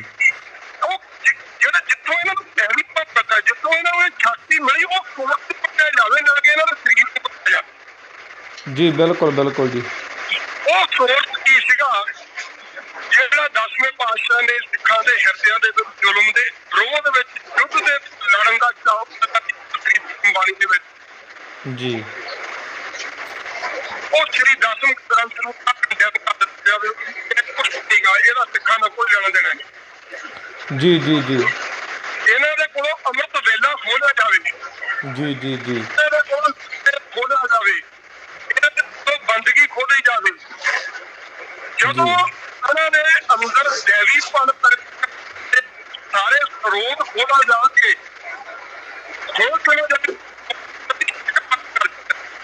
ਜੀ ਜੀ ਜੀ। ਬਾਬਾ ਜੀ ਤੁਹਾਡੀ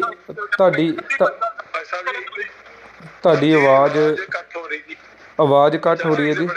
ਹਾਂਜੀ ਬਹੁਤ ਵਧੀਆ ਬਚਨ ਨੇ ਜਿਹਦੇ ਪਰ ਉਹ ਜਿਹੜੀ ਕੱਟ ਕੇ ਆਵਾਜ਼ ਆ ਰਹੀ ਹੈ। ਹਾਂਜੀ ਦਾਸ ਬੇਨਤੀ ਕਰ ਰਿਹਾ ਹੈਗਾ ਕਿ ਉਹਨਾਂ ਦਾ ਇਹ ਟਾਰਗੇਟ ਬਣ ਗਿਆ, ਉਹਨਾਂ ਨੇ ਗੋਲ ਸੈੱਟ ਕੀਤਾ ਵੀ ਜਿਸ ਜਿਹੜੇ ਸਰੋਤ ਦੇ ਨਾਲ ਦੇਵੀਪਣ ਪੈਦਾ ਹੋ ਰਿਹਾ ਇਹਨਾਂ ਦੇ ਵਿੱਚ। ਜੀ ਜੀ ਜੀ। ਦੇਵੀਪਣ ਤੋਂ ਭਾਵ ਹੈ ਕਿ ਇੱਕ ਅੰਦਰੂਨੀ ਤੌਰ ਤੇ ਰੂਹਾਨੀਅਤ ਸ਼ਕਤੀ ਪੈਦਾ ਹੋ ਰਹੀ ਆ ਜੀ, ਜਿਹੜੀ ਇਹਨਾਂ ਦੇ ਅੰਦਰੋਂ ਜ਼ਬਰ ਜ਼ੁਲਮ ਦੇ ਖਿਲਾਫ ਲੜਨ ਦੀ ਭਾਵਨਾ ਨੂੰ ਠੰਡਾ ਨਹੀਂ ਪੈਣ ਦਿੰਦੀ। ਜੀ ਜੀ ਜੀ। ਕਿਸੇ ਵੀ ਹਾਲਾਤ 'ਚ ਸਿੱਖ ਭਾਵੇਂ ਭੁੱਖਾ ਹੋਵੇ, ਮਰ ਗਿਆ ਹੋਵੇ, ਕੱਖ ਨਾ ਪੱਲੇ ਹੋਵੇ, ਫੇਰ ਵੀ ਉਹਦੇ ਦਰ ਤੇ ਕੋਈ ਬੰਦਾ ਭੁੱਖਾ ਆ ਜਾਵੇ, ਆਪਣੀ ਥਾਲੀ ਚੋਂ ਕੱਢ ਕੇ ਰੋਟੀ ਦੇਣ ਦੀ ਭਾਵਨਾ ਇੱਕ ਦੇਵੀਪਣ ਆ। ਜੀ ਜੀ ਜੀ। ਸਿੱਖ ਮਰਿਆ ਵੀ ਹੋਵੇ ਜੀ ਤੇ ਉਹ ਆਪਣੇ ਹੋਏ ਮਰੇ ਹੋਏ ਸਰੀਰ ਦੇ ਵਿੱਚੋਂ ਵੀ ਕੋਈ ਭਾਵਨਾ ਇਹੋ ਜਿਹੀ ਰੱਖਦਾ ਕਿ ਮੈਂ ਕਿਸੇ ਦਾ ਭਲਾ ਕਰ ਦੇਵਾਂ। ਜ਼ਬਰ ਤੇ ਜ਼ੁਲਮ ਦੇ ਖਿਲਾਫ ਜਿਹੜੀ ਉਹ ਹਰ ਵੇਲੇ ਆਪਣੀ ਆਵਾਜ਼ ਨੂੰ ਬੁਲੰਦ ਕਰਦਾ ਆ। ਅੱਜ ਉਸ ਹੀ ਦੇਵੀਪਣ ਦਾ ਹਿੱਸਾ ਆ ਜਿਨ੍ਹਾਂ ਨੇ 1984 ਚ ਜਿਨ੍ਹਾਂ ਗਲੀਆਂ ਦੇ ਵਿੱਚ ਸਿੱਖਾਂ ਨੂੰ ਕੋਹ ਕੇ ਮਾਰਿਆ, ਉਹਨਾਂ ਗਲੀਆਂ ਦੇ ਵਿੱਚ ਕੋਹ ਮਾਰਨ ਵਾਲਿਆਂ ਦੇ ਬੂਹੇ ਖੜਕਾ ਕੇ ਸਿੱਖ ਹੱਥਾਂ ਵਿੱਚ ਰੋਟੀ ਦੀਆਂ ਟੋਕਰੀਆਂ ਤੇ ਦਾਲ ਵਾਲੀਆਂ ਬਾਲਟੀਆਂ ਫੜ ਕੇ ਪੁੱਛਦੇ ਆ ਭਾਈ ਸਾਹਿਬ ਭੁੱਖੇ ਤਾਂ ਨਹੀਂ ਗਏ। ਬਿਲਕੁਲ ਬਿਲਕੁਲ ਜੀ ਬਿਲਕੁਲ, ਉਹ ਸਿਧਾਂਤ ਆ ਜੀ। ਦੇਵੀਪਣ ਦੇਖੋ ਇਹਨਾਂ ਦੇ ਅੰਦਰ ਉਹ ਦੇਵੀ ਗੁਣਾਂ ਦਾ ਸਰਸਾਰ ਕਿੱਡਾ ਵੱਡਾ ਆ।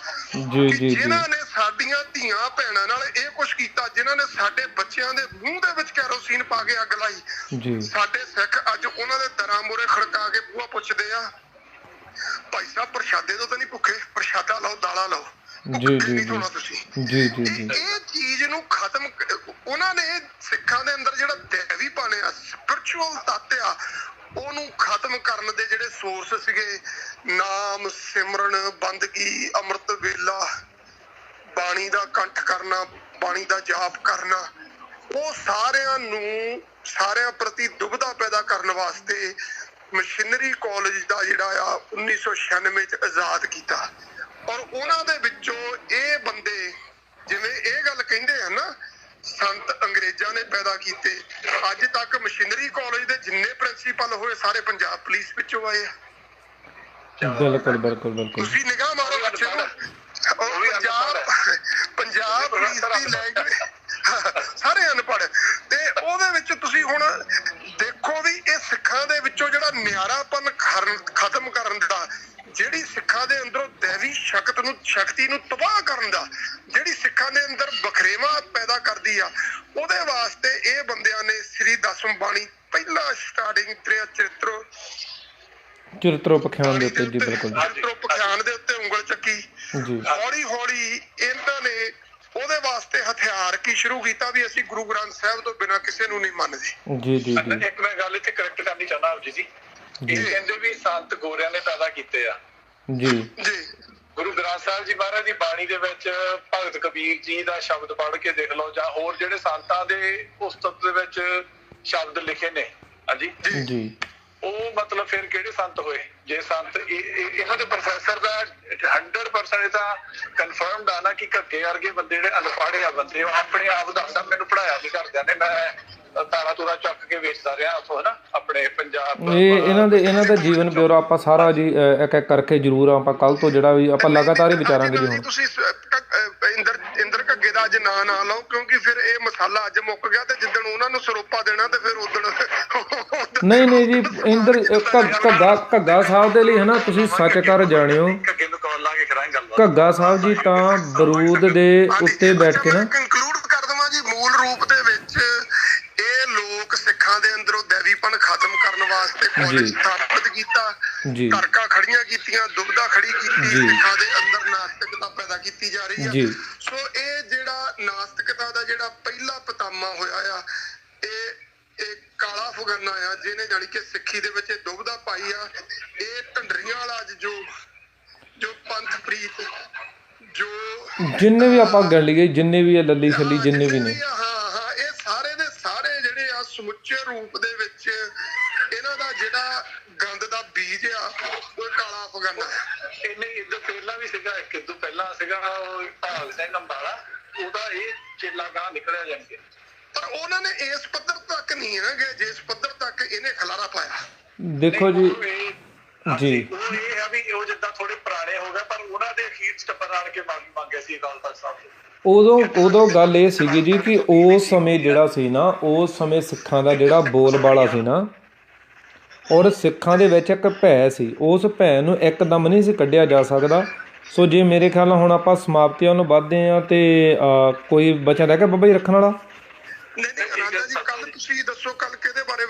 ਕੱਲ ਨੂੰ ਆਪਾਂ ਜੀ ਕੋਸ਼ਿਸ਼ ਕਰਾਂਗੇ ਕਿ ਆਪਾਂ ਜਿਹੜਾ ਹੈਗਾ ਆ ਵੀ ਉਹ ਦਰਸ਼ਨ ਰੋਗੀ ਹੁਣਾਂ ਨੂੰ ਆਪਾਂ ਪ੍ਰਚਾਰਾਂਗੇ, ਕਿਉਂਕਿ ਮੈਂ ਉਹਨਾਂ ਦਾ ਮਗਰ ਸਿੰਘ ਨਹੀਂ ਲਾ ਸਕਦਾ ਜਿਹੜਾ ਪੰਥ 'ਚੋਂ ਛੇਕਿਆ ਹੋਇਆ। ਮੈਂ ਇੱਕ ਬੇਨਤੀ ਕਰਨੀ ਚਾਹੁੰਦਾ ਜੀ। ਜੀ ਜੀ ਜੀ ਜੇ ਹੋ ਸਕੇ ਤਾਂ ਮੈਂ ਵੈਸੇ ਕਾਲ ਲਾਉਣ ਦਾ ਯਤਨ ਕੀਤਾ ਸੀਗਾ, ਉਦੋਂ ਡਾਇਰੈਕਟ ਕਾਲ ਲਾਈ ਸੀ ਮੈਂ, ਕਮਰ ਰਜੀਤ ਸਿੰਘ ਜੀ ਨੂੰ ਆਪਾਂ ਲੈ ਕੇ ਆਈਏ, ਇਹਦਾ ਪਾਰਟ 2 ਰੱਖ ਲਓ, ਤੇ ਜੇ ਹੁਣ ਰਗੜਨਾ ਤਾਂ ਇਹਨੂੰ ਹਲਾਲ ਕਰਕੇ ਜੀ। ਜੇ ਆਪਾਂ ਇਦਾਂ ਕਰਦੇ ਹਾਂ ਜੀ, ਜੇ ਆਪਾਂ ਇਦਾਂ ਕਰਦੇ ਹਾਂ ਵੀ ਜੇ ਆਪਣਾ ਉਹਨਾਂ ਦੇ ਨਾਲ ਸੰਪਰਕ ਹੋ ਜਾਂਦਾ ਆ ਗਿਆਨੀ ਜੀ ਦੇ ਨਾਲ, ਤੇ ਫਿਰ ਆਪਾਂ ਕੱਲ ਦਾ ਪ੍ਰੋਗਰਾਮ ਇਹਨਾਂ ਤੇ ਰੱਖ ਲਾਂਗੇ। ਜੇ ਆਪਣਾ ਕਿਸੇ ਕਾਰਨ ਨਾ ਬਣ ਸਕਿਆ ਤੇ ਫਿਰ ਜਿੰਨੇ ਚੱਕਰ ਉਹਨਾਂ ਨਾਲ ਸੰਪਰਕ ਨਹੀਂ ਬਣਦਾ, ਆਪਾਂ ਇਹਦਾ ਦੂਸਰਾ ਭਾਗ ਜਿਹੜਾ ਉਹ ਉਦੋਂ ਬਾਅਦ 'ਚ ਕਰ ਲਾਂਗੇ, ਤੇ ਆਪਾਂ ਕੱਲ ਨੂੰ ਫਿਰ ਜਿਹੜਾ ਪ੍ਰੋਗਰਾਮ ਅਗਲਾ ਇੱਧਰ ਰੱਖ ਲਾਂਗੇ। ਸੋ ਐਂਡ ਦੇ ਉੱਤੇ ਜਿਹੜੀ ਆ ਸੰਗਤਾਂ ਨੂੰ ਬੇਨਤੀ ਆ ਮੇਰੀ ਇਹ ਆ ਵੀ ਦੇਖੋ, ਇੱਕ ਗੱਲ ਮੈਂ ਆਪ ਜੀ ਦੇ ਨਾਲ ਕੁਝ ਬਚਨ ਸਾਂਝੇ ਕਰਾਂਗਾ ਗੁਰੂ ਸਾਹਿਬ ਜੀ ਦੇ। ਜ਼ਰੂਰ ਇੱਕ ਵਾਰੀ ਆਪਣੇ ਬੱਚਿਆਂ ਵੱਲ ਦੇਖ ਕੇ ਬਚਨ ਜ਼ਰੂਰ ਸਰਵਣ ਕਰ ਲਿਓ। ਸਤਿਗੁਰ ਸੱਚੇ ਪਾਤਸ਼ਾਹ ਜੀ ਕਹਿੰਦੇ ਨੇ, ਇੱਕ ਸਿੱਖ ਦੋਏ ਸੰਗਤੀ ਪੰਜੀ ਪਰਮੇਸ਼ਵਰ ਦਾ ਸਥਾਨ ਦੇਤਾ। ਜਦੋਂ ਸਾਡਾ ਬੱਚੇ ਨਾ ਇੱਕ ਹੁੰਦਾ, ਉਹ ਕਹਿੰਦਾ ਮੈਂ ਸੰਗਤ ਕਰ ਰਿਹਾ, ਮੈਂ ਬਾਣੀ ਪੜ੍ਹ ਰਿਹਾ, ਦੋ ਇਕੱਠੇ ਹੁੰਦੇ ਨੇ ਸੰਗਤ ਕਰਦੇ, ਜਦੋਂ ਪੰਜ ਇਕੱਠੇ ਹੋ ਜਾਂਦੇ ਨੇ ਕਹਿੰਦੇ ਅਸੀਂ ਪਰਮੇਸ਼ਵਰ ਦਾ ਰੂਪ ਲੈ ਲਿਆ, ਹੁਣ ਸਾਨੂੰ ਕਿਸੇ ਦਾ ਭੈ ਨਹੀਂ। ਠੀਕ ਹੈ ਜੀ।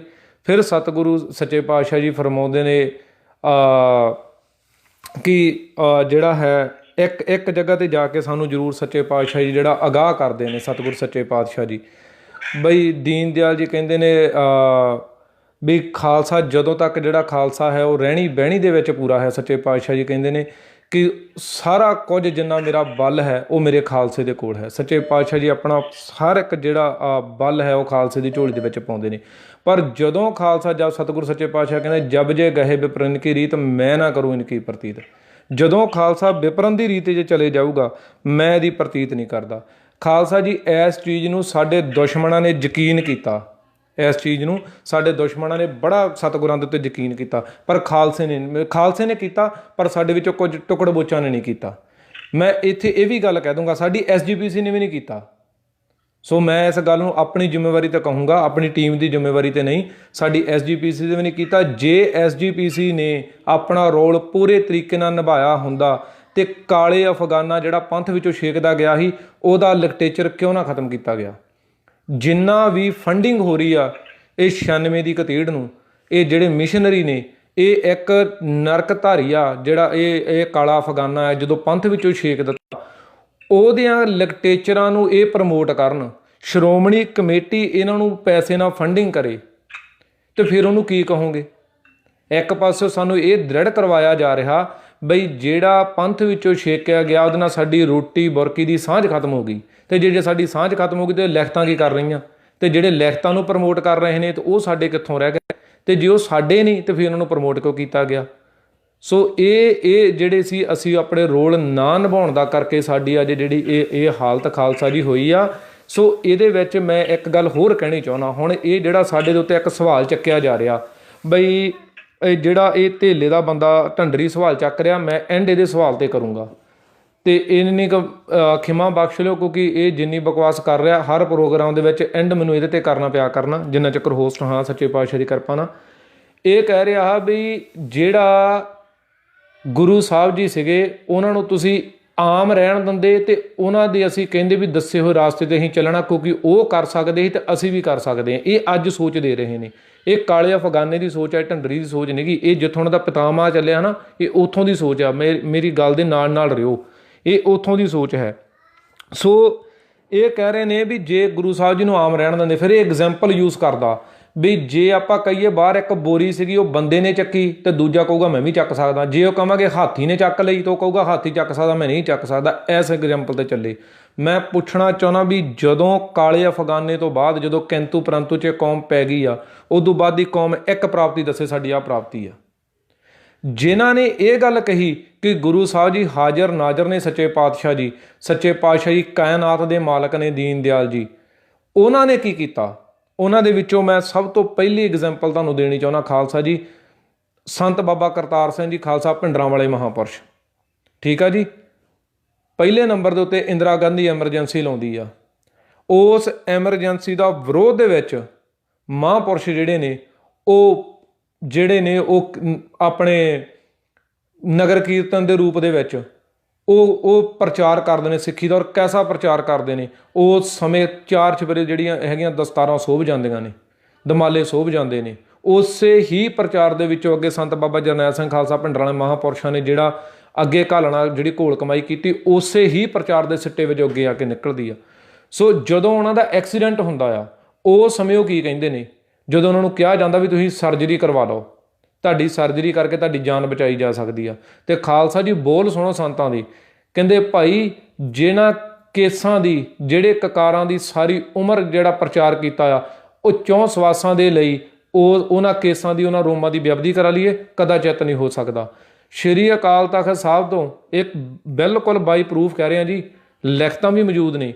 5 ਮੈਂਬਰੀ ਕਮੇਟੀ ਬਣ ਕੇ ਜਾਂਦੀ ਵੀ 5 ਸਿੰਘਾਂ ਦਾ ਜੱਥਾ ਭੇਜਿਆ ਜਾਂਦਾ ਵੀ ਤੁਸੀਂ ਹੁਕਮ ਦੇ ਕੇ ਜਿਹੜੇ ਹੈਗੇ ਉਹਨਾਂ ਨੂੰ ਕਹਿ ਦਿਓ ਵੀ ਤੁਸੀਂ ਆਪਣੀ ਸਰਜਰੀ ਕਰਾ ਲਓ, ਕੇਸ ਕਤਲ ਕਰਵਾ ਲਓ। ਜਦੋਂ ਪੰਜ ਸਿੰਘ ਜਾਂਦੇ ਨੇ, ਕਿਉਂਕਿ ਪੰਜਾਂ ਦੇ ਵਿੱਚ ਗੁਰੂ ਆਪ ਵਿਚਰਦਾ, 1 ਸਿੱਖ 2 ਸੰਘ ਦੇ 5 ਪਰਮੇਸ਼ਵਰ। ਜਦੋਂ ਉਹ 5 ਪਰਮੇਸ਼ਵਰਾਂ ਦੇ ਵਿੱਚ ਜਾ ਕੇ ਉਹ ਜਾ ਕੇ ਮੁੱਖ ਵੱਲ ਤੱਕਦੇ ਨੇ ਤੇ ਮੁੱਖ ਦੇ ਵਿੱਚ ਐਸਾ ਤਰਲਾ ਸੀ ਗੁਰੂ ਸਾਹਿਬ ਜੀ ਦੇ ਅੱਗੇ, ਉਹ 5 ਜਿਹੜੇ ਸਿੰਘ ਨੇ ਉਹ ਆਖਰੀ ਫਤਿਹ ਬੁਲਾ ਕੇ ਆ ਜਾਂਦੇ ਨੇ, ਪਰ ਹੁਕਮ ਨਹੀਂ ਦਿੰਦੇ ਕਿ ਤੁਸੀਂ ਕੇਸ ਕਤਲ ਕਰਵਾ ਲਓ। ਇਹ ਸੀ ਸਿੱਖੀ ਦੀ ਜੜ। ਇਹ ਸੀ ਉਹ ਜਿਨ੍ਹਾਂ ਨੇ ਗੁਰੂ ਸਾਹਿਬ ਨੂੰ ਹਾਜ਼ਰ ਨਾਜ਼ਰ ਜਾਣਿਆ। ਸਵਾਸ ਛੱਡ ਦਿੱਤੇ, ਸਵਾਸਾਂ ਦਾ ਮੋਹ ਨਹੀਂ ਕੀਤਾ। ਜਿਨ੍ਹਾਂ ਨੂੰ ਕਹਿ ਰਿਹਾ ਜਾਂਦਾ ਆ ਕਿ ਫਲਾਣੇ ਸੰਤ ਉੱਥੋਂ ਆਏ। ਸੰਤ ਲਫ਼ਜ਼ ਕਿੱਥੋਂ ਆਏ? ਸੰਤ ਲਫ਼ਜ਼ ਇੱਥੋਂ ਆਏ ਕਿ ਜਦੋਂ ਸੰਤ ਬਣ ਕੇ ਇਸ ਦੁਨੀਆ ਤੋਂ ਚਲੇ ਗਏ ਪਰ ਰੋਮਾਂ ਦੀ ਬੇਅਬਦੀ ਨਹੀਂ ਹੋਣ ਦਿੱਤੀ। ਇਹ ਸੀ ਸੰਤ। ਅਸੀਂ ਉਹਨਾਂ ਦੇ ਸਰੀਰ ਨੂੰ ਸੰਤ ਨਹੀਂ ਕਹਿੰਦੇ, ਉਹਨਾਂ ਦੇ ਗੁਣਾਂ ਨੂੰ ਸੰਤ ਕਹਿੰਦੇ ਆ। ਜੇ ਤੁਹਾਨੂੰ ਲੱਗਦਾ ਕਿ ਸੰਤ ਲਫ਼ਜ਼ ਇਹ ਨਿਗਾ, ਤੇ ਫਿਰ ਤੁਹਾਡੀਆਂ ਪਜਾਮੀਆਂ ਕੋਲ ਲਿਬੜਦੀਆਂ ਫਿਰਦੀਆਂ। ਤੁਸੀਂ ਤਾਂ ਗੁਰੂ ਨੂੰ ਆਮ ਜਾਣਿਆ ਸੀ। ਉਹ ਗੁਰੂ ਲੱਖਾਂ ਦੇ ਇਕੱਠ ਦੇ ਵਿੱਚ ਆਪਣਾ ਛੋਟੇ ਭੁਜੰਗੀ ਨੂੰ ਥਾਪੜਾ ਦੇ ਕੇ ਤੋਰਦਾ ਵੀ ਜਾ ਪੁੱਤਰਾ, ਅੱਜ ਮੈਂ ਤੇਰੇ ਸਰੀਰ ਦੇ ਵਿੱਚ ਤੈਨੂੰ ਬਰਛੀ ਖਾਂਦੇ ਨੂੰ ਦੇਖਣਾ। ਜਦੋਂ ਤੇਰੇ ਸਰੀਰ ਦੇ ਵਿੱਚ ਬਰਛੀ ਆਰ ਪਾਰ ਹੋਵੇ, ਤੂੰ ਚੜ੍ਹਦੀ ਕਲਾ ਦੇ ਵਿੱਚ ਹੋਵੇਂ ਤੇ ਤੁਹਾਡੀਆਂ ਪਜਾਮੀਆਂ ਲਿਬੜ ਜਾਣ। ਤੁਸੀਂ ਤਾਂ ਗੁਰੂ ਨੂੰ ਆਮ ਕਰਕੇ ਜਾਣਿਆ ਸੀ। ਤੁਹਾਡੇ ਕੋਲ ਭਲਿਓ ਕੀ ਹੋਇਆ ਉਹਦੇ ਤੋਂ ਜਿਹਨੇ ਇਹ ਗੱਲ ਕਹੀ ਕਿ ਮੈਂ ਆਪਣੇ ਰੋਮ ਨਹੀਂ ਜਾਣ ਦੇਣੇ, ਸਰੀਰ ਜਾਂਦਾ ਚਲੇ ਜਾਵੇ। ਉਸ ਤੋਂ ਅੱਗੇ ਵਧੋ। ਬਾਬਾ ਜਰਨੈਲ ਸਿੰਘ ਜੀ ਖਾਲਸਾ ਭਿੰਡਰਾਂਵਾਲੇ ਮਹਾਂਪੁਰਸ਼ ਬਥੇਰੇ ਅੱਜ ਬਕਵਾਸ ਕਰਦੇ ਨੇ ਨੇਕੀ ਵਰਗੇ ਮਾਂ ਨੂੰ ਵੇਸ਼ਵਾ ਕਹਾ ਕੇ, ਪਰ ਖਾਲਸਾ ਜੀ ਜੋ ਬਚਨ ਉਸ ਸੂਰਮੇ ਨੇ ਮੁੱਖ ਦੇ ਵਿੱਚੋਂ ਕਹਿ ਦਿੱਤੇ, ਸਿਰ ਦੇ ਨਾਲ ਨਿਭਾਏ।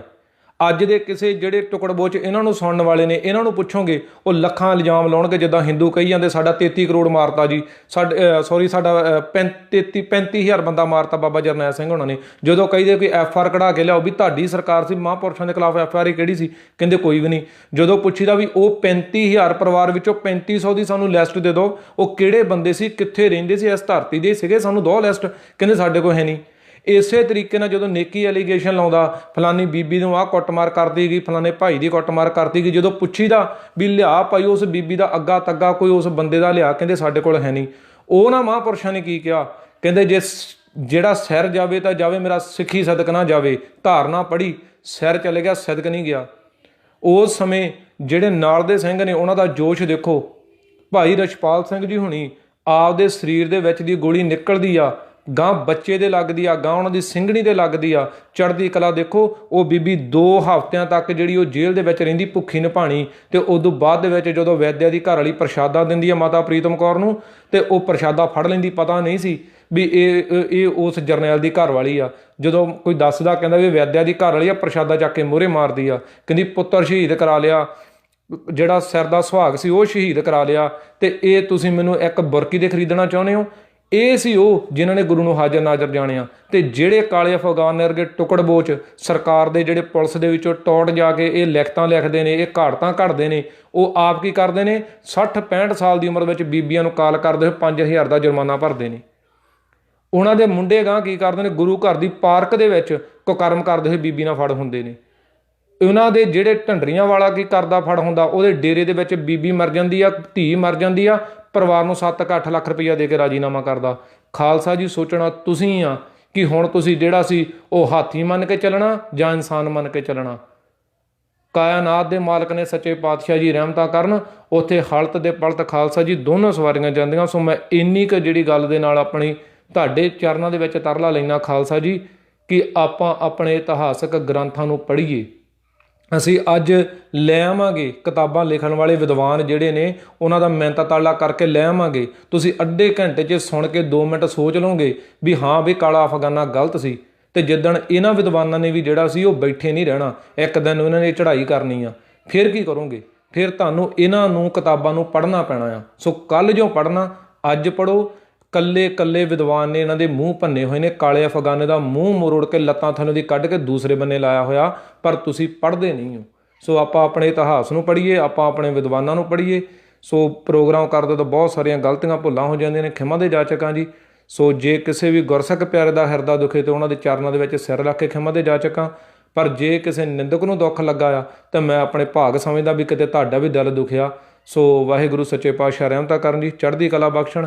ਸੋ ਕੱਲ੍ਹ ਜੀ ਇੱਕ ਹਾਂਜੀ ਸੌਰੀ ਜੀ ਇੱਕ ਹੀ ਬੇਨਤੀ ਕਰਨੀ ਸੀਗੀ। ਮੈਂ ਇਹਨਾਂ ਦੇ ਟ੍ਰੈਂਡ ਚਲਾਇਆ ਹੋਇਆ ਜੀ, ਆ ਫਲਾਣਾ ਬੋਲਦਾ ਜੀ, ਮੈਂ ਆਖੇ ਜੀ ਸੋਢੀ ਦੇ ਨਾਲ ਰਿਹਾ ਤੇ ਮੈਂ ਸਾਤਾ ਦੇ ਨਾਲ ਰਿਹਾ ਹੋਇਆ ਜੀ। ਇੱਕ ਇਹਨੇ ਟ੍ਰੈਂਡ ਨਹੀਂ ਚਲਾਇਆ, ਕੋਲਰ ਲਿਆਉਣੇ ਆਪਣੇ ਬੰਦੇ ਲਿਆਉਣੇ ਆ, ਉਹਨਾਂ ਤੋਂ ਕਿਹਾ ਰਹਿਣਾ ਮੈਂ ਉਹਦੇ ਨਾਲ ਰਿਹਾ ਜੀ, ਉਹ ਫਲਾਣਾ ਤਾਂ ਆਹ ਕੰਮ ਕਰਦਾ ਰਿਹਾ, ਮੈਂ ਤਾਂ ਅੱਖੀ ਡਿੱਠਾ ਦੇਖਿਆ ਸਾਰਾ ਕੁਛ। ਠੀਕ ਹੈ ਜੀ। ਉਹ ਜਾਂ ਤਾਂ ਉਹ ਜਿਹੜਾ ਸ਼ਖਸ ਆਉਂਦਾ ਆ ਕੋਈ ਆਪਣਾ ਭਾਈ ਸਾਹਿਬ ਜੀ, ਜਿਹੜਾ ਇਹਨਾਂ ਦਾ ਇਤਿਹਾਸ ਸੁਣਾਉਣ ਨਹੀਂ ਜਾਂਦਾ ਕਨੇਡਾ ਵਾਲਾ, ਇੱਥੋਂ ਜਿਹੜਾ ਜਾਂਦਾ ਆ, ਜਿਹੜਾ ਇਹਨਾਂ ਦਾ ਕਨੇਡਾ ਵਾਲਾ ਨਹੀਂ, ਉੱਥੇ ਜਾ ਕੇ ਤੇ ਉਹ ਕਰਦਾ ਆ ਸੂਰਜ ਪ੍ਰਕਾਸ਼ ਦੇ ਉੱਤੇ ਕਿੰਤੂ ਪ੍ਰੰਤੂ ਕਰਦਾ ਜੀ। ਬਾਬਾ ਜੀ ਹੁਣਾਂ ਦੀ ਆਵਾਜ਼ ਕੱਟੀ ਗਈ ਆ। ਸੋ ਉਹਨੂੰ ਦਾਸ ਨੇ ਕਾਲ ਕੀਤੀ ਸੀਗੀ ਤੇ ਉਹਦੇ ਕੋਲੋਂ ਵਿਚਾਰ ਲਈ। ਹਾਂਜੀ ਬਾਬਾ ਜੀ ਜੀ ਫੋਨ ਨੰਬਰ ਦੱਸੇ, ਮੈਂ ਫਲਾਣੇ ਪਿੰਡ ਦਾ ਤੇ ਬਿਲਕੁਲ ਜੀ ਉਹ ਪ੍ਰਮਾਣ ਜੀ। ਬਾਬਾ ਜੀ ਤੁਹਾਡੀ ਆਵਾਜ਼ ਘੱਟ ਹੁੰਦੀ ਆ, ਮੈਂ ਤੁਹਾਡੀ ਕਹੋ ਤਾਂ ਗੱਲ ਨੂੰ ਕੰਪਲੀਟ ਕਰ ਦਿੰਦਾ ਜੀ। ਉਹ ਜਿਹੜੀ ਗੱਲ ਖਾਲਸਾ ਜੀ ਹੈ ਕਿ ਜਿਹੜੇ ਨੇਕੀ ਵਰਗੇ ਜਾਂ ਹੋਰ ਟੁਕੜਬੋਚ ਜਿਹੜੇ ਨੇ ਉਹ ਆਪਣੇ ਬੰਦੇ ਪੇੜ ਲਿਆਣ ਕੇ ਤੇ ਉਹ ਕਹਿੰਦੇ ਵੀ ਮੈਂ, ਕੋਈ ਕਹਿੰਦਾ ਮੈਂ ਭਾਈ ਸੋਢੀ ਦੇ ਨਾਲ ਰਿਹਾ ਹੋਇਆ, ਕੋਈ ਕਹਿੰਦਾ ਮੈਂ ਕਿਸੇ ਸਿੰਘ ਦੇ ਨਾਲ ਰਿਹਾ। ਸਵਾਦ ਤਾਂ ਹੈ ਖਾਲਸਾ ਜੀ ਉਹਨਾਂ ਦੇ ਸਬੂਤ ਰੱਖੇ ਜਾਣ, ਉਹਨਾਂ ਦੇ ਨੰਬਰ ਨਸ਼ਰ ਕੀਤੇ ਜਾਣ ਵੀ ਆ ਲਓ ਫੜੋ ਇਹਨਾਂ ਨਾਲ ਗੱਲ ਕਰੋ, ਫੇਰ ਕੋਈ ਗੱਲ ਬਣੇ। ਇਹ ਹਵਾ ਦੇ ਵਿੱਚ ਜਿਹੜੇ ਤੀਰ ਮਾਰੇ ਜਾਂਦੇ ਨੇ ਆਪਾਂ ਉਹਨਾਂ ਤੋਂ ਗੁਰੇਜ਼ ਕਰੀਏ, ਉਹਨਾਂ ਤੋਂ ਬਚੀਏ। ਤੇ ਜਦੋਂ ਕੋਈ ਸਾਨੂੰ ਆਣ ਕੇ ਕਹਿੰਦਾ ਹੈ ਕਿ ਆਹ ਕਰਮ ਕੀਤਾ ਹੈ ਜੀ, ਇੱਦਾਂ ਕੀਤੀ ਹੈ, ਉਹਨੂੰ ਸਵਾਲ ਕਰੀਏ ਵੀ ਭਾਈ ਲਿਆ ਸਾਨੂੰ ਸਬੂਤ ਦੇ।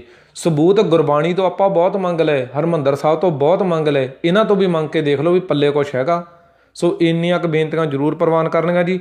ਸੋ ਕੱਲ੍ਹ ਦਾ ਜਿਹੜਾ ਹੈ ਉਹ ਆਪਾਂ ਗਿਆਨੀ ਜੀ ਹੁਣਾਂ ਨਾਲ ਸੰਪਰਕ ਕਰਨ ਤੋਂ ਬਾਅਦ ਜਿਹੜਾ ਹੈ ਤੁਹਾਡੇ ਨਾਲ ਉਹ ਜ਼ਰੂਰ ਆਪਾਂ ਸਾਂਝ ਪਾ ਲਾਂਗੇ ਕਿ ਕੱਲ੍ਹ ਨੂੰ ਇਹ ਜਿਹੜਾ ਅਫਗਾਨਾ ਪਾਪੀ ਹੈ ਆਪਾਂ ਇਹਨੂੰ ਹੀ ਅੱਗੇ ਵਧਾਉਣਾ ਆ, ਤੇ ਜਾਂ ਆਪਾਂ ਜਿਹੜਾ ਹੈਗਾ ਆ ਕਿ ਉਹ ਦਰਸ਼ਨ ਸਿੰਘ ਹੁਣਾਂ ਨੂੰ, ਦਰਸ਼ਨ ਰੋਗੀ ਨੂੰ ਆਪਾਂ ਲਿਆਉਣਾ। ਮੈਂ ਮਾਫੀ ਚਾਹੁੰਦਾ, ਮੈਂ ਸਿੰਘ ਕਹਿ ਗਿਆ ਕਿਉਂਕਿ ਉਹ ਪੰਥ 'ਚੋਂ ਛੇਕਿਆ ਹੋਇਆ ਬੰਦਾ, ਸੋ ਸਿੰਘ ਕਹਾਉਣ ਦਾ ਹੱਕਦਾਰ ਨਹੀਂ ਹੈ। ਸੋ ਆਪਾਂ ਉਹਦੇ ਉੱਤੇ ਜ਼ਰੂਰ ਕੱਲ੍ਹ ਵਿਚਾਰ ਕਰਾਂਗੇ ਜੀ। ਸੋ ਭੁੱਲਾਂ ਚੁੱਕਾਂ ਦੀ ਖਿਮਾ ਜੀ। ਬਹੁਤ ਬਹੁਤ ਧੰਨਵਾਦ ਜੀ ਸਾਰੇ ਵੀਰਾਂ ਭੈਣਾਂ ਦਾ ਜਿਹੜੇ ਜੁੜੇ ਨੇ। ਸੋ ਜੇ ਠੀਕ ਲੱਗੇ ਤਾਂ ਪ੍ਰੋਗਰਾਮ ਨੂੰ ਸ਼ੇਅਰ ਜ਼ਰੂਰ ਕਰਨਾ ਜੀ।